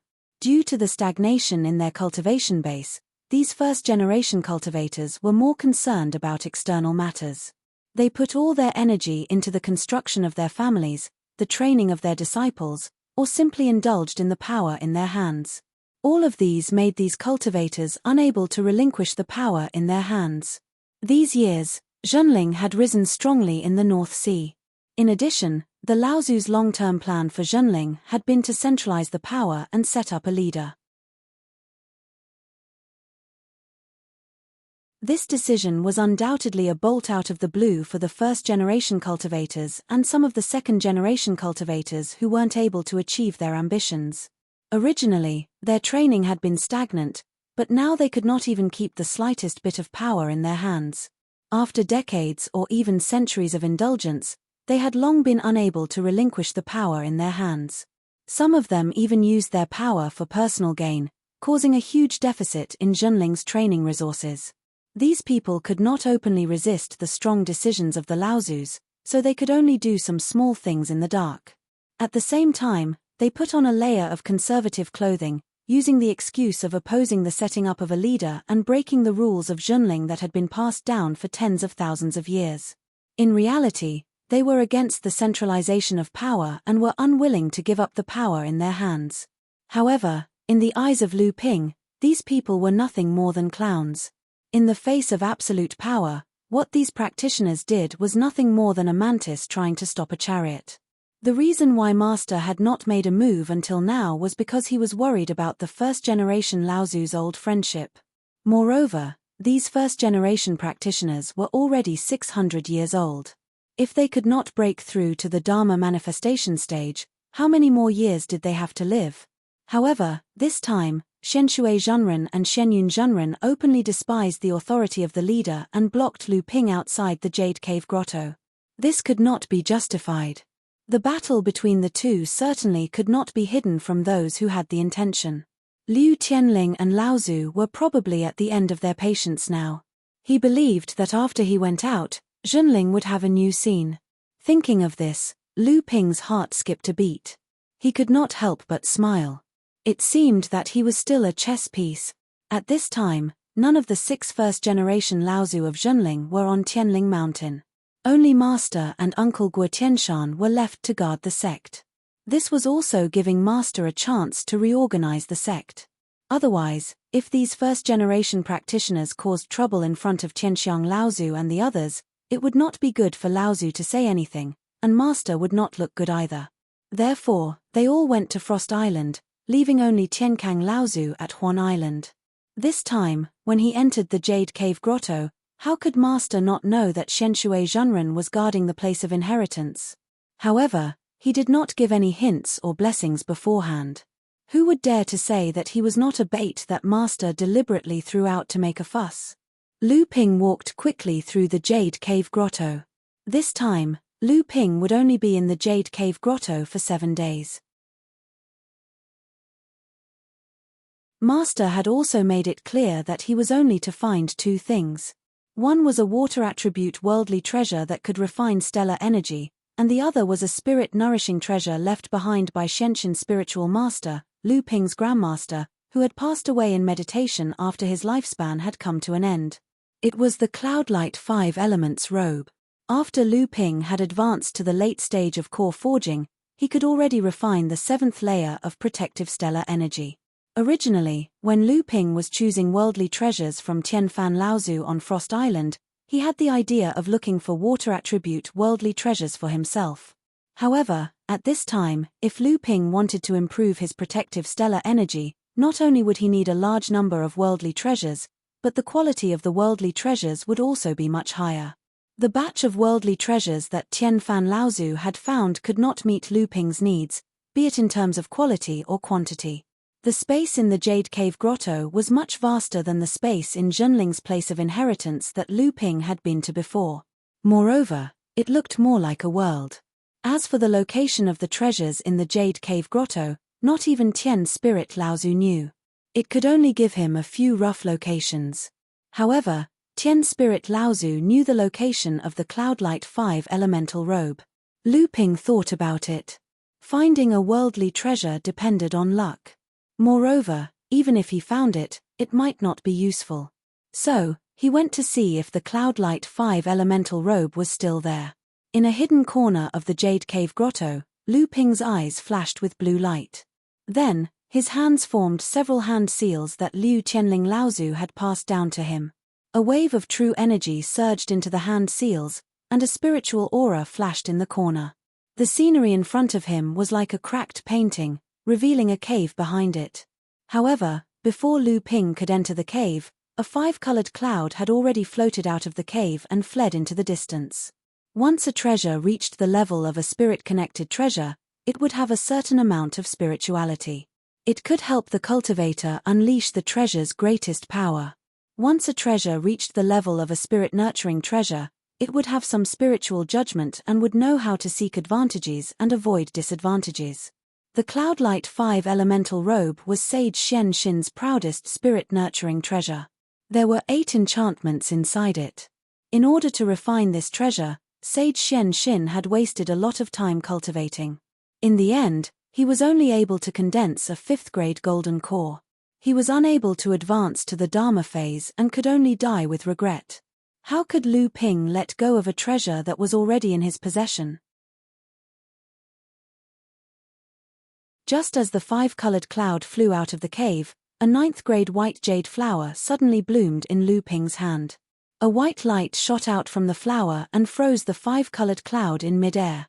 However, the Cloudlight 5 elemental robe was a spirit-nurturing treasure. Even though the 9th-grade white jade lotus was of high quality and was one of Lu Ping's personal treasures, it could only temporarily freeze the 5-colored cloud for a moment. However, that moment was enough. After the 5-colored cloud broke free from the 9th-grade white jade lotus, Lu Ping clasped his hands together. Countless watery lights and clouds gathered, wrapping the 5-colored cloud into a huge cloud ball. Then, the cloud ball slowly shrank until it was in Lu Ping's hand.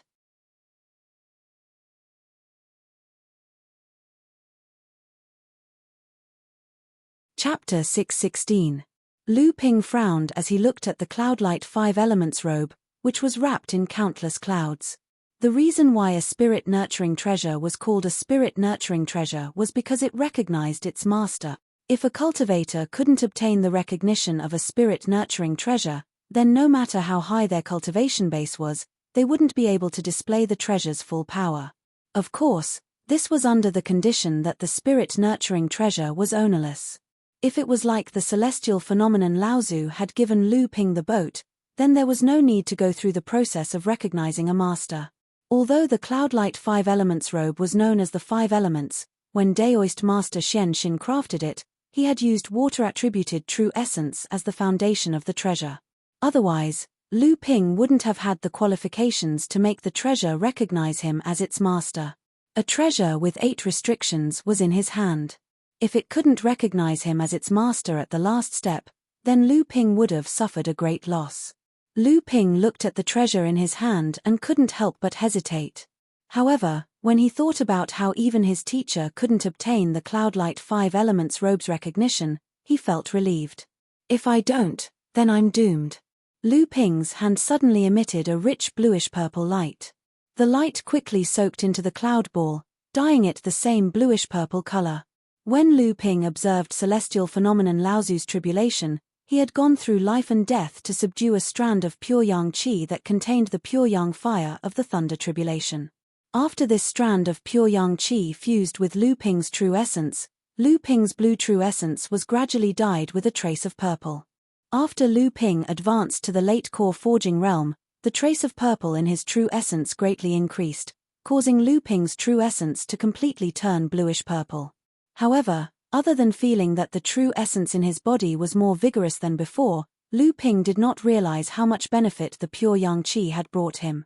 At this moment, a dazzling 5-colored light suddenly burst out from the bluish-purple cloud ball. Lu Ping was shocked at first, but then he was overjoyed. The 5-colored cloudlight robe actually recognized him as its master so easily. Could this be the effect of the pure yang qi? Lu Ping suspiciously dispersed the outer cloud ball, and a 5-colored cloud light appeared in Lu Ping's palm.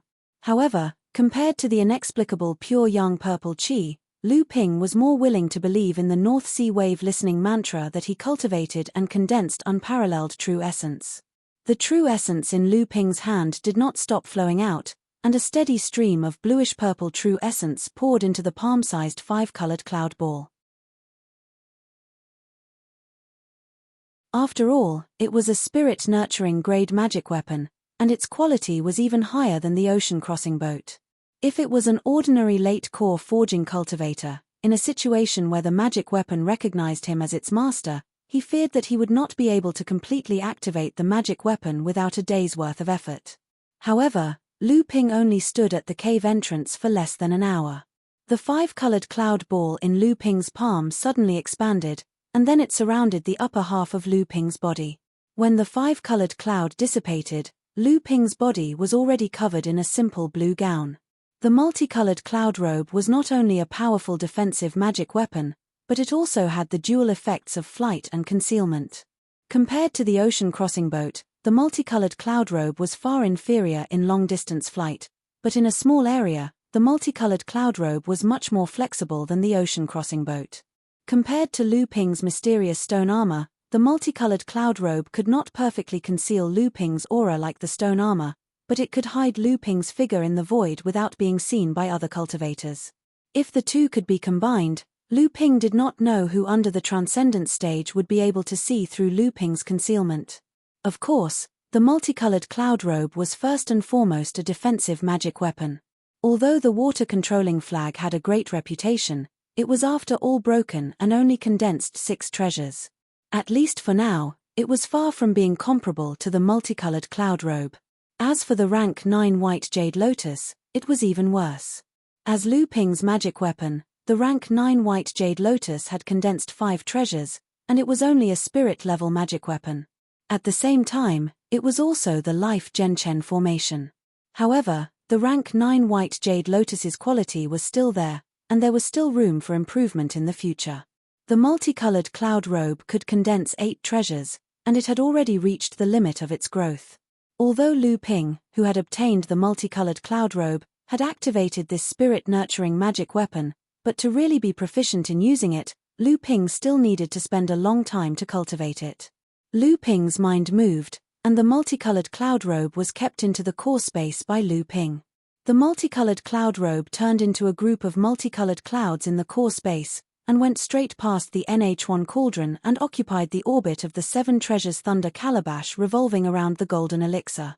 The 7 treasures thunder calabash and the 7 treasures thunder calabash revolved around the golden elixir.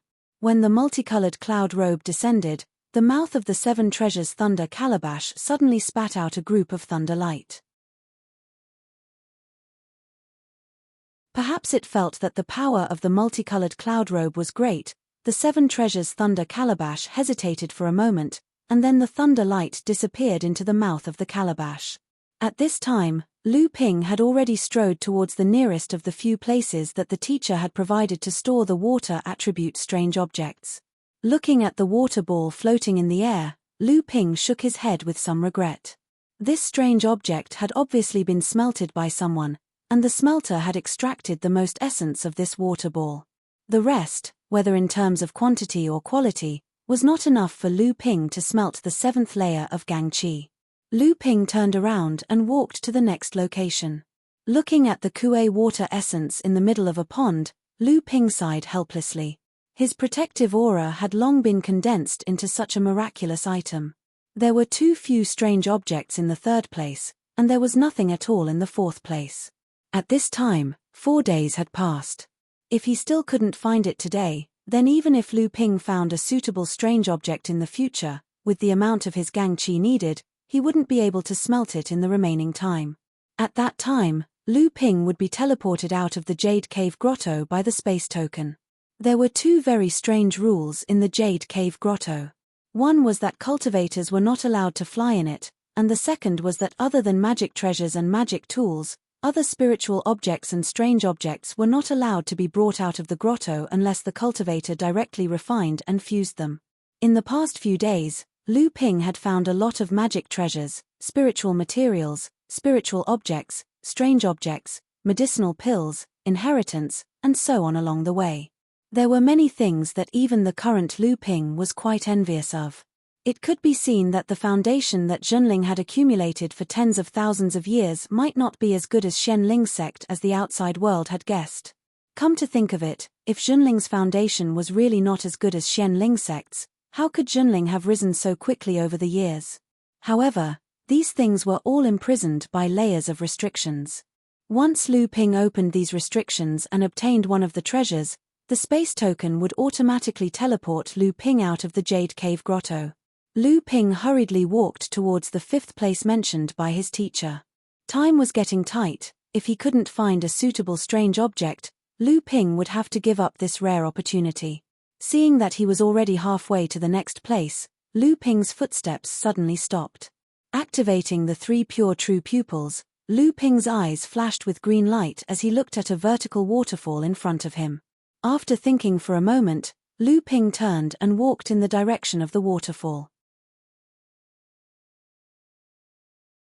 Standing next to the pool formed by the impact of the waterfall, Lu Ping's eyes were still flashing with green light, and his expression was a little uncertain. After a while, Lu Ping seemed to have finally made up his mind. He raised his hands towards the pool, and the water in the entire pool actually flowed up along with Lu Ping's palms. In just an instant, the water in the pool had been raised by 2/3 by Lu Ping.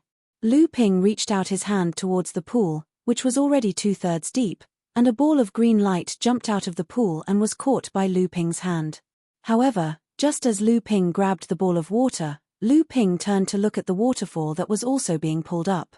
He let out a, and there was a trace of surprise in his voice. He raised his hand again, and the waterfall that was previously half rolled up suddenly flowed up even higher, and a stone wall appeared behind the waterfall. Lu Ping slowly pressed towards this stone wall, and with a bang, the stone wall opened up to a cave of 1 foot in size. The surface of the cave was covered by a spiritual net formed by a layer of restriction. Lu Ping's divine thought swept across the spiritual net, and at the same time, his eyes flashed with green light. Then he made a few gestures with his hands and raised them towards the spiritual net. A bluish-purple light suddenly integrated into the spiritual net. When the grayish-white spiritual net completely turned bluish-purple, the spiritual net cracked from the middle. Lu Ping hooked his right index finger toward the cracked crack, and a pitch-black liquid gushed out of the crack, forming a black water ball in front of Lu Ping. The water ball grew larger and larger until it reached a diameter of 2 feet, and the pitch-black liquid in the stone wall stopped gushing. Lu Ping looked at the small cyan water ball, and then looked at the large black water ball, and muttered to himself, flowing green jade sedimentation liquid, black marrowstone liquid, 2 strange things appeared at once. Which one is necessary now? Which one should I choose? Flowing green jade sedimentation liquid could be used as the 5th water attribute strange thing to smelt the magical power of 3 pure true pupils. The black marrowstone liquid was the ideal strange thing for Lu Ping to smelt the 7th layer of protective aura chi. Lu Ping originally found the trace of flowing green jade sedimentation liquid, thinking that even if he went to the next place, he might not be able to find a suitable strange thing to smelt the protective aura chi, so it was better to choose the flowing green jade sedimentation liquid. At least it could improve the 3 pure true pupils. Unexpectedly, good things always come in pairs. When Lu Ping got the flowing green jade sedimentation liquid, he accidentally found that there was a restriction in the stone wall behind the waterfall. He did not expect that after opening the restriction, he would get the flowing green jade sedimentation liquid, which was known as stone water, and it was a water attribute strange thing that could be used to smelt the 7th layer of protective aura chi. This made Lu Ping a little difficult to choose. Should he choose the black marrowstone liquid or the flowing green jade sedimentation liquid, or both? You're tuning in to the Celestial War YouTube channel. Don't forget to subscribe and join us on this journey to catch the most captivating stories,